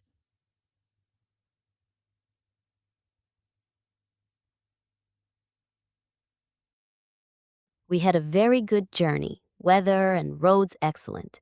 The 3 first stages for 1 shilling and 6 pence, and our only misadventure, the being delayed about a quarter of an hour at Kingston for horses, and being obliged to put up with the pair belonging to a hackney coach and their coachman, which left no room on the barouche box for Lizzie, who was to have gone her last stage there as she did the first. Consequently, we were all 4 within, which was a little crowded.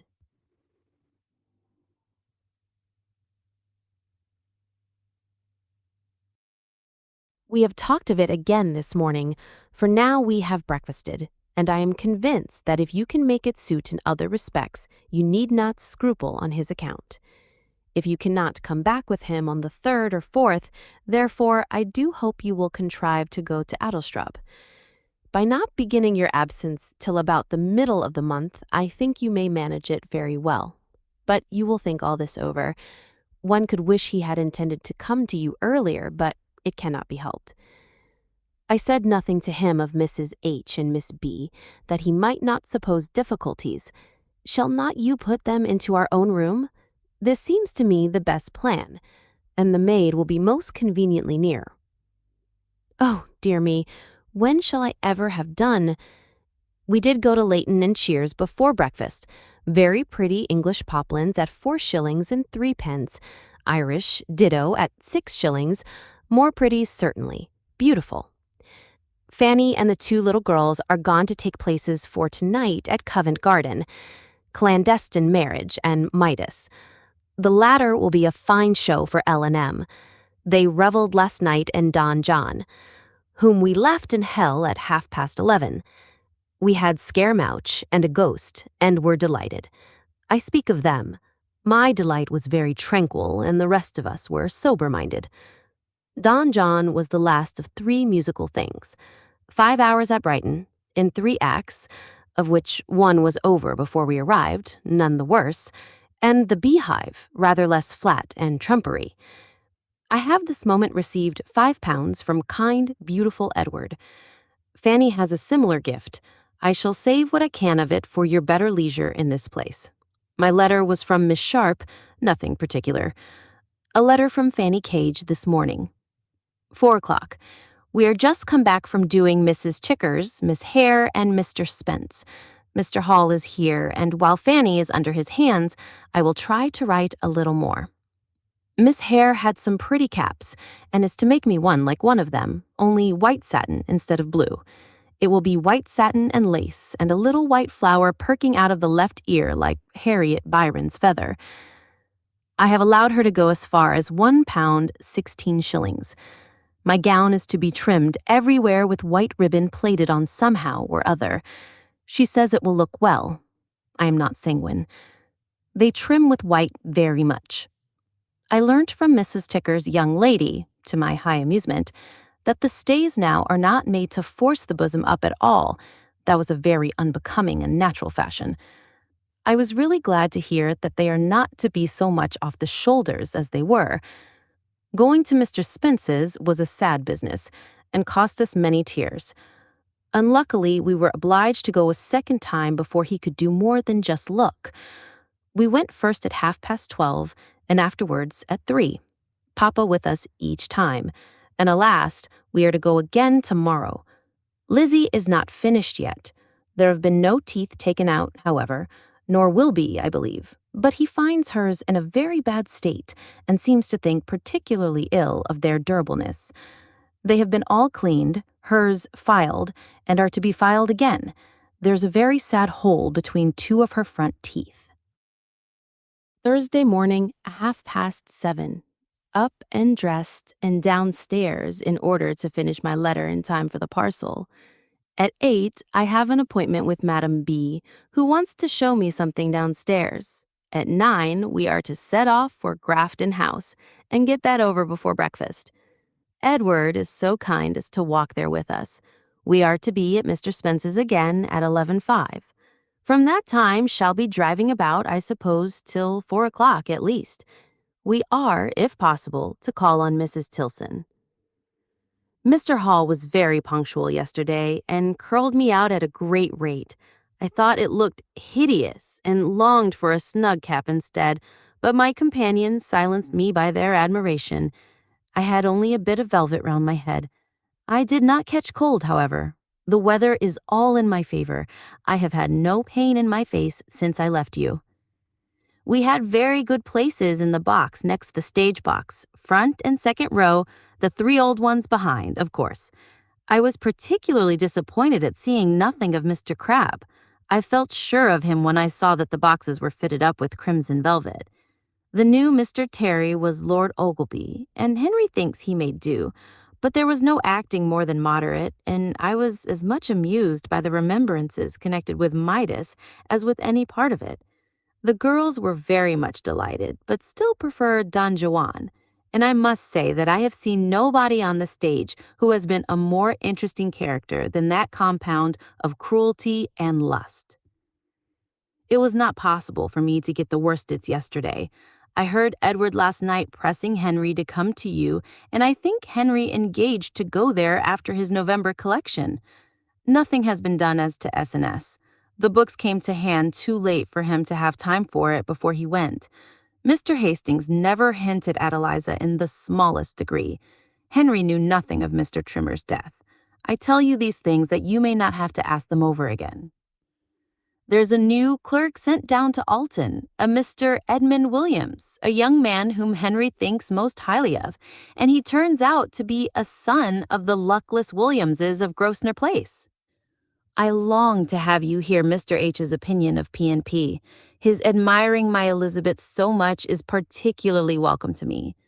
Instead of saving my superfluous wealth for you to spend, I'm going to treat myself with spending it myself. I hope at least that I shall find some poplin at Leighton and Shears that will tempt me to buy it. If I do, it shall be sent to Chawton, as half will be for you, for I depend upon your being so kind as to accept it, being the main point. It will be a great pleasure for me. Don't say a word. I only wish you could choose two. I shall send 20 yards. Now for Bath. Poor F. Cage has suffered a good deal from her accident. The noise of the White Hart was terrible to her. They will keep her quiet, I dare say. She is not so much delighted with the place as the rest of the party. Probably, as she says herself, from having been less well, but she thinks she would like it better in the season. The streets are very empty now, and the shops not so gay as she expected. They are at number 1 Henrietta Street, the corner of Laura Place, and have no acquaintance at present but the Bramstons. Lady Bridges drinks at the Cross Bath, her son at the Hot, and Louisa is going to bathe. Dr. Perry seems to be half starving Mr. Bridges, for he is restricted to much such a diet as James, bread, water, and meat, and is never to eat so much of that as he wishes, and he has to walk a great deal. Walk till he drops, I believe. Gout or no gout. It really is to that purpose. I have not exaggerated. Charming weather for you and us and the travelers and everybody. You will take your walk this afternoon and...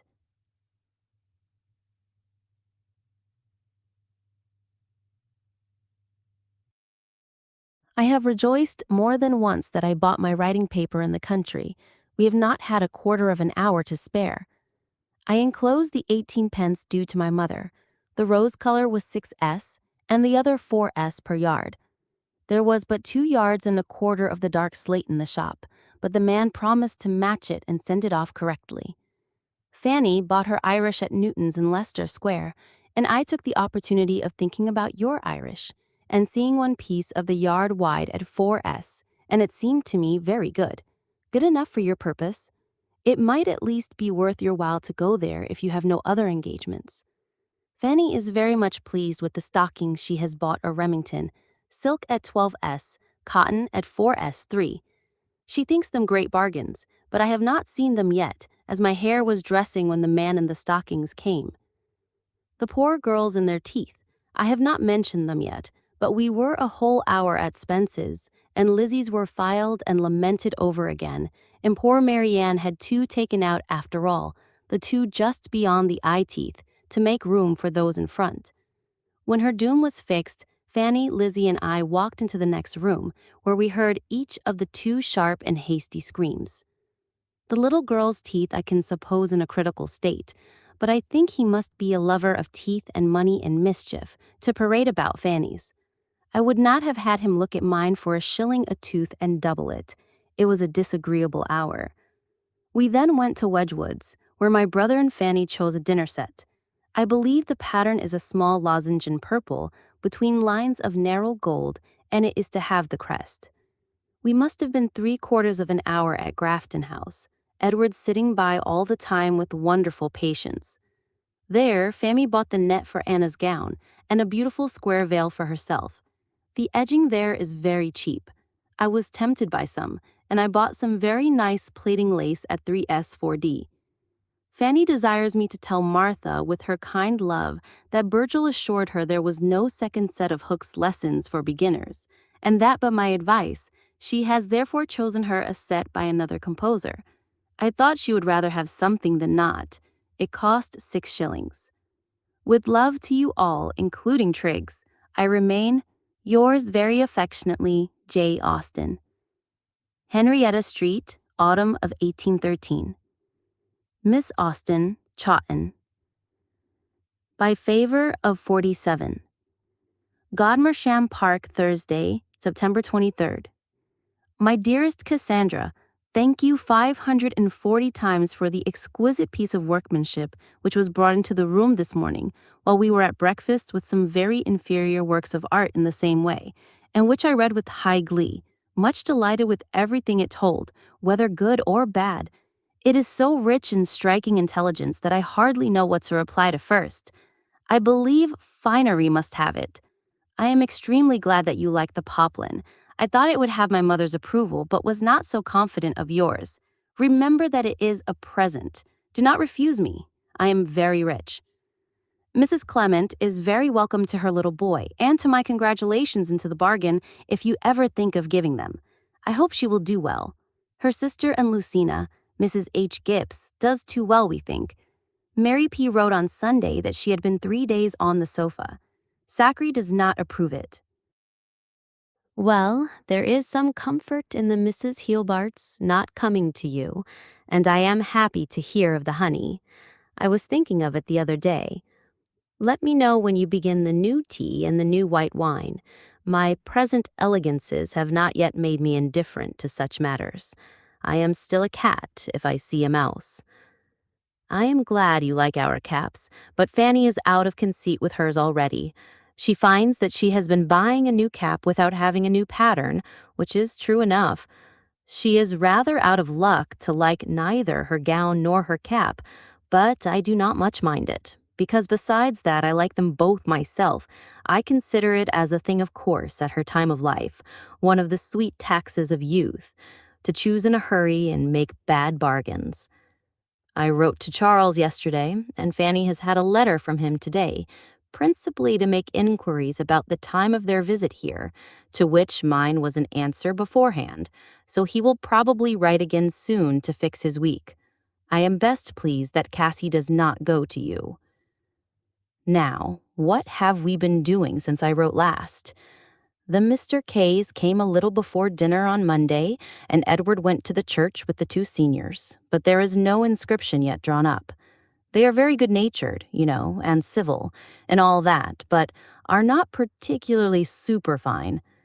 However, they ate their dinner and drank their tea and went away, leaving their lovely Wadham in our arms, and I wish you had seen Fanny and me running backwards and forwards with his breeches from the little chintz to the white room before we went to bed, and the greatest of frights lest he should come upon us before we had done it all. There had been a mistake in the housemaid's preparation, and they were gone to bed. He seems a very harmless sort of young man, nothing to like or dislike in him. Goes out shooting or hunting with the 2 others all the morning, and plays at whist and makes queer faces in the evening. Footnote 48.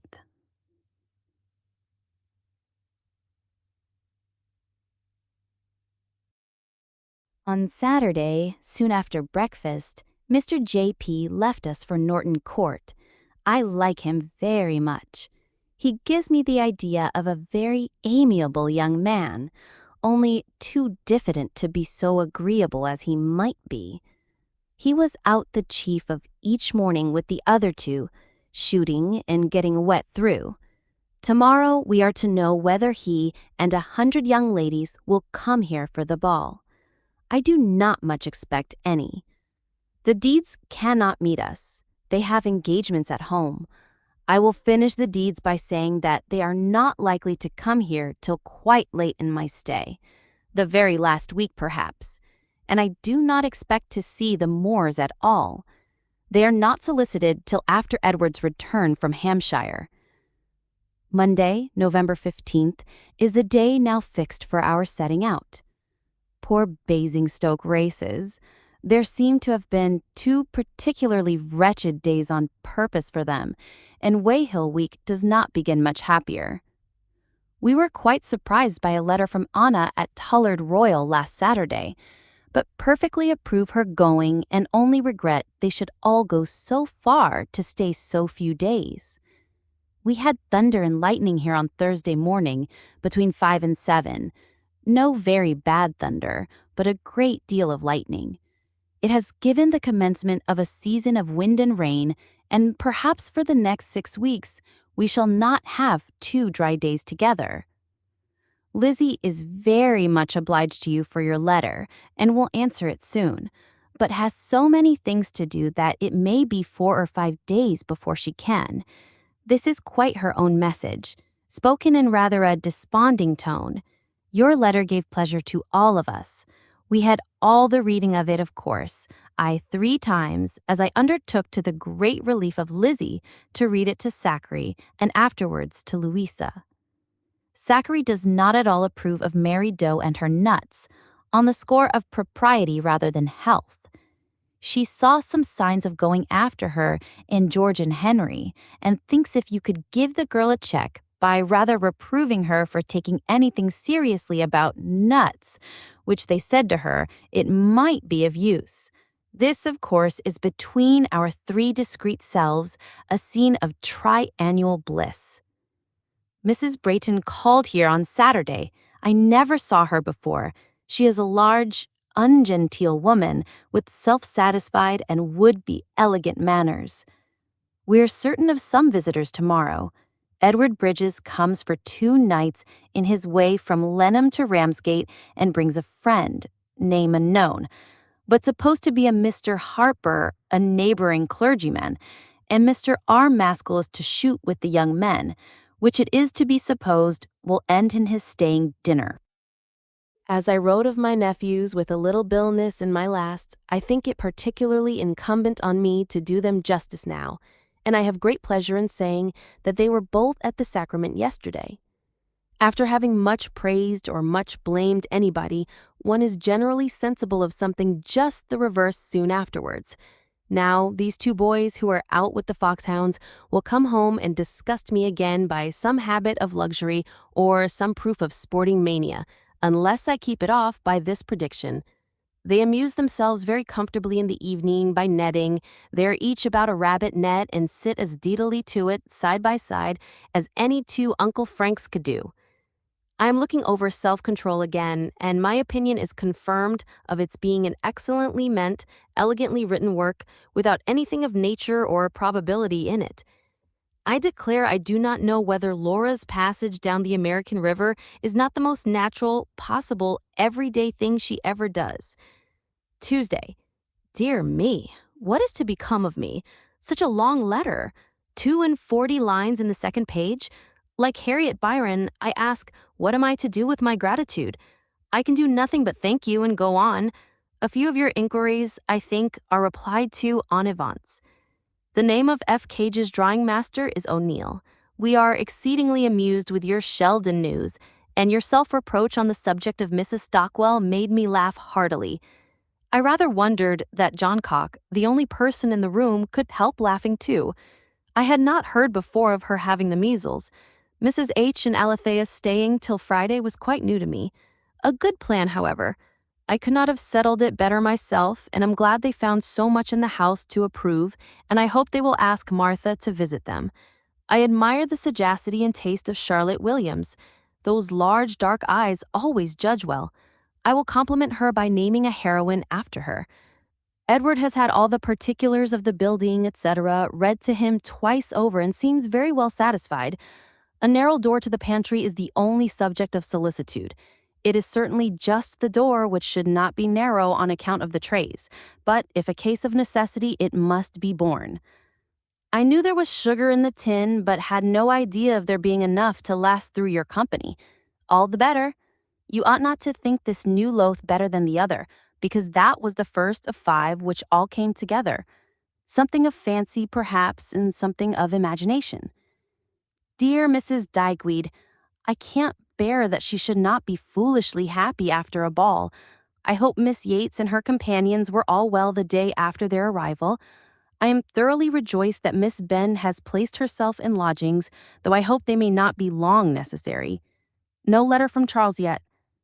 Southey's Life of Nelson? I am tired of Lives of Nelson, being that I never read any. I will read this, however, if Frank is mentioned in it. Here I am in Kent with one brother in the same county and another brother's wife, and see nothing of them, which seems unnatural. It will not last so forever, I trust. I should like to have Mrs. F.A. and her children here for a week, but not a syllable of that nature is ever breathed. I wish her last visit had not been so long a one. I wonder whether Mrs. Tilson has ever lain in. Mention it if it ever comes to your knowledge, and we shall hear of it by the same post from Henry. Mr. Rob Maskill breakfasted here. He eats a great deal of butter. I dined upon goose yesterday, which I hope will secure a good sale of my second edition. Have you any tomatas?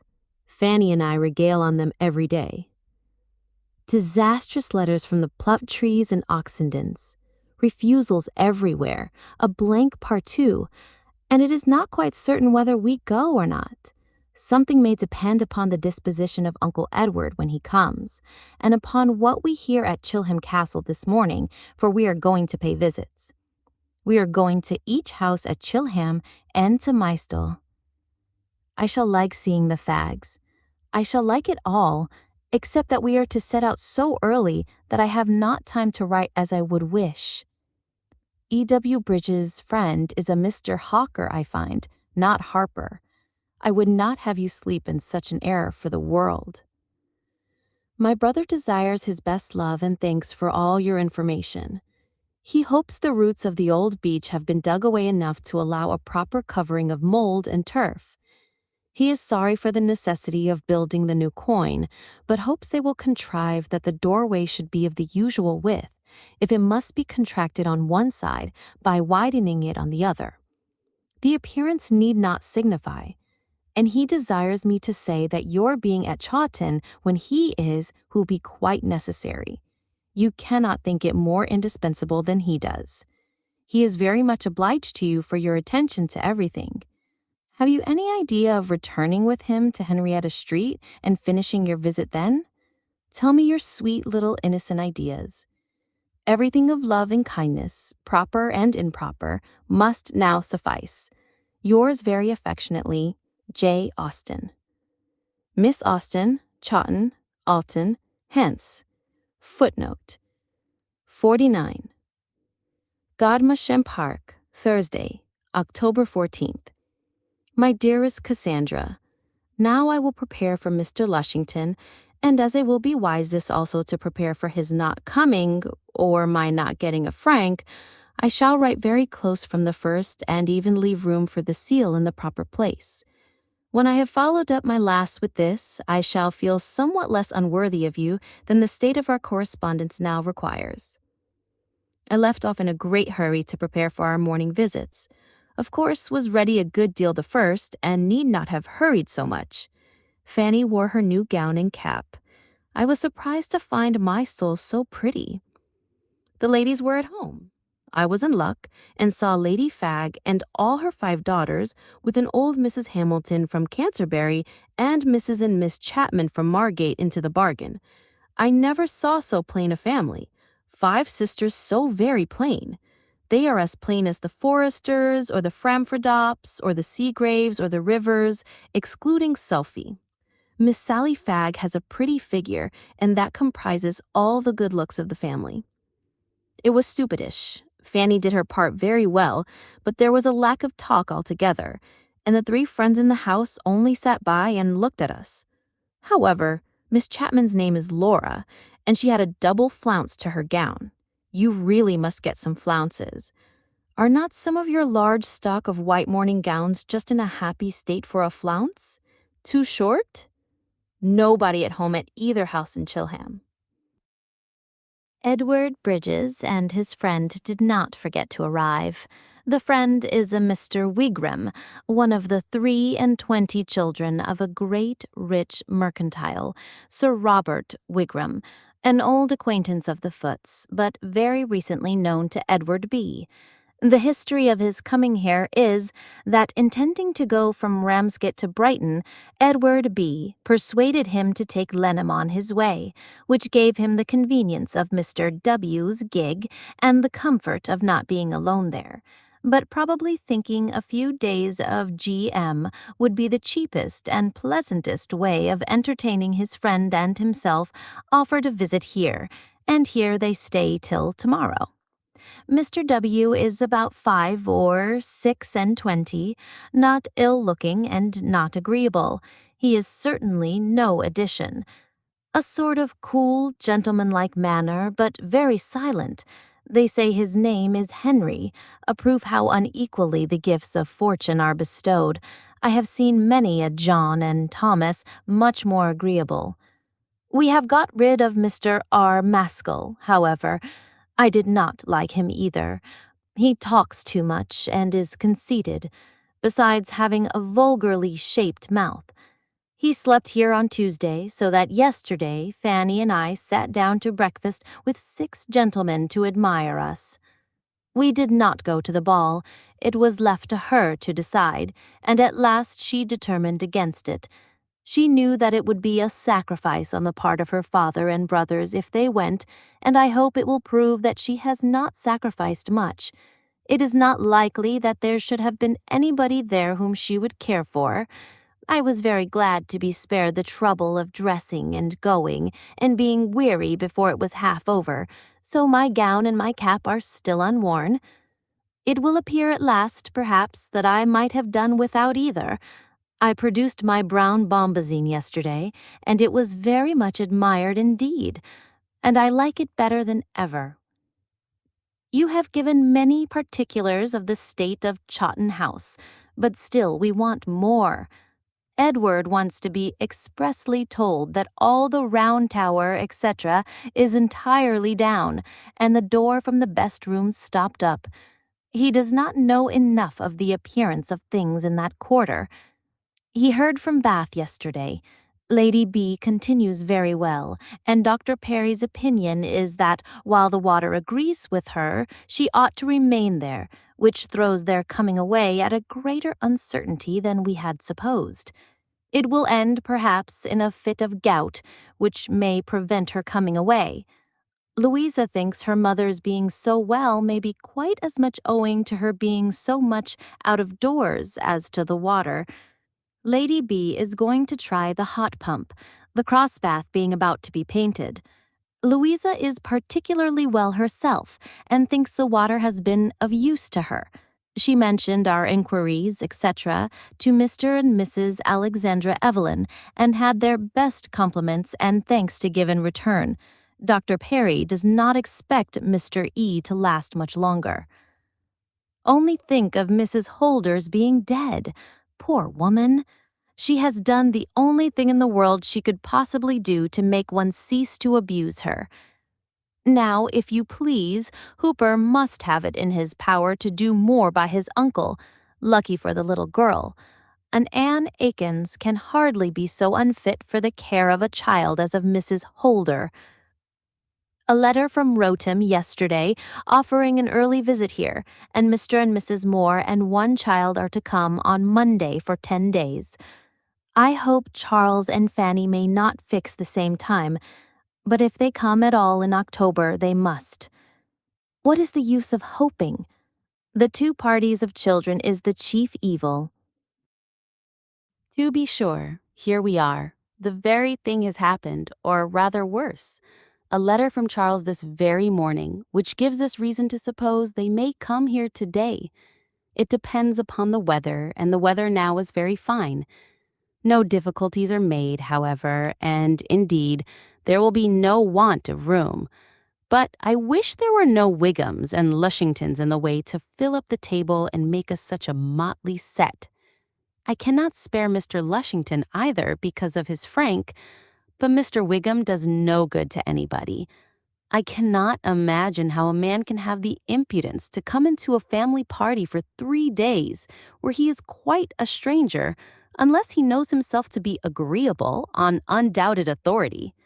He and Edward B. are going to ride to Eastwell, and as the boys are hunting, and my brother is gone to Canty, Fanny and I have a quiet morning before us. Edward has driven off poor Mrs. Sulkhead. It was thought a good opportunity of doing something towards clearing the house. By her own desire, Mrs. Fanny is to be put in the room next the nursery, her baby in a little bed by her, and as Cassie is to have the closet within and Betsy Williams' little hole, they will be all very snug together. I shall be most happy to see dear Charles, and he will be as happy as he can with a cross child, or some such care pressing on him at the time. I should be very happy in the idea of seeing little Cassie again, too. Did not I fear she would disappoint me by some immediate disagreeableness? The comfort of the billiard table here is very great. It draws all the gentlemen to it whenever they are within, especially after dinner, so that my brother, Fanny, and I have the library to ourselves in delightful quiet. There is no truth in the report of G. Hatton being to marry Miss Wemyss. He desires it may be contradicted. Have you done anything about our present to Miss Benn? I suppose she must have a bed at my mother's whenever she dines there. How will they manage as to inviting her when you are gone? And if they invite, how will they continue to entertain her? Let me know as many of your parting arrangements as you can as to wine, etc. I wonder whether the ink bottle has been filled. Does butcher's meat keep up at the same price, and is not bread lower than 2 and 6 pence? Mary's blue gown. My mother must be in agonies. I have a great mind to have my blue gown dyed some time or other. I proposed it once to you, and you made some objection. I forget what. It is the fashion of flounces that gives it particular expediency. Mrs. and Miss Wildman have just been here. Miss is very plain. I wish Lady B may be returned before we leave GM, that Fanny may spend the time of her father's absence at Goodnessstone, which is what she would prefer. Friday. They came last night at about 7. We had given them up, but I still expected them to come. Dessert was nearly over, a better time for arriving than an hour and a half earlier. They were late because they did not set out earlier and did not allow time enough. Charles did not aim at more than reaching Sittingbourne by 3, which could not have brought them here by dinner time. They had a very rough passage. He would not have ventured if he had known how bad it would be. However, here they are, safe and well, just like their own nice selves. Fanny looking as neat and white this morning as possible, and dear Charles all affectionate, placid, quiet good humor. They are both looking very well, but poor little Cassie is grown extremely thin and looks poorly. I hope a week's country air and exercise may do her good. I am sorry to say it can be but a week. The baby does not appear so large in proportion as she was, nor quite so pretty, but I have seen very little of her. Cassie was too tired and bewildered just at first to seem to know anybody. We met them in the hall, the women and girl part of us, but before we reached the library, she kissed me very affectionately and has since seemed to recollect me in the same way. It was quite an evening of confusion, as you may suppose. At first we were all walking about from one part of the house to the other. Then came a fresh dinner in the breakfast room for Charles and his wife, which Fanny and I attended. Then we moved into the library, were joined by the dining room people, were introduced, and so forth. And then we had tea and coffee, which was not over till past 10. Billiards again drew all the odd ones away, and Edward, Charles, the 2 Fannys, and I sat snugly talking. I shall be glad to have our numbers a little reduced, and by the time you receive this we shall be only a family, though a large family party. Mr. Lushington goes tomorrow. Now I must speak of him, and I like him very much. I am sure he's clever and a man of taste. He got a volume of Milton last night and spoke of it with warmth. He is quite an MP, very smiling, with an exceeding good address and readiness of language. I am rather in love with him. I dare say he is ambitious and insincere. He puts me in mind of Mr. Dundas. He has a wide, smiling mouth and very good teeth, and something the same complexion and nose. He's a much shorter man, with Martha's leave. Does Martha never hear from Mrs. Craven? Is Mrs. Craven never at home? We breakfasted in the dining room today, and are now all pretty well dispersed and quiet. Charles and George are gone out shooting together to Winnigates and Seaton Wood. I asked on purpose to tell Henry. Mr. Lushington and Edward are gone some other way. I wish Charles may kill something, but this high wind is against their sport. Lady Williams is living at the Rose at Sittingbourne. They called upon her yesterday. She cannot live at Sheerness, and as soon as she gets to Sittingbourne is quite well. In return for all your matches, I announce that her brother William is going to marry a Miss Austen of a Wiltshire family who say they are related to us. I talked to Cassie about Chawton. She remembers much, but does not volunteer on the subject. Poor little love. I wish she were not so very Palmery, but it seems stronger than ever. I never knew a wife's family features have such undue influence. Baba and Mama have not yet made up their mind as to parting with her or not. The chief, indeed the only, difficulty with Mama is very reasonable one, the child's being very unwilling to leave them. When it was mentioned to her, she did not like the idea of it at all. At the same time, she has been suffering so much lately from seasickness that her Mama cannot bear to have her much on board this winter. Charles is less inclined to part with her. I do not know how it will end or what is to determine it. He desires his best love to you and has not written because he has not been able to decide. They are both very sensible of your kindness on the occasion. I have made Charles furnish me with something to say about young Kendall. He is going on very well. When he first joined the NEMA, my brother did not find him forward enough to be what they call put in the office, and therefore placed him under the schoolmaster. But he is very much improved and goes into the office now every afternoon, still attending school in the morning. This cold weather comes very fortunately for Edward's nerves, with such a house full. It suits him exactly. He is all alive and cheerful. Poor James, on the contrary, must be running his toes into the fire. I find that Mary Jane Fowle was very near returning with her brother and paying them a visit on board. I forget exactly what hindered her. I believe the Cheltenham scheme. I am glad something did. They are to go to Cheltenham on Monday se'nnight. I don't vouch for their going, you know.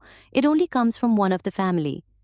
Now I think I've written you a good-sized letter and may deserve whatever I can get in reply. Infinities of love. I must distinguish that of Fanny, Senior, who particularly desires to be remembered to you all. Yours very affectionately, J. Austen. Faversham, October 15th, 1813.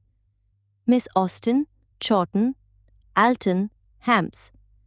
Per S. R. Lushington. Footnote L. Godmersham Park, October 18th. My dear aunts Cassandra, I am very much obliged to you for your long letter and for the nice account of Chawton. We are all very glad to hear that the Adams are gone and hope Dame Lipscombe will be more happy now with her deafy child, as she calls it, but I am afraid there is not much chance of her remaining long sole mistress of her house. I am sorry you had not any better news to send us of our hare, poor little thing. I thought it would not live long in that pondy house.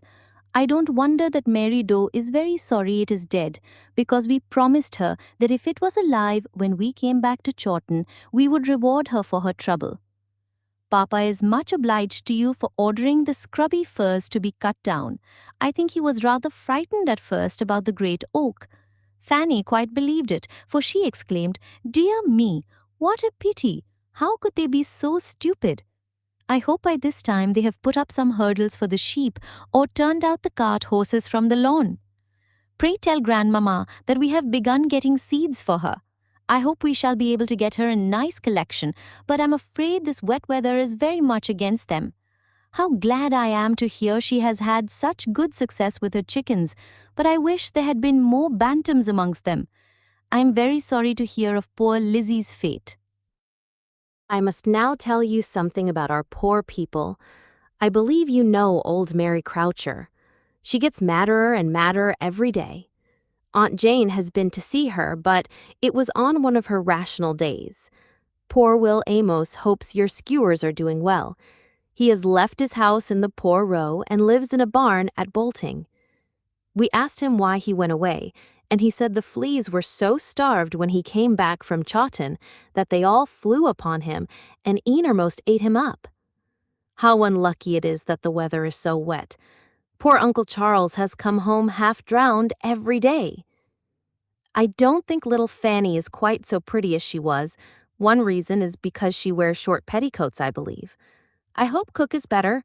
She was very unwell the day we went away. Papa has given me half a dozen new pencils, which are very good ones indeed. I draw every other day. I hope you go and whip Lucy Chalcraft every night. Miss Clues begs me to give her very best respects to you. She is very much obliged to you for your kind inquiries after her. Pray give my duty to Grandmamma and love to Miss Floyd. I remain, my dear Aunt Cassandra, your very affectionate niece, Elizabeth Knight. Thursday. I think Lizzie's letter will entertain you. Thank you for yours just received. Tomorrow shall be fine if possible. You will be at Guildford before our party set off. They only go to Key Street, as Mr. Street, the purser, lives there, and they have promised to dine and sleep with him. Cassie's looks are much mended. She agrees pretty well with her cousins, but is not quite happy among them. They are too many and too boisterous for her. I have given her your message, but she said nothing and did not look as if the idea of going to Chawton again was a pleasant one. They have Edward's carriage to Ospringe. I think I have just done a good deed, extracted Charles from his wife and children upstairs, and made him get ready to go out shooting and not keep Mr. Moore waiting any longer. Mr. and Mrs. Scherer and Joseph dined here yesterday very prettily. Edward and Joe were absent, gone for a night to Eastling. The two Fannies went to Canty in the morning and took Lou and Kaz to try on new stays. Harriet and I had a comfortable walk together. She desires her best love to you and kind remembrance to Henry. Fanny's best love also. I fancy there is to be another party to Canty tomorrow, Mr. and Mrs. Moore and me. Edward thanks Henry for his letter. We are most happy to hear he is so much better. I depend upon you for letting me know what he wishes as to my staying with him or not. You will be able to find out, I dare say. I had intended to beg you would bring one of my nightcaps with you in case of my staying, but forgot it when I wrote on Tuesday. Edward is much concerned about his pond. He cannot now doubt the fact of it running out, which he was resolved to do as long as possible. I suppose my mother will like to have me write to her. I shall try at least. No, I have never seen the death of Miss Crabbe. I have only just been making out from one of his prefaces that he probably was married. It is almost ridiculous. Poor woman! I will comfort him as well as I can, but I do not undertake to be good to her children. She had better not leave any. Edward and Geo set off this day, week for Oxford. Our party will then be very small, as the Moores will be going about the same time. To enliven us, Fanny proposes spending a few days soon afterwards at Fredville. It will really be a good opportunity, as her father will have a companion. We shall all three go to Rotham on Saturday the 13th, spend Sunday there, and be in town on Monday to dinner, and if agreeable to Henry, spend one whole day with him, which day is likely to be Tuesday, and so go down to Chawton on Wednesday. But now I cannot be quite easy without staying a little while with Henry, unless he wishes it otherwise.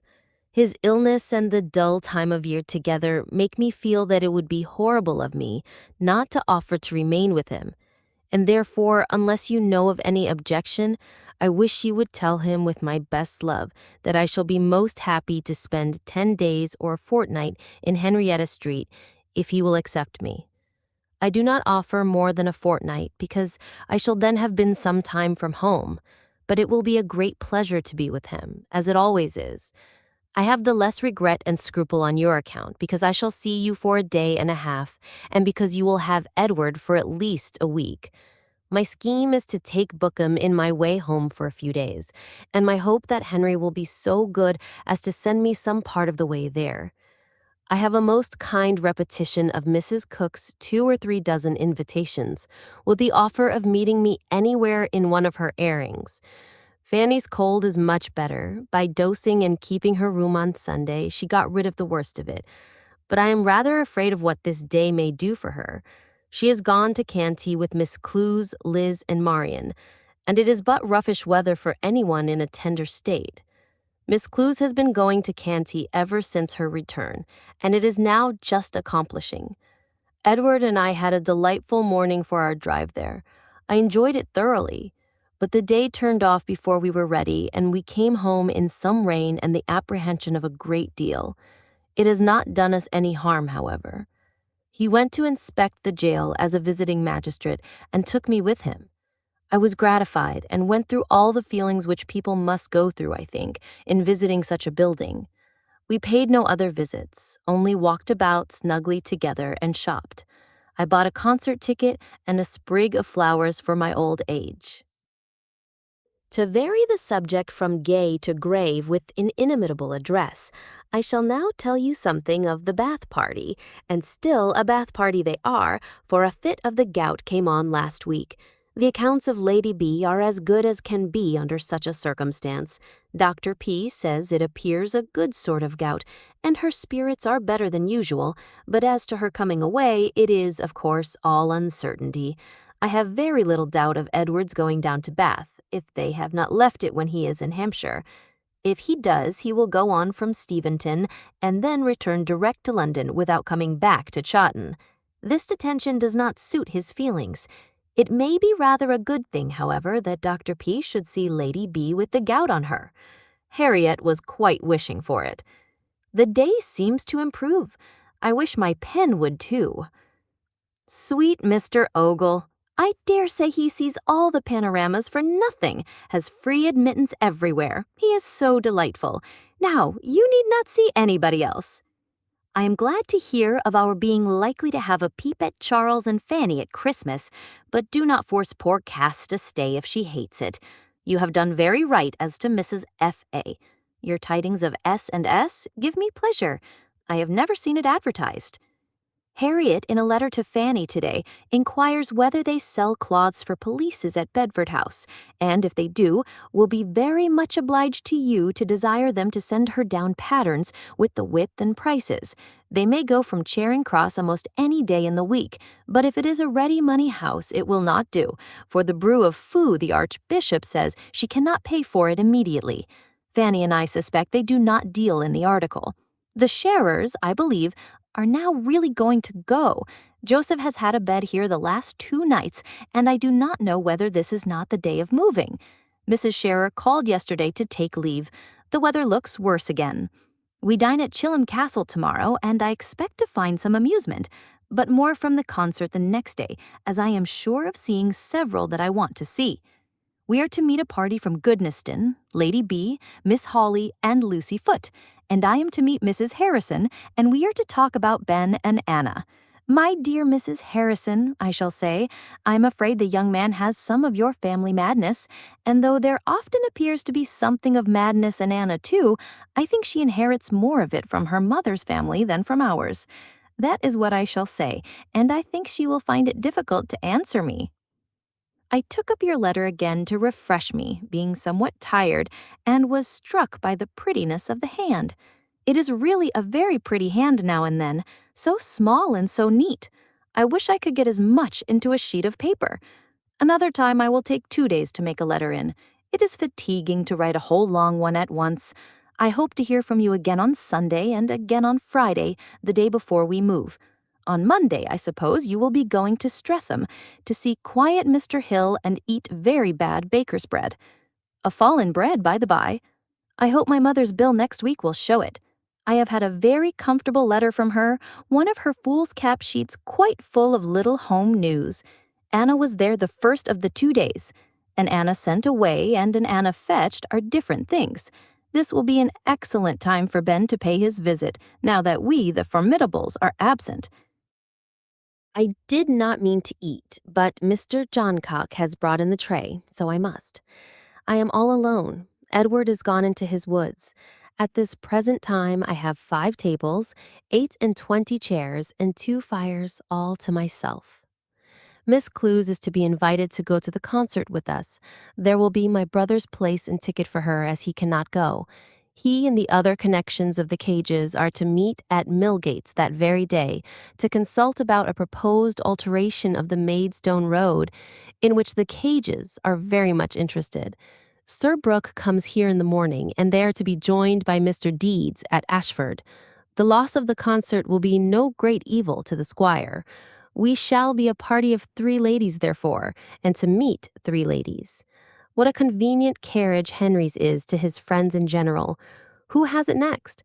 I am glad William's going is voluntary and on no worse grounds, and inclination for the country is a venial fault. He has more of Cowper than of Johnson in him, fonder of tame hares and blank verse than of the full tide of human existence at Charing Cross. Oh, I have more of such sweet flattery from Miss Sharp. She is an excellent kind friend. I am read and admired in Ireland too. There was a Mrs. Fletcher, the wife of a judge, an old lady, and very good and very clever, who was all curiosity to know about me, what I am like, and so forth. I am not known to her by name, however. This comes through Mrs. Carrick, not through Mrs. Gore. You are quite out there. I do not despair of having my picture in the exhibition at last, all white and red, with my head on one side, or perhaps I may marry young Mr. D'Arblay. I suppose in the meantime I shall owe dear Henry a great deal of money for printing, etc. I hope Mrs. Fletcher will indulge herself with S&S. If I am to stay in HS, and if you should be writing home soon, I wish you would be so good as to give a hint of it, for I am not likely to write there again these 10 days, having written yesterday. Fanny has set her heart upon its being a Mr. Brett, who is going to marry a Miss Dora Best of this country. I dare say Henry has no objection. Pray, where did the boys sleep? The Deeds come here on Monday to stay till Friday, so that we shall end with a flourish, the last canto. They bring Isabella and one of the grown-ups, and will come in for a canty ball on Thursday. I shall be glad to see them. Mrs. Deeds and I must talk rationally together, I suppose. Edward does not write to Henry because of my writing so often. God bless you. I shall be so glad to see you again, and I wish you many happy returns of this day. Poor Lord Howard, how he does cry about it. Yours very truly, J.A. Miss Austen, 10 Henrietta Street, Covent Garden, London. Footnote 52. Goodisham Park, Saturday, November 6. My dearest Cassandra, having half an hour before breakfast, very snug in my own room, lovely morning, excellent fire. Fancy me? I will give you some account of the last 2 days. And yet, what is there to be told? I shall get foolishly minute unless I cut the matter short. We met only the Bretons at Chilham Castle, besides a Mr. and Mrs. Osborne and a Miss Lee staying in the house, and were only 14 altogether. My brother and Fanny thought it the pleasantest party they had ever known there, and I was very well entertained by bits and scraps.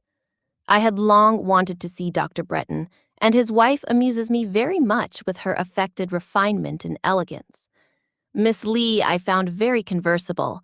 She admires Crabbe as she ought. She is at an age of reason, 10 years older than myself at least. She was at the famous ball at Chilham Castle, so of course you remember her. By the by, as I must leave off being young, I find many desors in being a sort of chaperone, for I am put on the sofa near the fire and can drink as much wine as I like. We had music in the evening. Fanny and Miss Wildman played, and Mr. James Wildman sat close by and listened, or pretended to listen. Yesterday was a day of dissipation all through. First came Sir Brooke to dissipate us before breakfast. Then there was a call from Mr. Scherer, then a regular morning visit from Lady Honeywood in her way home from Eastwell. Then Sir Brooke and Edward set off. Then we dined, 5 in number, at 4:30. Then we had coffee, and at 6, Miss Clews, Fanny, and I drove away. We had a beautiful night for our frisks. We were earlier than we need have been, but after a time Lady B and her 2 companions appeared. We had kept places for them, and there we sat, all 6 in a row, under a sidewall, I between Lucy Foote and Miss Clews. Lady B was much what I expected. I could not determine whether she was rather handsome or very plain.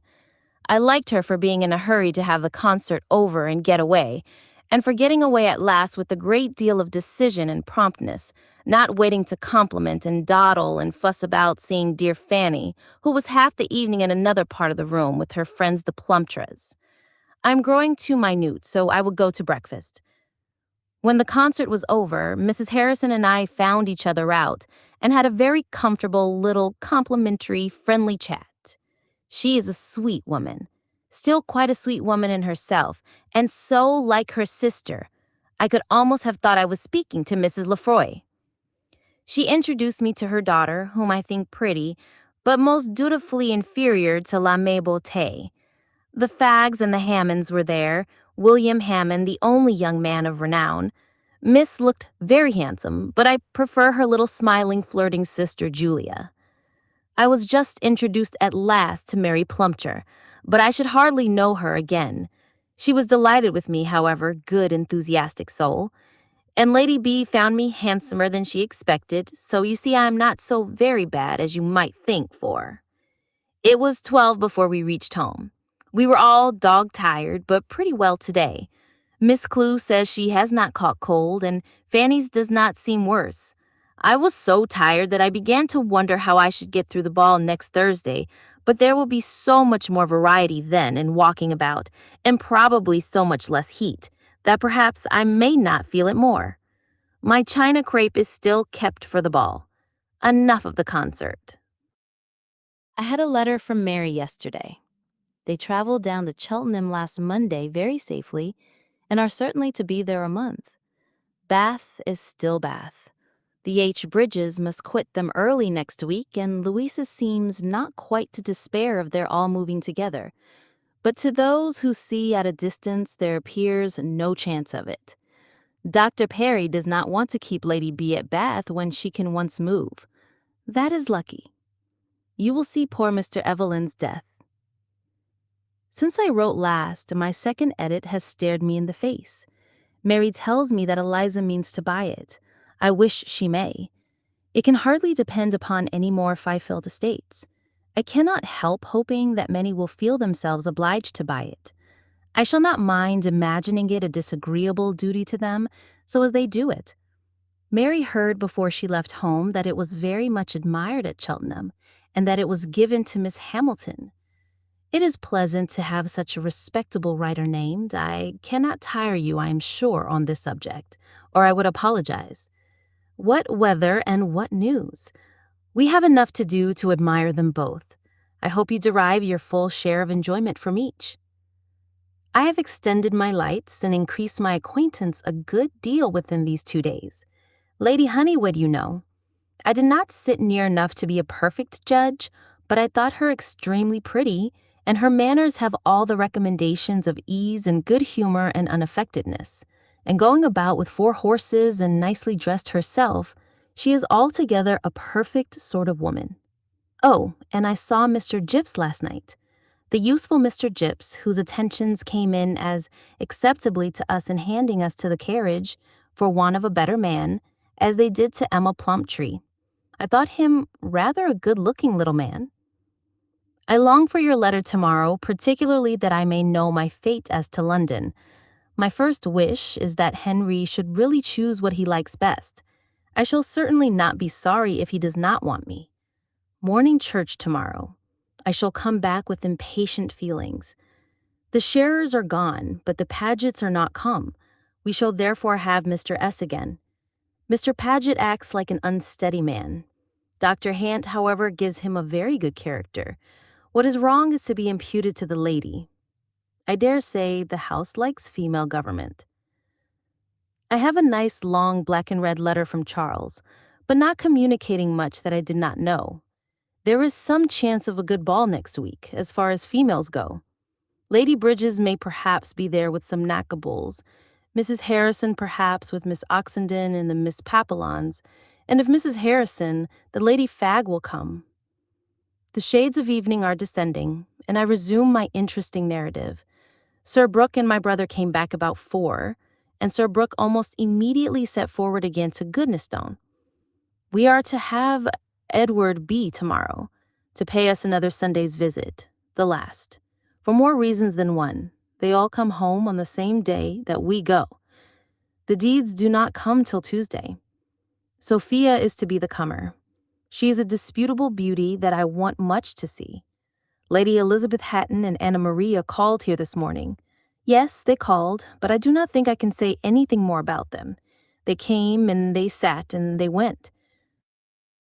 Sunday. Dearest Henry, what a turn he has for being ill, and what a thing bile is. This attack has probably been brought on in part by his previous confinement and anxiety. But however it came, I hope it is going fast, and that you will be able to send a very good account of him on Tuesday. As I hear on Wednesday, of course I shall not expect to hear again on Friday. Perhaps a letter to Rotham would not have an ill effect. We are to be off on Saturday before the post comes in, as Edward takes his own horses all the way. He talks of 9 o'clock. We shall bait at Lenham. Excellent sweetness of you to send me such a nice long letter. It made its appearance, with one from my mother, soon after I and my impatient feelings walked in. How glad I am that I did what I did. I was only afraid that you might think the offer superfluous, but you have set my heart at ease. Tell Henry that I will stay with him, let it be ever so disagreeable to him. Oh dear me, I have not time on paper for half that I want to say. There have been 2 letters from Oxford, one from George yesterday. They got there very safely. Edward 2 hours behind the coach, having lost his way and leaving London. George writes cheerfully and quietly, hopes to have Utterson's room soon, went to lecture on Wednesday, states some of his expenses, and concludes with saying, I am afraid I shall be poor. I am glad he thinks about it so soon. I believe there is no private tutor yet chosen, but my brother is to hear from Edward on the subject shortly.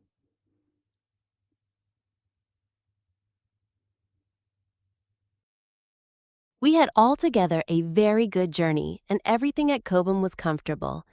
I could not pay Mr. Harrington. That was the only alas of the business. I shall therefore return his bill and my mother's £2, that you may try your luck. We did not begin reading till Bentley Green. Henry's approbation is hitherto even equal to my wishes. He says it is different from the other 2, but does not appear to think it at all inferior. He has only married Mrs. R. I'm afraid he has gone through the most entertaining part. He took to Lady B and Mrs. N most kindly, and gives great praise to the drawing of the characters. He understands them all, likes Fanny, and I think foresees how it will all be. I finished The Heroine last night and was very much amused by it. I wonder James did not like it better. It diverted me exceedingly. We went to bed at 10. I was very tired, but slept to a miracle, and am lovely today, and at present Henry seems to have no complaint. We left Cobham at 8:30, stopped to bait and breakfast at Kingston, and were in this house considerably before 2. Nice, smiling Mr. Barlow met us at the door, and in reply to inquiries after news, said that peace was generally expected. I have taken possession of my bedroom, unpacked my bandbox, sent Miss P.'s 2 letters to the 2-penny post, been visited by MDB, and am now writing by myself at the new table in the front room. It is snowing. We had some snowstorms yesterday, and a smart frost at night, which gave us a hard road from Cobham to Kingston. But as it was then getting dirty and heavy, Henry had a pair of leaders put onto the bottom of Sloane Street. His own horses, therefore, cannot have had hard work. I watched for veils as we drove through the streets, and had the pleasure of seeing several upon vulgar heads. And now, how do you all do? You in particular, after the worry of yesterday and the day before. I hope Martha had a pleasant visit again, and that you and my mother could eat your beef pudding. Depend upon my thinking of the chimney sweeper as soon as I wake tomorrow. Places are secured at Drury Lane for Saturday, but so great is the rage for seeing Kean that only a 3rd and 4th row could be got. As it is in a front box, however, I hope we shall do pretty well. Shylock, a good play for Fanny. She cannot be much affected, I think. Mrs. Perigord has just been here. She tells me that we owe her master for the silk dyeing. My poor old muslin has never been dyed yet. It has been promised to be done several times. What wicked people dyers are. They begin with dipping their own souls in scarlet sin. It is evening. We have drunk tea, and I have torn through the 3rd volume of The Heroine. I do not think it falls off. It is a delightful burlesque, particularly on the Radcliffe style. Henry is going on with Mansfield Park. He admires H. Crawford. I mean properly, as a clever, pleasant man. I tell you all the good I can, as I know how much you will enjoy it. We hear that Mr. Keene is more admired than ever. There are no good places to be got in Drury Lane for the next fortnight, but Henry means to secure some for Saturday fortnight, when you are reckoned upon. Give my love to little Cass. I hope she found my bed comfortable last night. I have seen nobody in London yet with such a long chin as Dr. Syntax, nor anybody quite so large as Gogmagolicus. Yours, Affley J. Austen. Well, we went to the play again last night, and as we were out a great part of the morning, too, shopping and seeing the Indian jugglers, I am very glad to be quiet now till dressing time. We are to dine at the Tilsons, and tomorrow at Mr. Spencer's. We had not done breakfast yesterday when Mr. J. Plumptree appeared to say that he had secured a box. Henry asked him to dine here, which I fancy he was very happy to do, and so at 5 o'clock we four sat down to table together, while the master of the house was preparing for going out himself. The Farmer's Wife is a musical thing in 3 acts, and as Edward was steady in not staying for anything more, we were at home before 10. Fanny and Mr. J.P. are delighted with Miss S., and her merit in singing is, I dare say, very great. That she gave me no pleasure is no reflection upon her, nor, I hope, upon myself, being what nature made me on that article. All that I am sensible of in Miss S. is a pleasing person and no skill in acting. We had Matthews, Liston, and Emery, of course, some amusement. Our friends were off before 8:30 this morning, and had the prospect of a heavy, cold journey before them. I think they both liked their visit very much. I am sure Fanny did. Henry sees decided attachment between her and his new acquaintance. I have a cold too, as well as my mother and Martha. Let it be a generous emulation between us which can get rid of it first. I wear my gauze gown today, long sleeves and all. I shall see how they succeed, but as yet I have no reason to suppose long sleeves are allowable. I have lowered the bosom, especially at the corners, and plaited black satin ribbon round the top. Such will be my costume of vine leaves and paste. Prepare for a play the very first evening. I rather think Covent Garden to see Young and Richard. I have answered for your little companions being conveyed to Keppel Street immediately. I have never yet been able to get there myself, but hope I shall soon. What cruel weather this is! And here is Lord Portsmouth married, too, to Miss Hanson. Henry has finished Mansfield Park, and his approbation has not lessened. He found the last half of the last volume extremely interesting. I suppose my mother recollects that she gave me no money for paying Brecknell and Twining, and my funds will not supply enough. We are home in such good time that I can finish my letter tonight, which will be better than getting up to do it tomorrow, especially as, on account of my cold, which has been very heavy in my head this evening, I rather think of lying in bed later than usual. I would not but be well enough to go to Hertford Street on any account. We met only General Chone today, who has not much to say for himself. I was ready to laugh at the remembrance of Frederick, and such a different Frederick as we chose to fancy him to the real Christopher. Mrs. Tilson had long sleeves, too, and she assured me that they are worn in the evening by many. I was glad to hear this. She dines here, I believe, next Tuesday. On Friday, we are to be snug with only Mr. Barlow and an evening of business. I am so pleased that the meat is brewed. Love to all. I have written to Mrs. Hill and care for nobody. Yours affectionately, J. Austen. Miss Austen, Chawton. By favor of Mr. Gray. Footnote.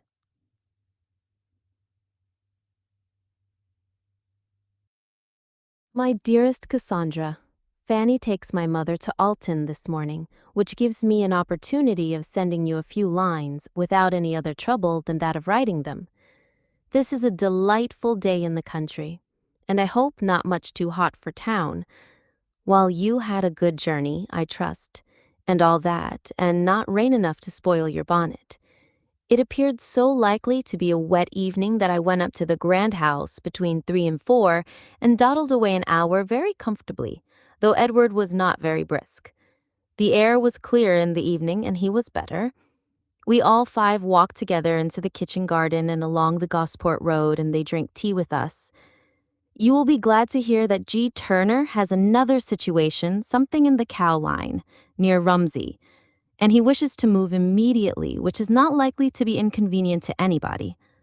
The new nurseryman at Alton comes this morning to value the crops in the garden. The only letter today is from Mrs. Cook to me. They do not leave home till July and want me to come to them, according to my promise. And after considering everything, I have resolved on going. My companions promote it. I will not go, however, till after Edward is gone, that he may feel he has a somebody to give memorandums to the last. I must give up all help from his carriage, of course, and at any rate, it must be such an excess of expense that I have quite made up my mind to it and do not mean to care. I have been thinking of Triggs in the chair, you may be sure, but I know it will end in posting. They will meet me at Guildford.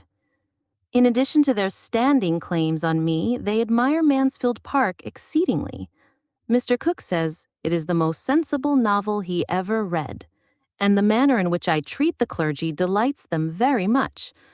Altogether, I must go, and I want you to join me there when your visit in Henrietta Street is over. Put this into your capacious head.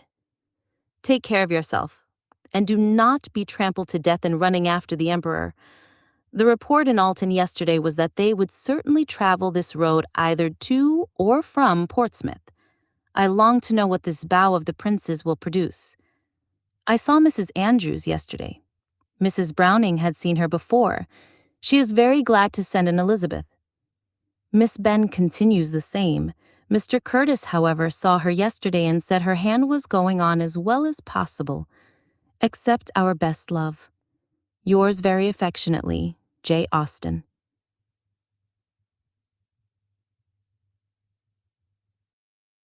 Zachary and the children set off yesterday and have not been returned back upon us. They were all very well the evening before. We had handsome presents from the Gross house yesterday, a ham and the 4 leeches. Zachary has left some shirts of her master's at the school, which, finished or unfinished, she begs to have sent by Henry and Willem. Mr. Hinton is expected home soon, which is a good thing for the shirts. We have called upon Miss du Santoy and Miss Papillon, and been very pretty. Miss D has a great idea of being Fanny Price, she and her youngest sister together, who is named Fanny. Miss Ben has drank tea with the Proudtings and, I believe, comes to us this evening. She has still a swelling about the forefinger and a little discharge, and does not seem to be on the point of a perfect cure, but her spirits are good, and she will be most happy, I believe, to accept any invitation. The Clements are gone to Petersfield to look. Only think of the Marquis of Granby being dead. I hope if it pleases heaven there should be another son, they will have better sponsors and less parade. I certainly do not wish that Henry should think again of getting me to town.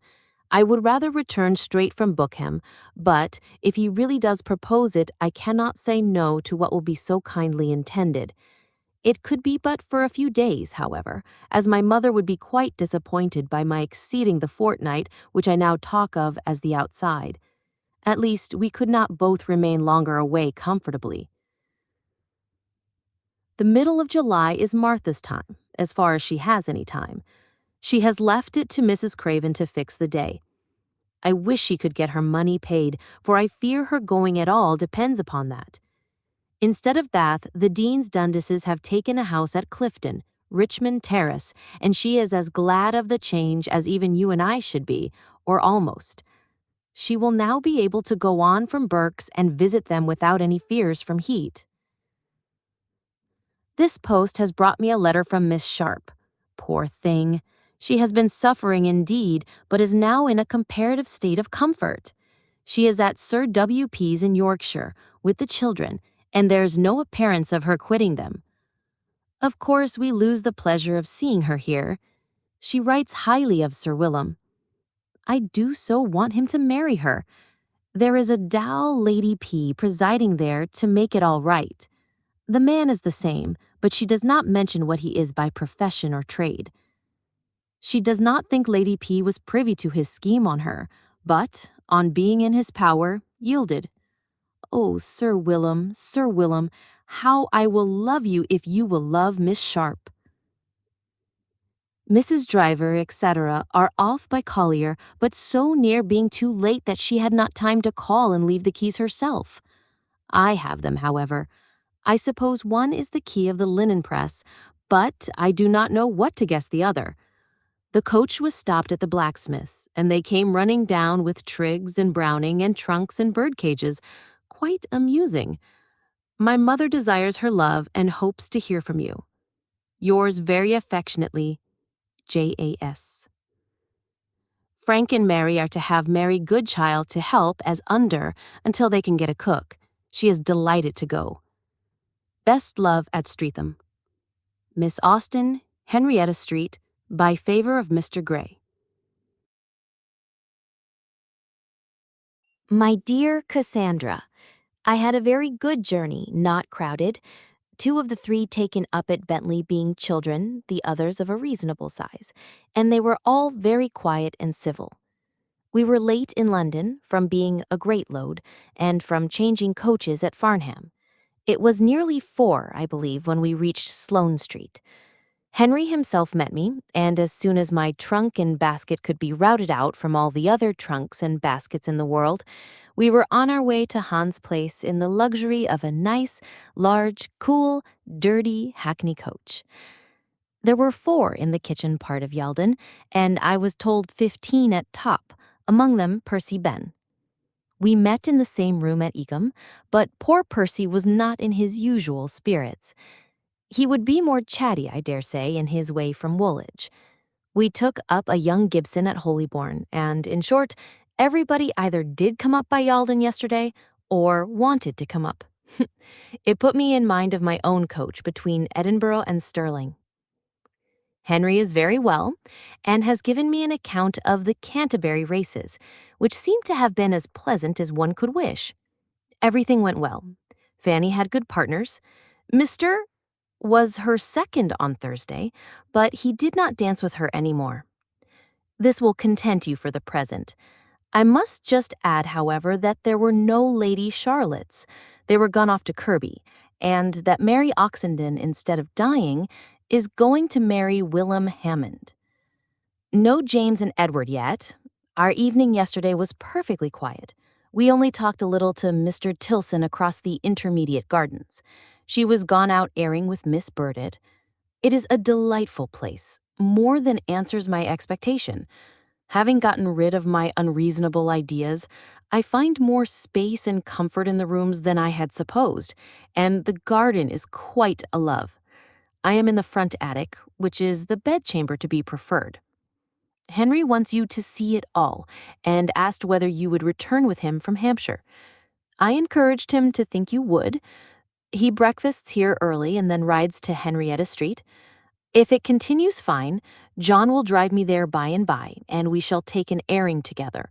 And I do not mean to take any other exercise, for I feel a little tired after my long jumble. I live in his room downstairs. It is particularly pleasant from opening upon the garden. I go and refresh myself every now and then come back to solitary coolness. There is one maidservant only, a very creditable, clean-looking young woman. Richard remains for the present. Wednesday morning. My brother and Edward arrived last night. They could not get places the day before. Their business is about teeth and wigs, and they are going after breakfast to Scarman's and Tavistock Street. And they are to return to go with me afterwards in the barouche. I hope to do some of my errands today. I got the Willow yesterday, as Henry was not quite ready when I reached Henna Street. I saw Mr. Hampson there for a moment. He dines here tomorrow and proposed bringing his son, so I must submit to seeing George Hampson, though I had hoped to go through life without it. It was one of my vanities, like your not reading Patronage. After leaving H Street, we drove to Mrs. Latouche's. They are always at home, and they are to dine here on Friday. We could do no more as it began to rain. We dine at 4:30 today, that our visitors may go to the play, and Henry and I are to spend the evening with the Tilsons to meet Miss Burdett, who leaves town tomorrow. Mrs. T called on me yesterday. Is not this all that can have happened or been arranged? Not quite. Henry wants me to see more of his Hanwell favorite and has written to invite her to spend a day or two here with me. His scheme is to fetch her on Saturday. I am more and more convinced that he will marry again soon and like the idea of her better than of anybody else at hand. I have breakfasted and have the room to myself again. It is likely to be a fine day. How do you all do? Henry talks of being at Chawton about the 1st of September. He has once mentioned a scheme which I should rather like, calling on the Birches and the Crutchleys in our way. It may never come to anything, but I must provide for the possibility by troubling you to send up my silk pelisse by Collier on Saturday. I feel it would be necessary on such an occasion, and be so good as to put up a clean dressing gown which will come from the wash on Friday. You need not direct it to be left anywhere. It may take its chance. We are to call for Henry between 3 and 4, and I must finish this and carry it with me, as he is not always there in the morning before the parcel is made up. And before I set off, I must return Mrs. Tilson's visit. I hear nothing of the Hoblins and abstain from all inquiry. I hope Mary Jane and Frank's gardens go on well. Give my love to them all. Nunahat's love to George. A great many people wanted to run up in the poach as well as me. The wheat looked very well all the way, and James says the same of his road. The same good account of Mrs. C's health continues and her circumstances mend. She gets farther and farther from poverty. What a comfort. Goodbye to you. Yours very truly and affectionately, Jane. All well at Steventon. I hear nothing particular of Ben, except that Edward is to get him some pencils. Miss Austen, Chawton. By favor of Mr. Gray. My dear Anna, I am very much obliged to you for sending your manuscript. It has entertained me extremely, indeed all of us. I read it aloud to your grandmamma, not Cass, and we were all very much pleased.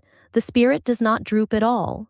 Sir Thomas, Lady Helen, and St. Julian are very well done, and Cecilia continues to be interesting in spite of her being so amiable. It was very fit you should advance her age. I like the beginning of Devereux Forester very much, a great deal better than if he had been very good or very bad. A few verbal corrections are all that I felt tempted to make. The principal of them is a speech of St. Julian to Lady Helen, which you see I have presumed to alter. As Lady H is Cecilia's superior, it would not be correct to talk of her being introduced. It is Cecilia who must be introduced. And I do not like a lover speaking in the third person. It is too much like the part of Lord Overty, and I think it not natural. If you think differently, however, you need not mind me. I am impatient for more, and only wait for a safe conveyance to return this. Yours affectionately, J.A. My dear Anna, I am quite ashamed to find that I have never answered some question of yours in a former note. I kept it on purpose to refer to it at a proper time, and then forgot it. I like the name Which is the Heroine very well, and I dare say shall grow to like it very much in time. But enthusiasm was something so very superior that my common title must appear to disadvantage. I am not sensible of any blunders about Dawlish. The library was pitiful and wretched 12 years ago, and not likely to have anybody's publications. There is no such title as Desborough, either among dukes, marquises, earls, viscounts, or barons. These were your inquiries. I will now thank you for your envelope received this morning. Your Aunt Cass is as well pleased with St. Julian as ever, and I'm delighted with the idea of seeing Prigillian again. Wednesday, 17. We have now just finished the first of the 3 books I had the pleasure of receiving yesterday. I read it aloud, and we are all very much amused, and like the work quite as well as ever. I depend on getting through another book before dinner, but there is really a good deal of respectable reading in your 48 pages. I have no doubt 6 would make a very good-sized volume. You must have been quite pleased to have accomplished so much. I like Lord Portman and his brother very much. I am only afraid that Lord P's good nature will make most people like him better than he deserves. The whole family are very good, and Lady Anne, who was your great dread, you have succeeded particularly well with. Belle Griffin is just what she should be. My corrections have not been more important than before.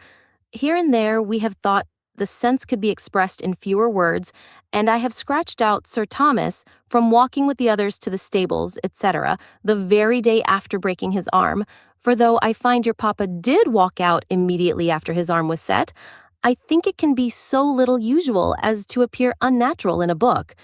Lynn will not do. Lynn is towards 40 miles from Dawlish and would not be talked of there. I have put Starcross instead. If you prefer Easton, that must always be safe. I have also scratched out the introduction between Lord Portman and his brother and Mr. Griffin. A country surgeon, don't tell Mr. C. Lyford, would not be introduced to men of their rank, and when Mr. P. is first brought in, he would not be introduced as the honorable. That distinction is never mentioned at such times. At least, I believe not. Now we have finished the second book, or rather the fifth. I do think you had better omit Lady Helena's postscript. To those that are acquainted with Pride and Prejudice, it will seem an imitation. And your Aunt C and I both recommend your making a little alteration in the last scene between Devereux F. and Lady Clanmurray and her daughter. We think they press him too much, more than sensible or well-bred women would do. Lady C, at least, should have discretion enough to be sooner satisfied with his determination of not going with them. I am very much pleased with Egerton as yet. I did not expect to like him, but I do, and Susan is a very nice little animated creature. But St. Julian is the delight of our lives. He's quite interesting. The whole of his break-off with Lady Helena is very well done. Yes, Russell Square is a very proper distance from Berkeley Square. We are reading the last book. They must be 2 days going from Dawlish to Bath. They are nearly 100 miles apart. Thursday. We finished it last night after our return from drinking tea at the great house. The last chapter does not please us quite so well. We do not thoroughly like the play, perhaps from having had too much of plays in that way lately, Mansfield Park, and we think you had better not leave England. Let the Portmans go to Ireland, but as you know nothing of the manners there, you had better not go with them. You will be in danger of giving false representations. Stick to Bath and the Foresters. There you will be quite at home.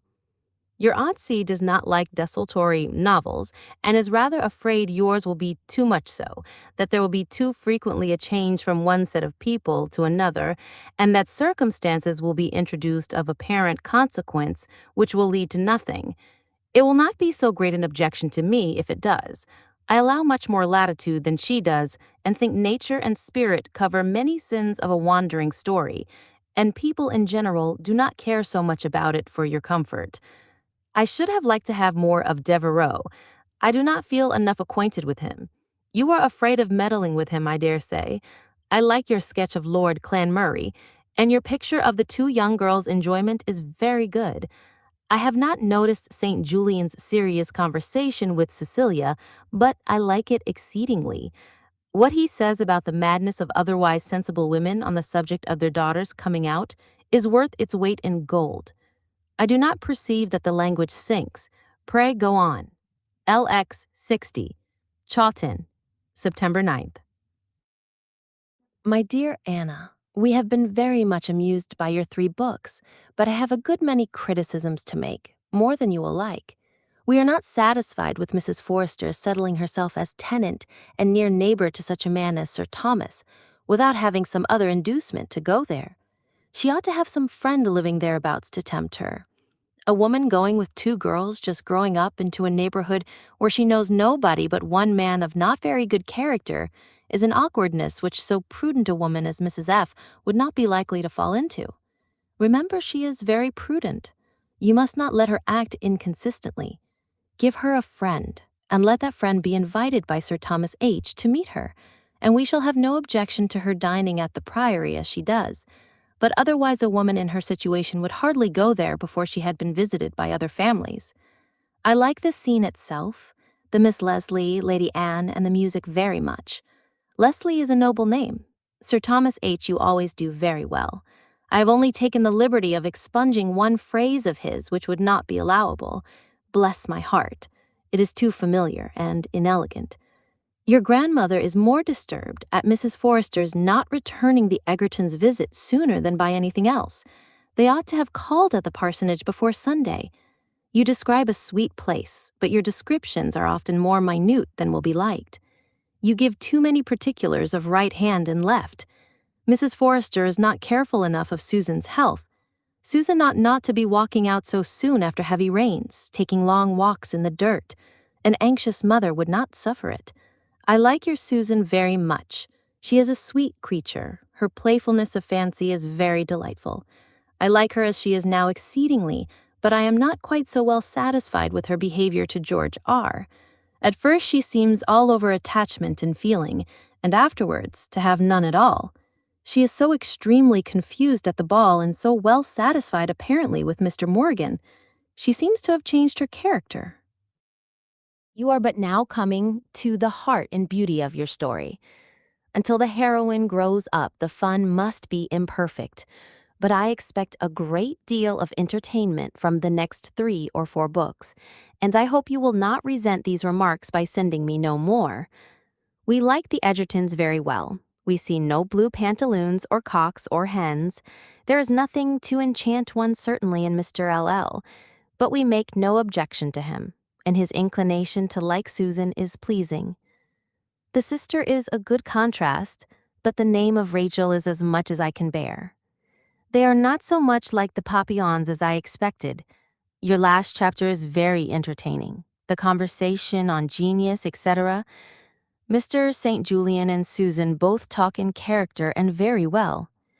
In some former parts, Cecilia is perhaps a little too solemn and good, but upon the whole her disposition is very well opposed to Susan's.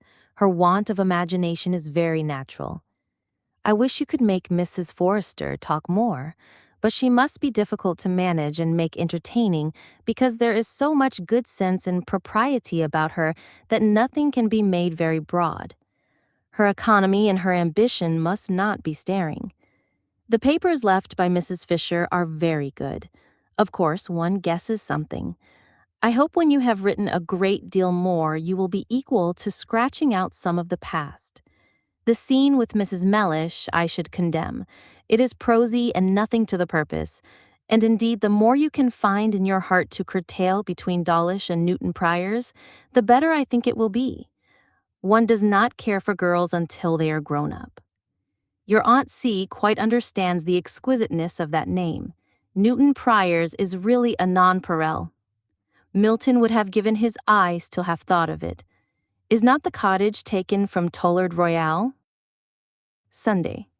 I am very glad, dear Anna, that I wrote as I did before this sad event occurred. I have only to add that your grandmamma does not seem the worse now for the shock. I shall be very happy to receive more of your work if more is ready, and you write so fast that I have great hopes Mr. Digweed will come back freighted with such a cargo as not all his hops or his sheep could equal the value of. Your grandmamma desires me to say that she will have finished your shoes tomorrow and thinks they will look very well, and that she depends upon seeing you, as you promise, before you quit the country, and hopes you will give her more than a day. Yours affectionately, J. Austen. Footnote: LXI, Chawton, Wednesday, September 28th. My dear Anna, I hope you do not depend on having your book again immediately. I kept it that your grandmamma may hear it, for it has not been possible yet to have any public reading. I have read it to your Aunt Cassandra, however, in our own room at night while we undressed, and with a great deal of pleasure. We like the first chapter extremely, with only a little doubt whether Lady Helena is not almost too foolish. The matrimonial dialogue is very good, certainly. I like Susan as well as ever, and begin now not to care at all about Cecilia. She may stay at Easton Court as long as she likes. Henry Mellish will be, I am afraid, too much in the common novel style, a handsome, amiable, and unexceptionable young man, such as do not much abound in real life, desperately in love and all in vain. But I have no business to judge him so early. Jane Egerton is a very natural, comprehensible girl, and the whole of her acquaintance with Susan and Susan's letter to Cecilia are very pleasing and quite in character. But Miss Egerton does not entirely satisfy us. She is too formal and solemn, we think, in her advice to her brother not to fall in love, and it is hardly like a sensible woman. It is putting it into his head. We should like a few hints from her better. We feel really obliged to you for introducing a Lady Kenrick. It will remove the greatest fault in the work, and I give you credit for considerable forbearance as an author in adopting so much of our opinion. I expect high fun about Mrs. Fisher and Sir Thomas. You have been perfectly right in telling Ben Lefroy of your work, and I am very glad to hear how much he likes it. His encouragement and approbation must be quite beyond everything. I do not at all wonder at his not expecting to like anybody so well as Cecilia at first, but I shall be surprised if he does not become a Susanite in time. Devereux Forester's being ruined by his vanity is extremely good, but I wish you would not let him plunge into a vortex of dissipation. I do not object to the thing, but I cannot bear the expression. It is such thorough novel slang, and so old that I dare say Adam met with it in the first novel he opened. Indeed, I did very much like to know Ben's opinion. I hope he will continue to be pleased with it, and I think he must, but I cannot flatter him with there being much incident.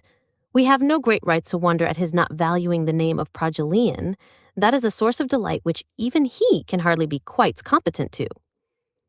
Walter Scott has no business to write novels, especially good ones. It is not fair. He has fame and profit enough as a poet, and should not be taking the bread out of the mouths of other people. I do not like him, and do not mean to like Waverley if I can help it, but fear I must. I am quite determined, however, not to be pleased with Mrs. West's Alicia de Lacy, should I ever meet with it, which I hope I shall not. I think I can be stout against anything written by Mrs. West. I have made up my mind to like no novels really but Miss Edgeworth's, yours, and my own. What can you do with Egerton to increase the interest for him?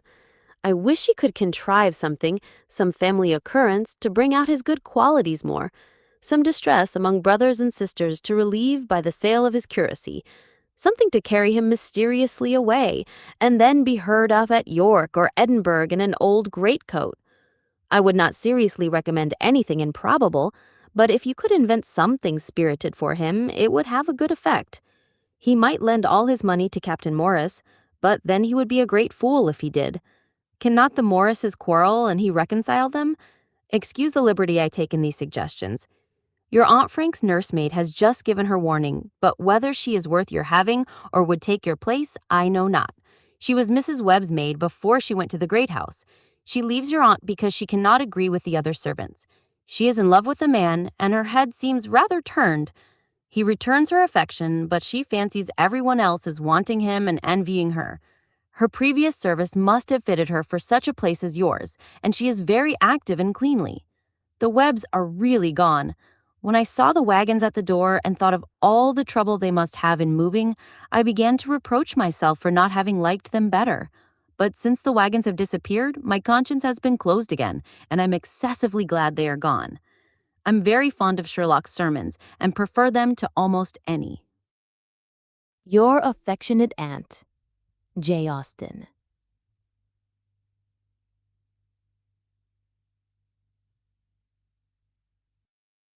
Oh, my dear Fanny, the more I write about him, the warmer my feelings become, the more strongly I feel the sterling worth of such a young man, and the desirableness of your growing in love with him again.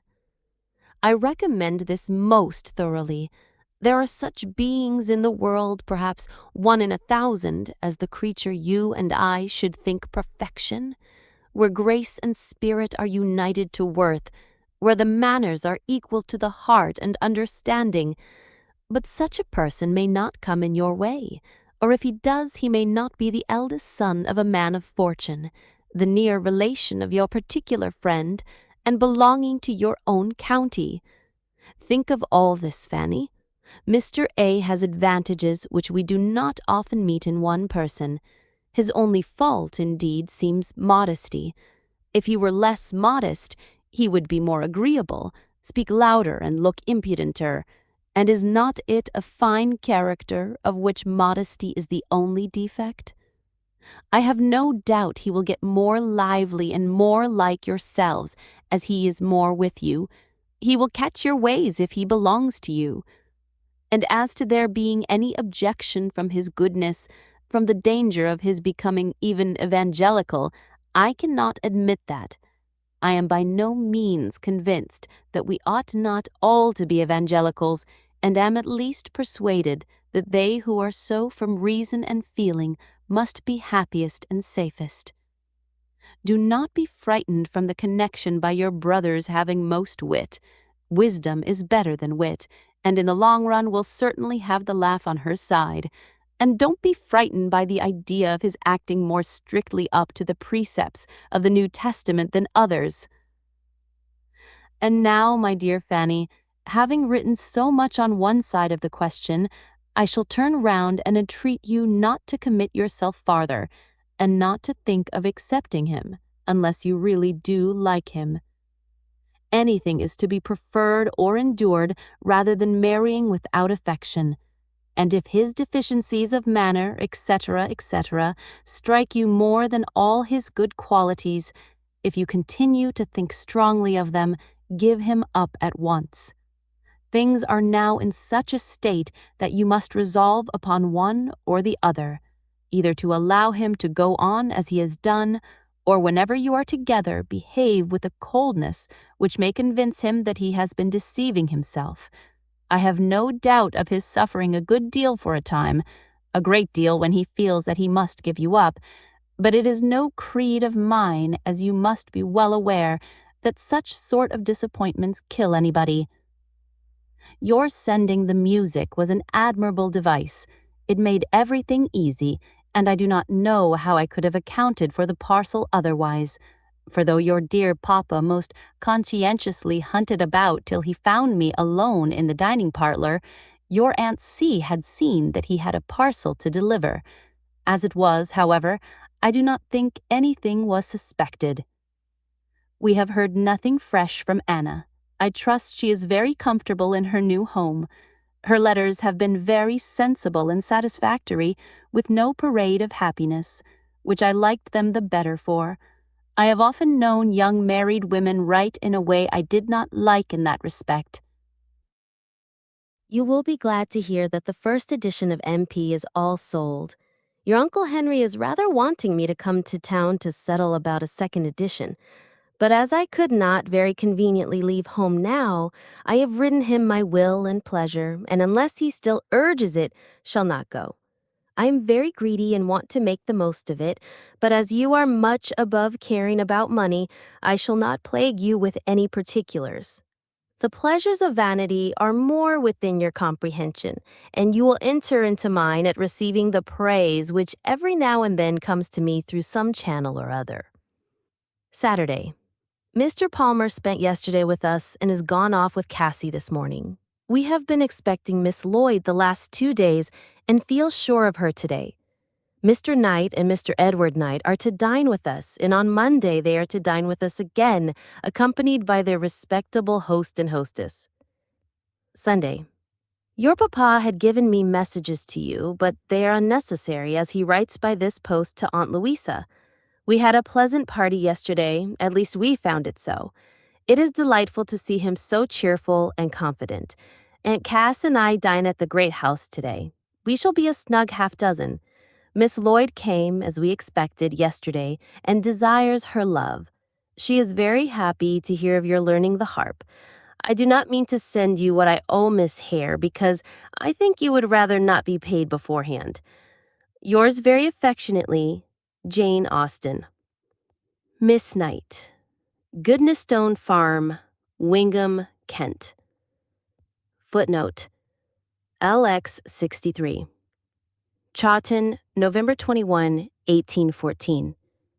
My dear Anna, I met Harriet Benn yesterday. She gave me her congratulations and desired they might be forwarded to you, and there they are. The chief news from this country is the death of old Mrs. Dorman. Mrs. Clement walks about in a new black velvet pelisse lined with yellow and a white bobbin net veil, and looks remarkably well in them. I think I understand the country about Hendon from your description. It must be very pretty in summer. Should you know from the atmosphere that you were within a dozen miles of London, make everybody at Hendon admire Mansfield Park. Your affectionate aunt, J.A. LX 64. Hans Place, November 28, 1814. My dear Anna, I assure you we all came away very much pleased with our visit. We talked of you for about a mile and a half with great satisfaction, and I have been just sending a very good report of you to Miss Ben with a full account of your dress for Susan and Maria. We were all at the play last night to see Miss O'Neill and Isabella. I do not think she was quite equal to my expectations. I fancy I want something more than can be. I took 2 pocket handkerchiefs but had very little occasion for either. She is an elegant creature, however, and hugs Mr. Young delightfully. I am going this morning to see the little girls in Keppel Street. Cassie was excessively interested about your marriage when she heard of it, which was not until she was to drink your health on the wedding day. She asked 1,000 questions in her usual manner, what he said to you and what you said to him. If your uncle were at home, he would send his best love, but I will not impose any base fictitious remembrances on you. Mine I can honestly give, and remain your affectionate aunt, J.A. LX 65. Hans Place, Wednesday. My dear Anna, I have been very far from finding your book an evil, I assure you. I read it immediately and with great pleasure. I think you are going on very well. The description of Dr. Griffin and Lady Helena's unhappiness is very good, and just what was likely to be. I am curious to know what the end of them will be. The name of Newton Priors is really invaluable. I never met with anything superior to it. It is delightful, and one could live on the name of Newton Priors for a 12-month. Indeed, I think you get on very fast. I only wish other people of my acquaintance could compose as rapidly. I am pleased with the dog scene and with the whole of George and Susan's love, but am more particularly struck with your serious conversations. They are very good throughout. St. Julian's history was quite a surprise to me. You had not very long known it yourself, I suspect, but I have no objection to make to the circumstance, and it is very well told. His having been in love with the aunt gives Cecilia an additional interest with him. I like the idea, a very proper compliment to an aunt. I rather imagine, indeed, that nieces are seldom chosen, but out of compliment to some aunt or another. I dare say Ben was in love with me once, and would never have thought of you if he had not supposed me dead of scarlet fever. Yes, I was in a mistake as to the number of books. I thought I had read 3 before the 3 at Chawton. But fewer than 6 will not do. I want to see dear Belle Griffin again, and had you not better give some hint of St. Julian's early history in the beginning of the story? We shall see nothing of Streatham while we are in town, as Mrs. Hill is to lie in of a daughter. Mrs. Blackstone is to be with her. Mrs. Heathcote and Miss Bigg are just leaving. The latter writes me word that Miss Blackford is married, but I have never seen it in the papers, and one may as well be single if the wedding is not to be in print. Your affectionate aunt, J.A. LX 66, 23 Hans Place, Wednesday, November 30th, 1814. I am very much obliged to you, my dear Fanny, for your letter, and I hope you will write again soon, that I may know you to be all safe and happy at home. Our visit to Hendon will interest you, I'm sure, but I need not enter into the particulars of it, as your papa will be able to answer almost every question. I certainly could describe her bedroom and her drawers and her closet better than he can, but I do not feel that I can stop to do it. I was rather sorry to hear that she is to have an instrument. It seems throwing money away. They will wish the 24 guineas in the shape of sheets and towels 6 months hence. And as to her playing, it never can be anything. Her purple pelisse rather surprised me. I thought we had known all paraphernalia of that sort. I do not mean to blame her. It looked very well, and I dare say she wanted it. I suspect nothing worse than its being got in secret and not owned to anybody. I received a very kind note from her yesterday to ask me to come again and stay a night with them. I cannot do it, but I was pleased to find that she had the power of doing so right a thing. My going was to give them both pleasure very properly. I just saw Mr. Hayter at the play, and think his face would please me on acquaintance. I was sorry he did not dine here. It seemed rather odd to me to be in the theatre with nobody to watch for. I was quite composed myself, at leisure for all the agitated Isabella could raise. Now, my dearest Fanny, I will begin a subject which comes in very naturally. You frighten me out of my wits by your reference. Your affection gives me the highest pleasure, but indeed you must not let anything depend on my opinion. Your own feelings, and none but your own, should determine such an important point. So far, however, as answering your question, I have no scruple. I am perfectly convinced that your present feelings, supposing that you were to marry now, would be sufficient for his happiness. But when I think how very, very far it is from a now, and take everything that may be into consideration, I dare not say determined to accept him. The risk is too great for you, unless your own sentiments prompt it. You will think me perverse, perhaps. In my last letter, I was urging everything in his favor, and now I'm inclining the other way. But I cannot help it. I am at present more impressed with the possible evil that may arise to you from engaging yourself to him, in word or mind, than with anything else. When I consider how few young men you have yet seen much of, how capable you are, yes, I do still think you very capable, of being really in love, and how full of temptation the next 6 or 7 years of your life will probably be. It is the very period of life for the strongest attachments to be formed. I cannot wish you, with your present very cool feelings, to devote yourself in honor to him. It is very true that you never may attach another man his equal altogether, but if that other man has the power of attaching you more, he will be in your eyes the most perfect. I shall be glad if you can revive past feelings, and from your unbiased self resolve to go on as you have done. But this I do not expect, and without it I cannot wish you to be fettered. I should not be afraid of your marrying him. With all his worth you would soon love him enough for the happiness of both. But I should dread the continuance of this sort of tacit engagement, with such an uncertainty as there is of when it may be completed. Years may pass before he is independent. You like him well enough to marry, but not well enough to wait. The unpleasantness of appearing fickle is certainly great, but if you think you want punishment for past illusions, there it is, and nothing can be compared to the misery of being bound without love. Bound to one and preferring another. That is a punishment which you do not deserve. I know you did not meet, or rather will not meet today, as he called here yesterday, and I'm glad of it. It does not seem very likely, at least, that he should be in time for a dinner visit 60 miles off. We did not see him, only found his card when we came home at 4. Your Uncle H. merely observed that he was a day after the fair. We asked your brother on Monday, when Mr. Hayter was talked of, why he did not invite him too, saying, I know he is in town, for I met him the other day in Bond Street. Edward answered that he did not know where he was to be found. Don't you know his chambers? No. I shall be most glad to hear from you again, my dearest Fanny, but it must not be later than Saturday, as we shall be off on Monday long before the letters are delivered. And write something that may do to be read or told.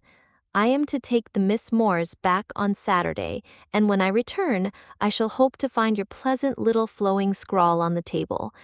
It will be a relief to me after playing at Mam's, for though I like Miss H.M. as much as one can at my time of life after a day's acquaintance, it is uphill work to be talking to those whom one knows so little. Only one comes back with me tomorrow, probably Miss Eliza, and I rather dread it. We shall not have two ideas in common. She is young, pretty, chattering, and thinking chiefly, I presume, of dress, company, and admiration. Mr. Sanford is to join us at dinner, which will be a comfort, and in the evening, while your uncle and Miss Eliza play chess, he shall tell me comical things and I will laugh at them, which will be a pleasure to both. I called in Keppel Street and saw them all, including dear Uncle Charles, who was to come and dine with us quietly today. Little Harriet sat in my lap and seemed as gentle and affectionate as ever, and as pretty, except not being quite well. Fanny is a fine, stout girl, talking incessantly with an interesting degree of lisp and indistinctness, and very likely may be the handsomest in time. Cassie did not show more pleasure in seeing me than her sisters, but I expected no better. She does not shine in the tender feelings. She will never be a Miss O'Neill, more in the Mrs. Siddons line. Thank you, but it is not settled yet whether I do hazard a second edition. We are to see Egerton today when it will probably be determined. People are more ready to borrow and praise than to buy, which I cannot wonder at, but though I like praise as well as anybody, I like what Edward calls pewter, too. I hope he continues careful of his eyes and finds the good effect of it. I cannot suppose we differ in our ideas of the Christian religion. You have given an excellent description of it. We only affix a different meaning to the word evangelical. Yours most affectionately, J. Austen. Miss Knight, Godmersham Park, Faversham, Kent. Footnote LXX 7. Chawton, Friday, September 29th. My dear Anna, we told Mr. B. Lefroy that if the weather did not prevent us, we should certainly come and see you tomorrow and bring Cassie, trusting to you being good enough to give her a dinner about 1 o'clock, that we might be able to be with you the earlier and stay the longer. But on giving Cassie her choice between the fair in Alton or Wyards, it must be confessed that she has preferred the former, which we trust will not greatly affront you.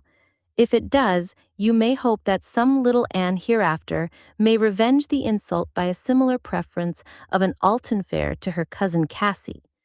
In the meanwhile, we have determined to put off our visit to you until Monday, which we hope will not be less convenient. I wish the weather may not resolve on another put-off. I must come to you before Wednesday, if it be possible, for on that day I am going to London for a week or two with your Uncle Henry, who is expected here on Sunday. If Monday should appear too dirty for walking, and Mr. Lefroy would be so kind as to come and fetch me, I should be much obliged to him.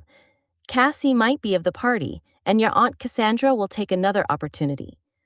Yours very affectionately, my dear Anna, J. Austen. Note, by Lord Brabourne. But before the week or two to which she had limited her visit in Hans Place was at an end, her brother fell ill, and on October 22nd he was in such danger that she wrote to Steventon to summon her father to town.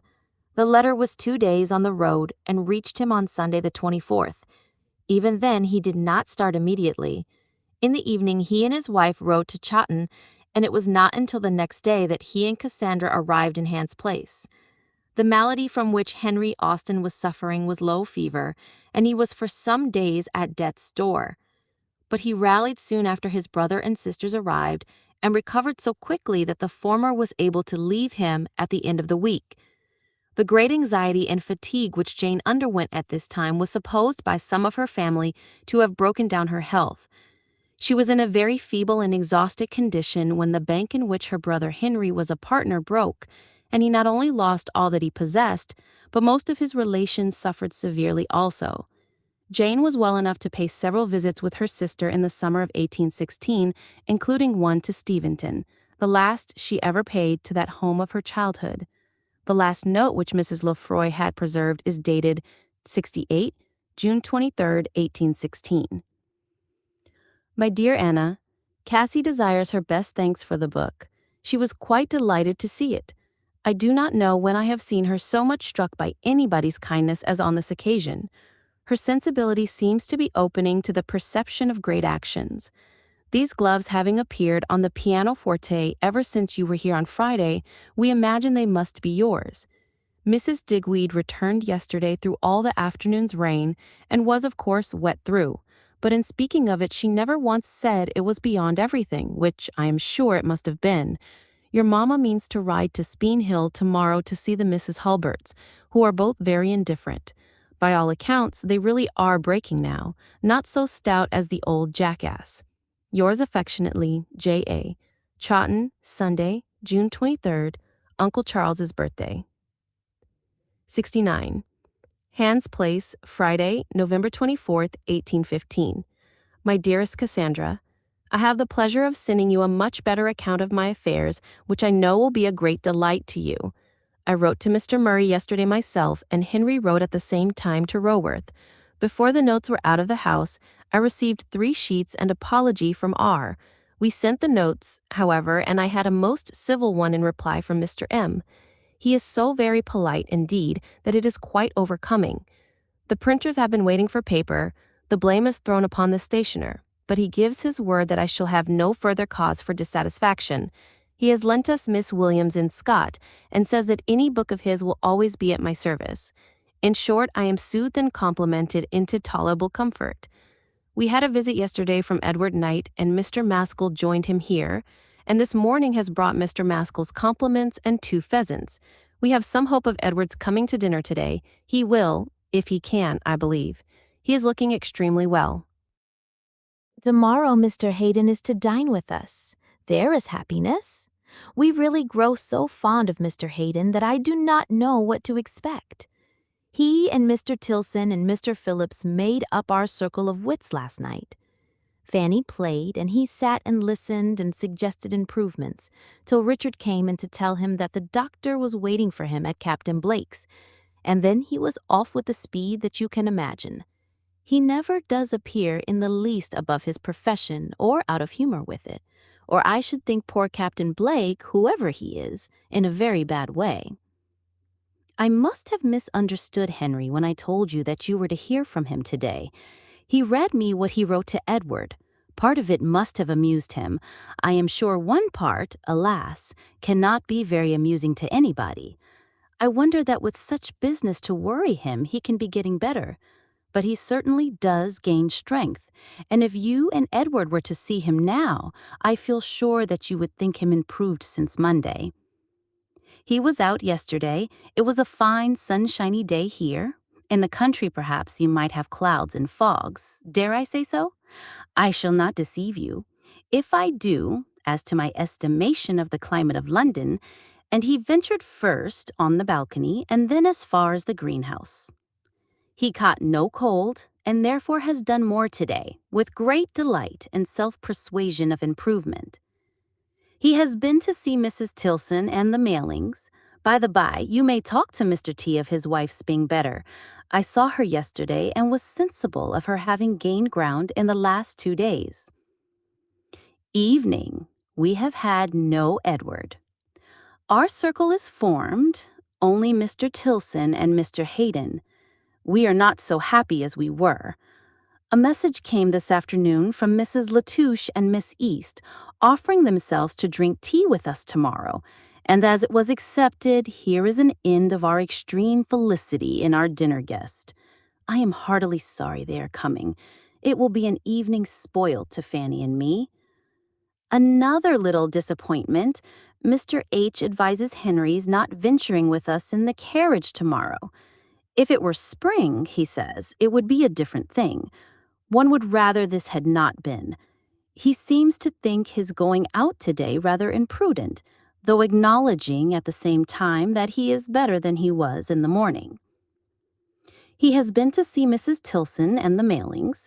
By the by, you may talk to Mr. T of his wife's being better. I saw her yesterday and was sensible of her having gained ground in the last 2 days. Evening. We have had no Edward. Our circle is formed, only Mr. Tilson and Mr. Hayden. We are not so happy as we were.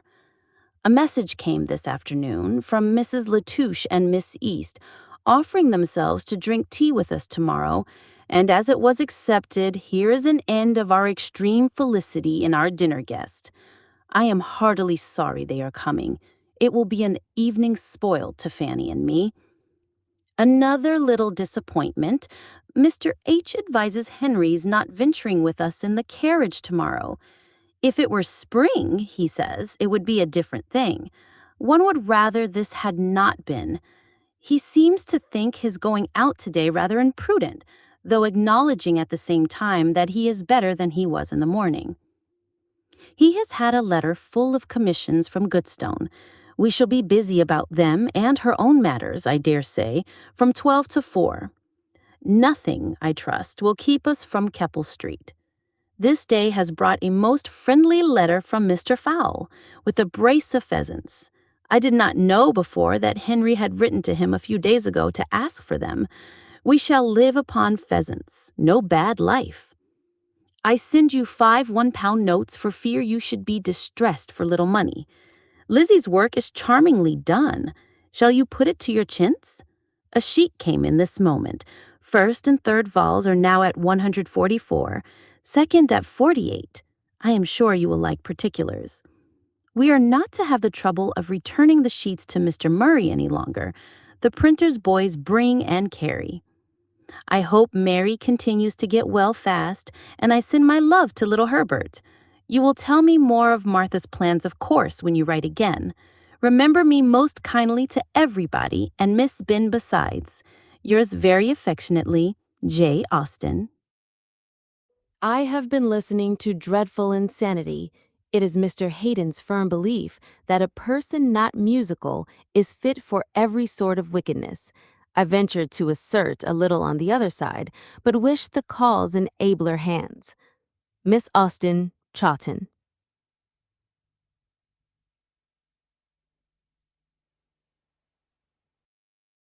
Fanny and I have been to Bee Chapel and walked back with Maria Cuthbert. We have been very little plagued with visitors this last week. I remember only Miss Harry's, the aunt, but I am in terror for today, a fine, bright Sunday, plenty of mortar and nothing to do. Henry gets out in his garden every day, but at present his inclination for doing more seems over, nor has he now any plan for leaving London before December 18th, when he thinks of going to Oxford for a few days. Today, indeed, his feelings are for continuing where he is through the next 2 months. One knows the uncertainty of all this, but should it be so, we must think the best and hope the best and do the best. And my idea in that case is that when he goes to Oxford, I should go home and have nearly a week of you before you take my place. This is only a silent project, you know, to be gladly given up if better things occur. Henry calls himself stronger every day, and Mr. H keeps on approving his pulse, which seems generally better than ever. But still they will not let him be well. Perhaps when Fanny is gone, he will be allowed to recover faster. I am not disappointed. I never thought the little girl at Wyard's very pretty, but she will have a fine complexion and curly hair and pass for a beauty. We are glad the mamma's cold has not been worse, and send her our love and good wishes by every convenient opportunity. Sweet, amiable Frank, why does he have a cold too? Like Captain Mervyn to Mr. Duval, I wish it well over with him.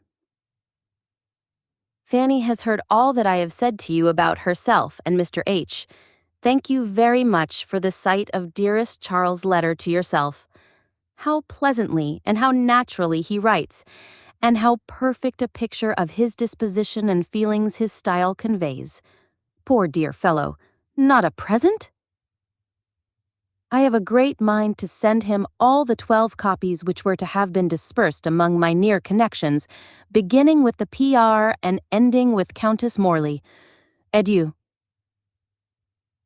Yours affectionately, J. Austen. Give my love to Cassie and Mary Jane. Caroline will be gone when this reaches you. Miss Austen. Footnotes. Hans Place, Saturday, December 2nd. My dear Cassandra, Henry came back yesterday and might have returned the day before if he had known as much in time. I had the pleasure of hearing from Mr. T. on Wednesday night that Mr. Seymour thought there was not the least occasion for him absenting himself any longer. I also had the comfort of a few lines on Wednesday morning from Henry himself, just after your letter was gone, giving so good an account of his feelings as made me perfectly easy. He met with the utmost care and attention at Hanwell, spent his 2 days there very quietly and pleasantly, and being certainly in no respect the worse for going, we may believe that he must be better, as he is quite sure of being himself. To make his return a complete gala, Mr. Hayden was secured for dinner. I need not say that our evening was agreeable. But you seem to be under a mistake as to Mr. H. You call him an apothecary. He is no apothecary. He has never been an apothecary. There is not an apothecary in this neighborhood. The only inconvenience of the situation, perhaps. But so it is. We have not a medical man within reach. He is a Hayden, nothing but a Hayden, a sort of wonderful nondescript creature on 2 legs, something between a man and an angel, but without the least spice of an apothecary. He is perhaps the only person not an apothecary hereabouts. He has never sung to us. He will not sing without a pianoforte accompaniment. Mr. Myers gives his 3 lessons a week, altering his days and his hours, however, just as he chooses, never very punctual and never giving good measure. I have not Fanny's fondness for masters, and Mr. Myers does not give me any longing after them. The truth is, I think, that they are all, at least music masters, made of too much consequence and allowed to take too many liberties with their scholars' time. We shall be delighted to see Edward on Monday, only sorry that you must be losing him. A turkey will be equally welcome with himself. He must prepare for his own proper bedchamber here, as Henry moved down to the one below last week. He found the other cold. I am sorry my mother has been suffering, and I'm afraid this exquisite weather is too good to agree with her. I enjoy it all over me, from top to toe, from right to left, longitudinally, perpendicularly, diagonally, and I cannot but selfishly hope we are to have it last till Christmas. Nice and wholesome, unseasonable, relaxing, close, muggy weather. Thank you very much for your long letter. It did me a great deal of good. Henry accepts your offer of making his 9-gallon of mead, thankfully. The mistake of the dogs rather vexed him for a moment, but he has not thought of it since. Today he makes a 3rd attempt at his strengthening plaster, and as I am sure he will now be getting out a great deal, it is to be wished that he may be able to keep it on. He sets off this morning by the Chelsea coach to sign bonds and visit Henrietta Street, and I have no doubt will be going every day to Henrietta Street. Fanny and I were very snug by ourselves as soon as we were satisfied about our invalids being safe at Hanwell. By maneuvering and good luck, we foiled all the Mallings' attempts upon us. Happily, I caught a little cold on Wednesday, the morning we were in town, which we made very useful, and we saw nobody but our precious and Mr. Tilson. This evening, the Mallings are allowed to drink tea with us. We are in hopes, that is, we wish, Miss Palmer and the little girls may come this morning. You know, of course, that she could not come on Thursday, and she will not attempt to name any other day. God bless you. Excuse the shortness of this, but I must finish it now, that I may save you 2d. Best love. Yours affectionately, J.A. It strikes me that I have no business to give the PR a binding, but we will take counsel upon the question. I am glad you have put the flounce on your chintz. I am sure it must look particularly well, and it is what I had thought of. Miss Austen, Chawton, Alton, Hants. Footnote 72. Chawton, February 20th, 1816. My dearest Fanny, you are inimitable, irresistible. You are the delight of my life. Such letters, such entertaining letters as you have lately sent, such a description of your queer little heart, such a lovely display of what imagination does. You are worth your weight in gold, or even in the new silver coinage. I cannot express to you what I have felt in reading your history of yourself, how full of pity and concern and admiration and amusement I have been. You are the paragon of all that is silly and sensible. commonplace and eccentric, sad and lively, provoking and interesting. Who can keep pace with the fluctuations of your fancy, the caprizios of your taste, the contradictions of your feelings? You are so odd, and all the time so perfectly natural, so peculiar in yourself, and yet so like everybody else. It is very, very gratifying to me to know you so intimately. You can hardly think what a pleasure it is to me to have such thorough pictures of your heart. Oh, what a loss it will be when you are married. You are too agreeable in your single state, too agreeable as a niece. I shall hate you when your delicious play of mind is all settled down into conjugal and maternal affections. Mr. B frightens me. He will have you. I see you at the altar. I have some faith in Mrs. C. Cage's observation, and still more in Lizzie's. And besides, I know it must be so. He must be wishing to attach you. It would be too stupid and too shameful in him to be otherwise, and all the family are seeking your acquaintance. Do not imagine that I have any real objection. I have rather taken a fancy to him than not, and I like the house for you. I only do not like you should marry anybody, and yet I do wish you to marry very much, because I know you will never be happy till you are. But the loss of a Fanny Knight will be never made up to me. My affectionate niece, F.C.B., will be but a poor substitute. I do not like your being nervous and so apt to cry. It is a sign you are not quite well. But I hope Mr. Scud, as you always write his name, your Mr. Scuds amuse me very much, will do you good. What a comfort that Cassandra should be so recovered. It was more than we had expected. I can easily believe she was very patient and very good. I always loved Cassandra for her fine dark eyes and sweet temper. I am almost entirely cured of my rheumatism, just a little pain in my knee now and then to make me remember what it was and keep on flannel. Aunt Cassandra nursed me so beautifully. I enjoy your visit to Goodnestone. It must be a great pleasure to you.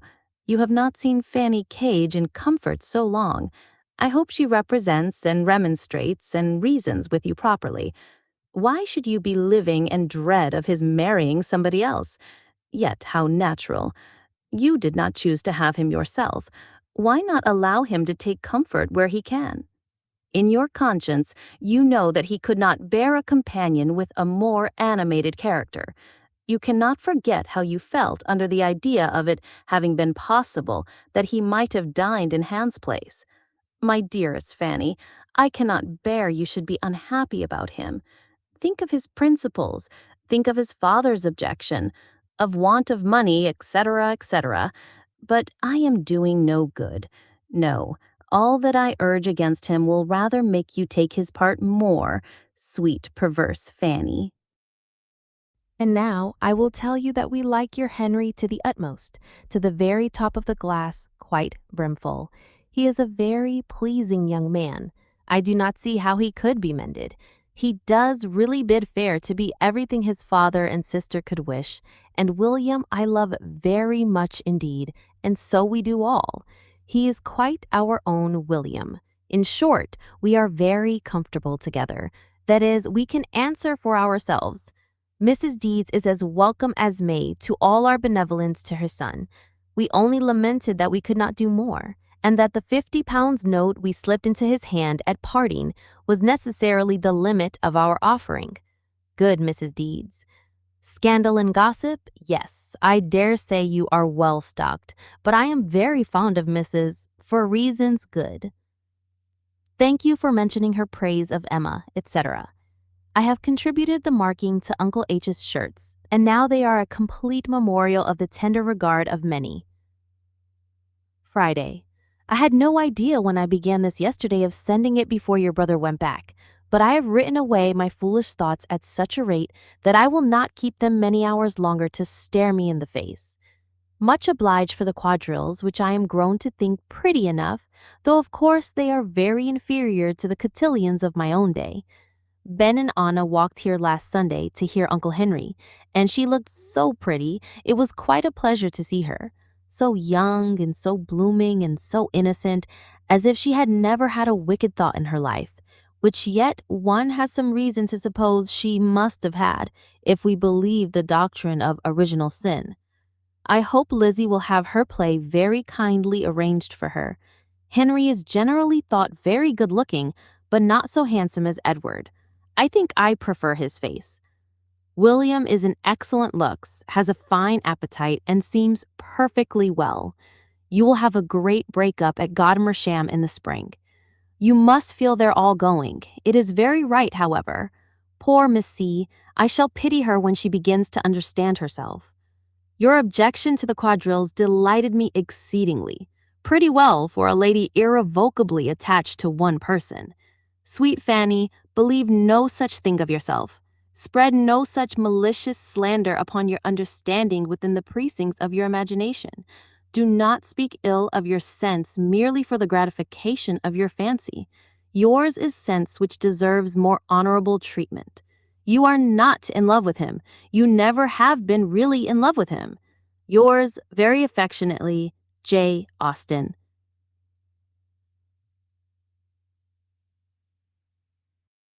Poor Mrs. C. Mills, that she should die on the wrong day at last, after being about it so long.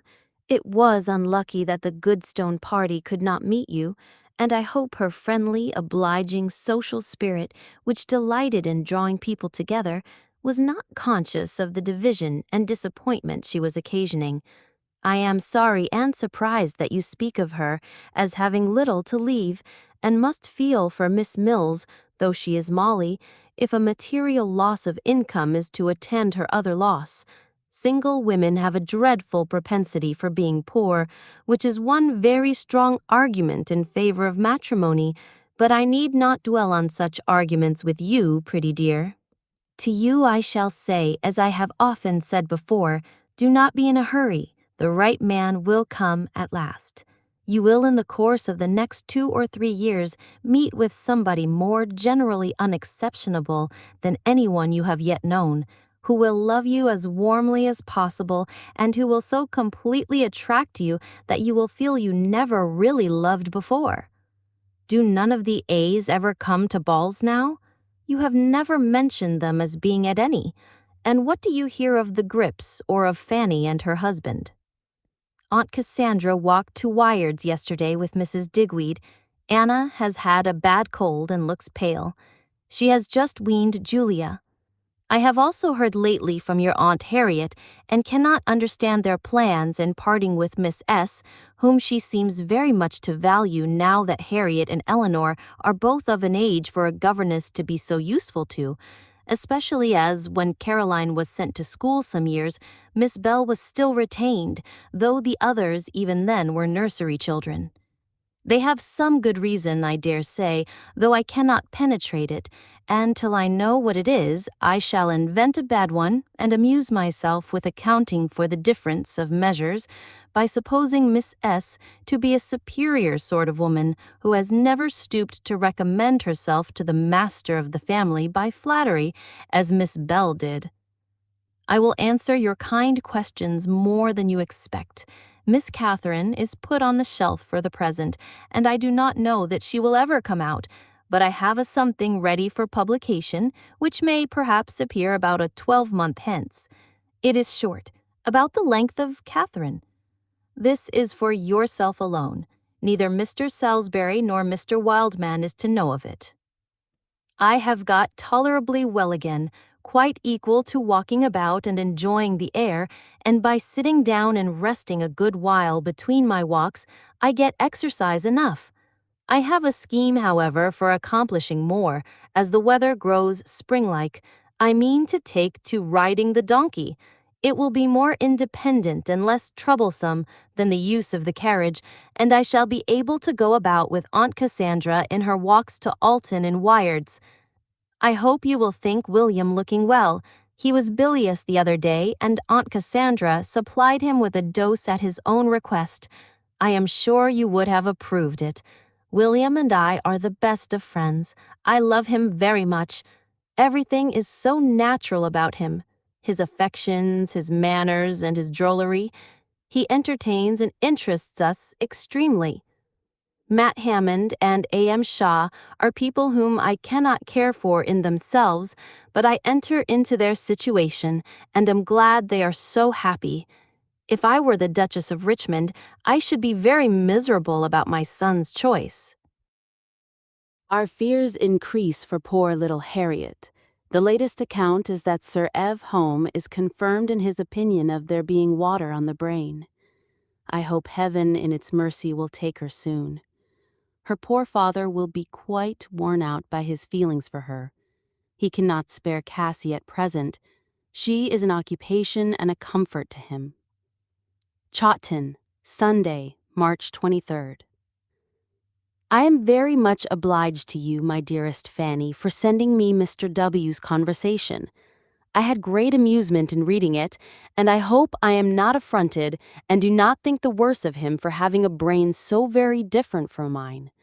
But my strongest sensation of all is astonishment at your being able to press him on the subject so perseveringly, and I agree with your papa that it was not fair.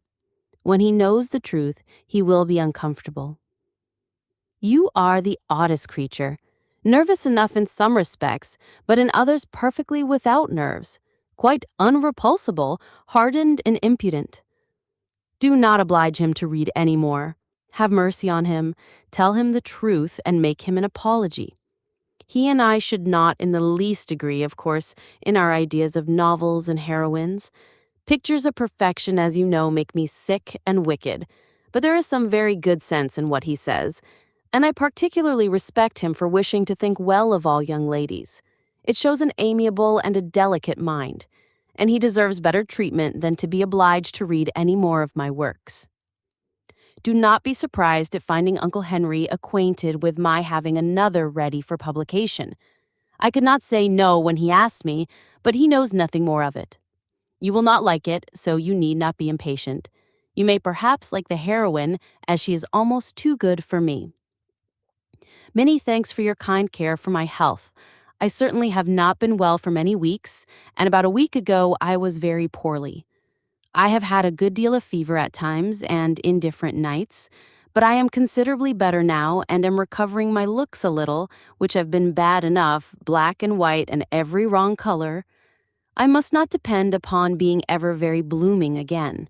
Sickness is a dangerous indulgence at my time of life. Thank you for everything you tell me. I do not feel worthy of it by anything that I can say in return, but I assure you my pleasure in your letters is quite as great as ever, and I am interested and amused just as you could wish me.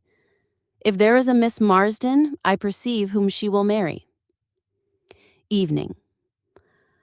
I was languid and dull and very bad company when I wrote the above. I am better now, to my own feelings at least, and wish I may be more agreeable. We are going to have rain, and after that very pleasant genial weather, which will exactly do for me, as my saddle will then be completed, and air and exercise is what I want. Indeed, I shall be very glad when the event at Scarlett's is over. The expectation of it keeps us in a worry, your grandmamma especially. She sits brooding over evils that cannot be remedied, and conduct impossible to be understood. Now the reports from Keppel Saint are rather better. Little Harriet's headaches are abated, and Sir Evd is satisfied with the effect of the mercury and does not despair of a cure. The complaint, I find, is not considered incurable nowadays, provided the patient be young enough not to have the head hardened. The water in that case may be drawn off by mercury. But though this is a new idea to us, perhaps it may have been long familiar to you through your friend Mr. Scud. I hope his high renown is sustained by driving away William's cough. Tell William that Triggs is as beautiful and condescending as ever, and was so good as to dine with us today, and tell him that I often play at nines and think of him. The Papillons came back on Friday night, but I have not seen them yet, as I do not venture to church. I cannot hear, however, but that they are the same Mr. P. and his sister they used to be. She has engaged a new maidservant in Mrs. Calker's room, whom she means to make also housekeeper unto herself. Old Fillmore was buried yesterday, and I, by way of saying something to Triggs, observed that it had been a very handsome funeral, but his manner of reply made me suppose that it was not generally esteemed so. I can only be sure of one part being very handsome. Triggs himself walking behind in his green coat. Mrs. Fillmore attended as chief mourner in bombasine, made very short and flounced with crape. Tuesday. I have had various plans as to this letter, but at last I have determined that Uncle Henry shall forward it from London. I want to see how Canterbury looks in the direction. When once Uncle H has left us, I shall wish him with you. London has become a hateful place to him, and he is always depressed by the idea of it. I hope he will be in time for your sick. I am sure he must do that part of his duty as excellently as all the rest. He returned yesterday from Steventon and was with us by breakfast, bringing Edward with him, only that Edward stayed to breakfast at Wyart's. We had a pleasant family day, for the Altsons dined with us, the last visit of the kind probably, which he will be able to pay us for many a month. I hope your own Henry is in France, and that you have heard from him. The passage once over, he will feel all happiness. I took my first ride yesterday and liked it very much.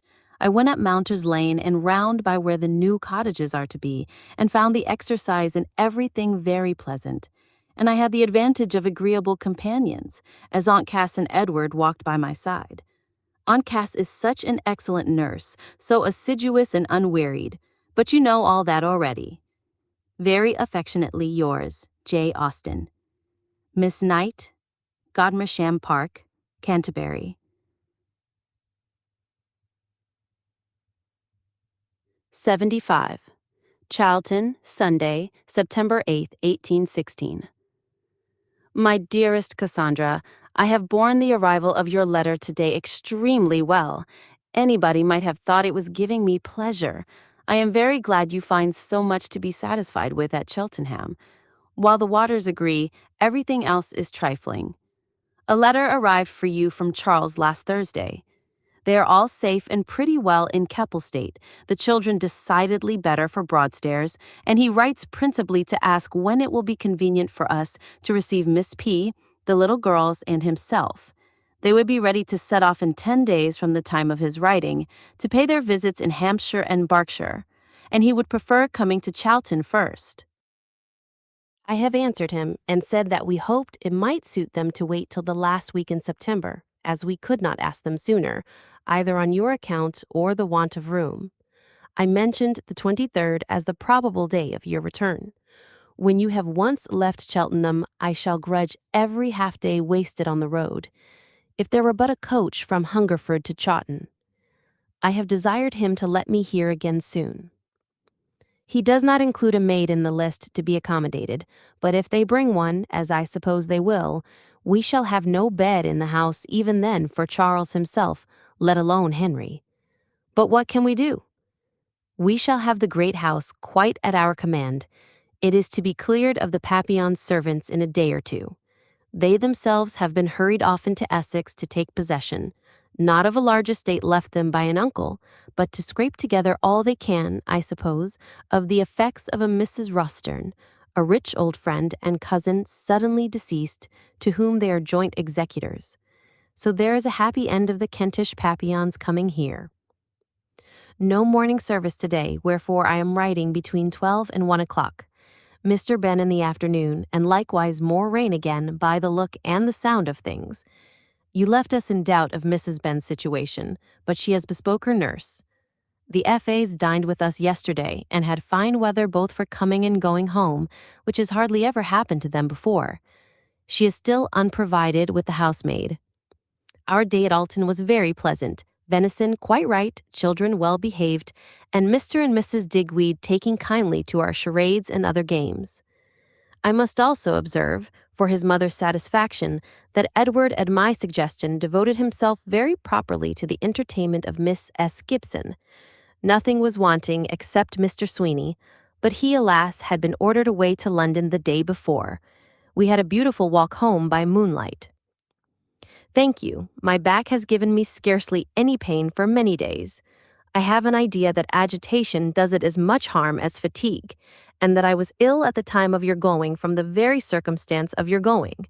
I am nursing myself up now into as beautiful a state as I can, because I hear that Dr. White means to call on me before he leaves the country. Evening. Frank and Mary and the children visited us this morning. Mr. and Mrs. Gibson are to come on the 23rd, and there is too much reason to fear they will stay above a week. Little George could tell me where you were gone to as well as what you were to bring him when I asked him the other day. Sir Thomas Miller is dead.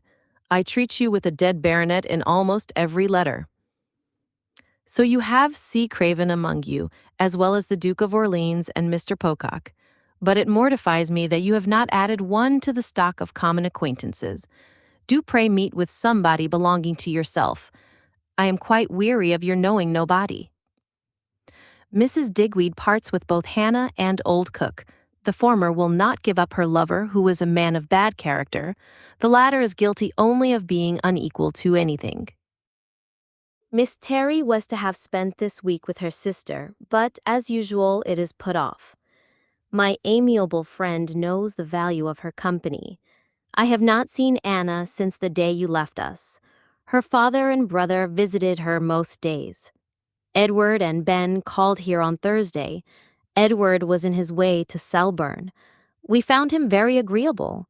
He has come back from France thinking of the French as one could wish, disappointed in everything. He did not go beyond Paris. I have a letter from Mrs. Perigord. She and her mother are in London again. She speaks of France as a scene of general poverty and misery. No money, no trade, nothing to be got but by the innkeepers. And as to her own present prospects, she is not much less melancholy than before. I have also a letter from Miss Sharp, quite one of her letters. She has been, again, obliged to exert herself more than ever, in a more distressing, more harassed state, and has met with another excellent old physician and his wife, with every virtue under heaven, who takes to her and cures her from pure love and benevolence. Dr. and Mrs. Storer are their Mrs. and Miss Palmer, for they are at Bridlington. I'm happy to say, however, that the sum of the account is better than usual. Sir William is returned. From Bridlington they go to Chevet, and she is to have a young governess under her. I enjoyed Edward's company very much, as I said before, and yet I was not sorry when Friday came. It had been a busy week, and I wanted a few days' quiet and exemption from the thought and contrivancy which any sort of company gives. I often wonder how you can find time for what you do, in addition to the care of the house, and how good Mrs. West could have written such books and collected so many hard words with all her family cares is still more a matter of astonishment. Composition seems to me impossible with a head full of joints of mutton and doses of rhubarb. Monday. Here is a sad morning. I fear you may not have been able to get to the pump. The 2 last days were very pleasant. I enjoyed them the more for your sake. But today it is really bad enough to make you all cross. I hope Mary will change her lodgings at the fortnight's end. I'm sure, if you looked about well, you would find others in some odd corner to suit you better. Mrs. Potter charges for the name of the High Street. Success to the pianoforte. I trust it will drive you away. We hear now that there is to be no honey this year. Bad news for us. We must husband our present stock of mead, and I'm sorry to perceive that our 20 gallons is very nearly out. I cannot comprehend how the 14 gallons could last so long. We do not much like Mr. Cooper's new sermons. They are fuller of regeneration and conversion than ever, with the addition of his zeal in the cause of the Bible Society. Martha's love to Mary and Caroline, and she's extremely glad to find they like the police. The Debarrys are indeed odious. We are to see my brother tomorrow, but for only one night. I had no idea that he would care for the races without Edward. Remember me to all. Yours very affectionately, J. Austen. Miss Austen, Post Office, Cheltenham. Note by Lord Brabourne. I insert here a letter of Jane Austen's written backwards, addressed to her niece, Cassie, daughter of Captain Charles Austen, afterwards Admiral, when a little girl. LXVIII.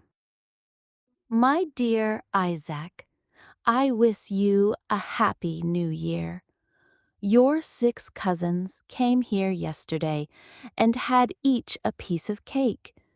This is little Isaac's birthday, and she is 3 years old. Frank has begun learning Latin. We feed the robin every morning. Sally often inquires after you. Sally Benham has got a new green gown. Harriet Knight comes every day to read to Aunt Ardranska. Goodbye, my dear Isaac. Aunt Ardranska sends her best love, and so we do all. Your affectionate aunt, Jane Austen. Chawton, January 8th. Note by Lord Brabourne. In January 1817, she wrote of herself as better and able to walk into Alton, and hoped in the summer she should be able to walk back. In April, her father, in a note to Mrs. Lefroy, says, I was happy to have a good account of herself written by her own hand in a letter from your Aunt Jane. But all who love, and that is all who know her, must be anxious on her account.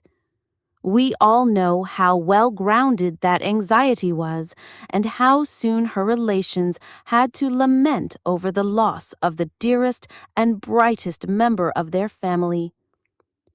And now I come to the saddest letters of all, those which tell us of the end of that bright life, cut short just at the time when the world might have hoped that unabated intellectual vigor, supplemented by the experience brought by mature years, would have produced works, if possible, even more fascinating than those with which she had already embellished the literature of her country. But it was not to be. The fiat had gone forth. The ties which bound that sweet spirit to earth were to be severed, and the blank left never to be filled in the family which her loved and loving presence had blessed, and where she had been so well and fondly appreciated. In the early spring of 1817, the unfavorable symptoms increased, and the failure of her health was too visible to be neglected. Still, no apprehensions of immediate danger were entertained, and it is probable that when she left Chawton for Winchester in May, she did not recognize the fact that she was bidding a last farewell to home. Happy for her if it was so, for there are few things more melancholy than to look upon any beloved place or person with the knowledge that it is for the last time. In all probability, this grief was spared to Jane, for even after her arrival in Winchester, she spoke and wrote as if recovery was hopeful. And I fancy that her relations were by no means aware that the end was so near.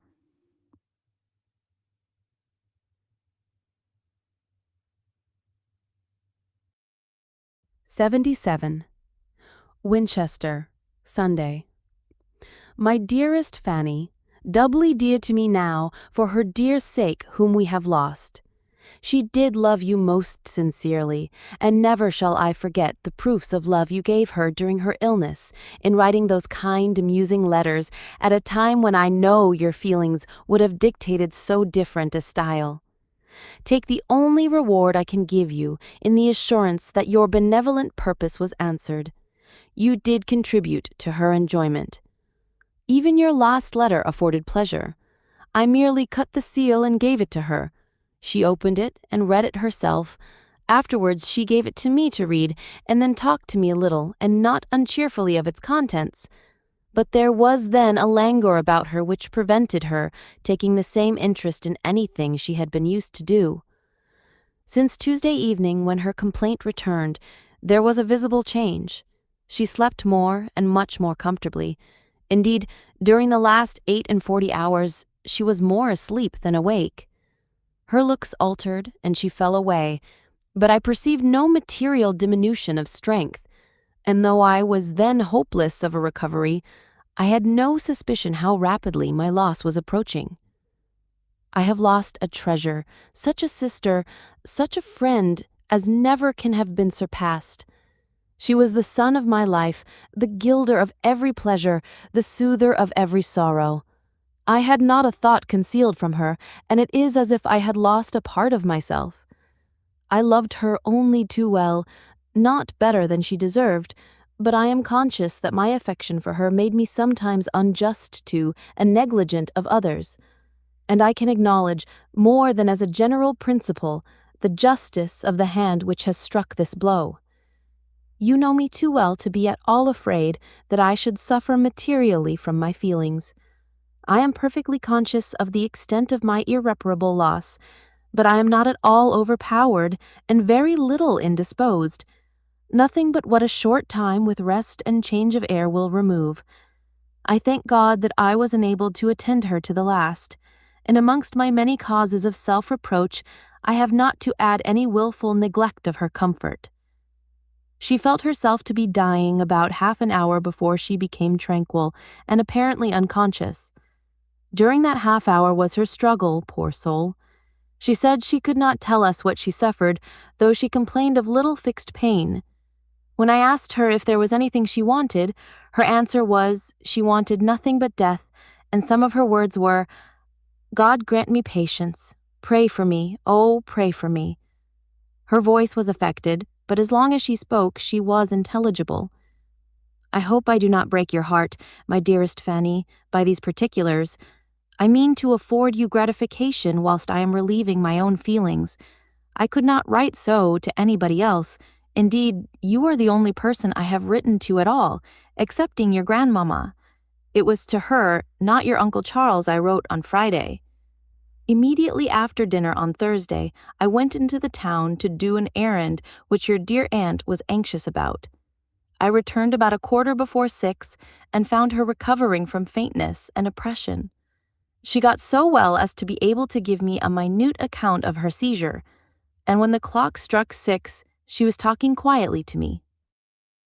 I cannot say how soon afterwards she was seized again with the same faintness, which was followed by the sufferings she could not describe, but Mr. Lyford had been sent for, had applied something to give her ease, and she was in a state of quiet insensibility by 7 o'clock at the latest. From that time till 4:30, when she ceased to breathe, she scarcely moved a limb, so that we have every reason to think, with gratitude to the Almighty, that her sufferings were over. A slight motion of the head with every breath remained till almost the last. I sat close to her with a pillow in my lap to assist in supporting her head, which was almost off the bed, for 6 hours. Fatigue made me then resign my place to Mrs. J.A. for 2 hours and a half, when I took it again, and in about an hour more, she breathed her last. I was able to close her eyes myself, and it was a great gratification to me to render her those last services.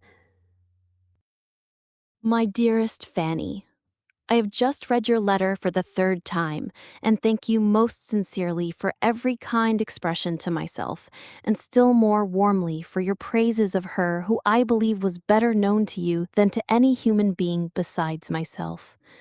Nothing of the sort could have been more gratifying to me than the manner in which you write of her, and if the dear angel is conscious of what passes here, and is not above all earthly feelings, she may perhaps receive pleasure in being so mourned. Had she been the survivor, I can fancy her speaking of you in almost the same terms. There are certainly many points of strong resemblance in your characters, in your intimate acquaintance with each other, and your mutual strong affection. You were counterparts. Thursday was not so dreadful a day to me as you imagined. There was so much necessary to be done that there was no time for additional misery. Everything was conducted with the greatest tranquillity, and but that I was determined I would see the last, and therefore was upon the listen, I should not have known when they left the house. I watched the little mournful procession the length of the street, and when it turned from my sight and I had lost her forever, even then I was not overpowered, nor so much agitated as I am now in writing of it. Never was human being more sincerely mourned by those who attended her remains than was this dear creature. May the sorrow with which she is parted with on earth be a prognostic of the joy with which she is hailed in heaven. I continue very tolerably well, much better than anyone could have supposed possible, because I certainly have had considerable fatigue of body as well as anguish of mind for months back. But I really am well, and I hope I am properly grateful to the Almighty for having been so supported. Your grandmamma, too, is much better than when I came home. I did not think your dear papa appeared unwell, and I understand that he seemed much more comfortable after his return from Winchester than he had done before. I need not tell you that he was a great comfort to me. Indeed, I can never say enough of the kindness I have received from him and from every other friend. I get out of doors a good deal, and am able to employ myself. Of course, those employments suit me best which leave me most at leisure to think of her I have lost, and I do think of her in every variety of circumstance, in our happy hours of confidential intercourse, in the cheerful family party which she so ornamented, in her sick room, on her deathbed, and as, I hope, an inhabitant of heaven. Oh, if I may one day be reunited to her there! I know the time must come when my mind will be less engrossed by her idea, but I do not like to think of it. If I think of her less as on earth, God grant that I may never cease to reflect on her as inhabiting heaven, and never cease my humble endeavors when it shall please God to join her there. In looking at a few of the precious papers which are now my property, I have found some memorandums, amongst which she desires that one of her gold chains may be given to her goddaughter Louisa, and a lock of her hair be set for you. You can need no assurance, my dearest Fanny, that every request of your beloved aunt will be sacred with me. Be so good as to say whether you prefer a brooch or ring. God bless you, my dearest Fanny. Believe me, most affectionately yours, Cassandra Elizabeth Austen, Miss Knight, Godmersham Park, Canterbury.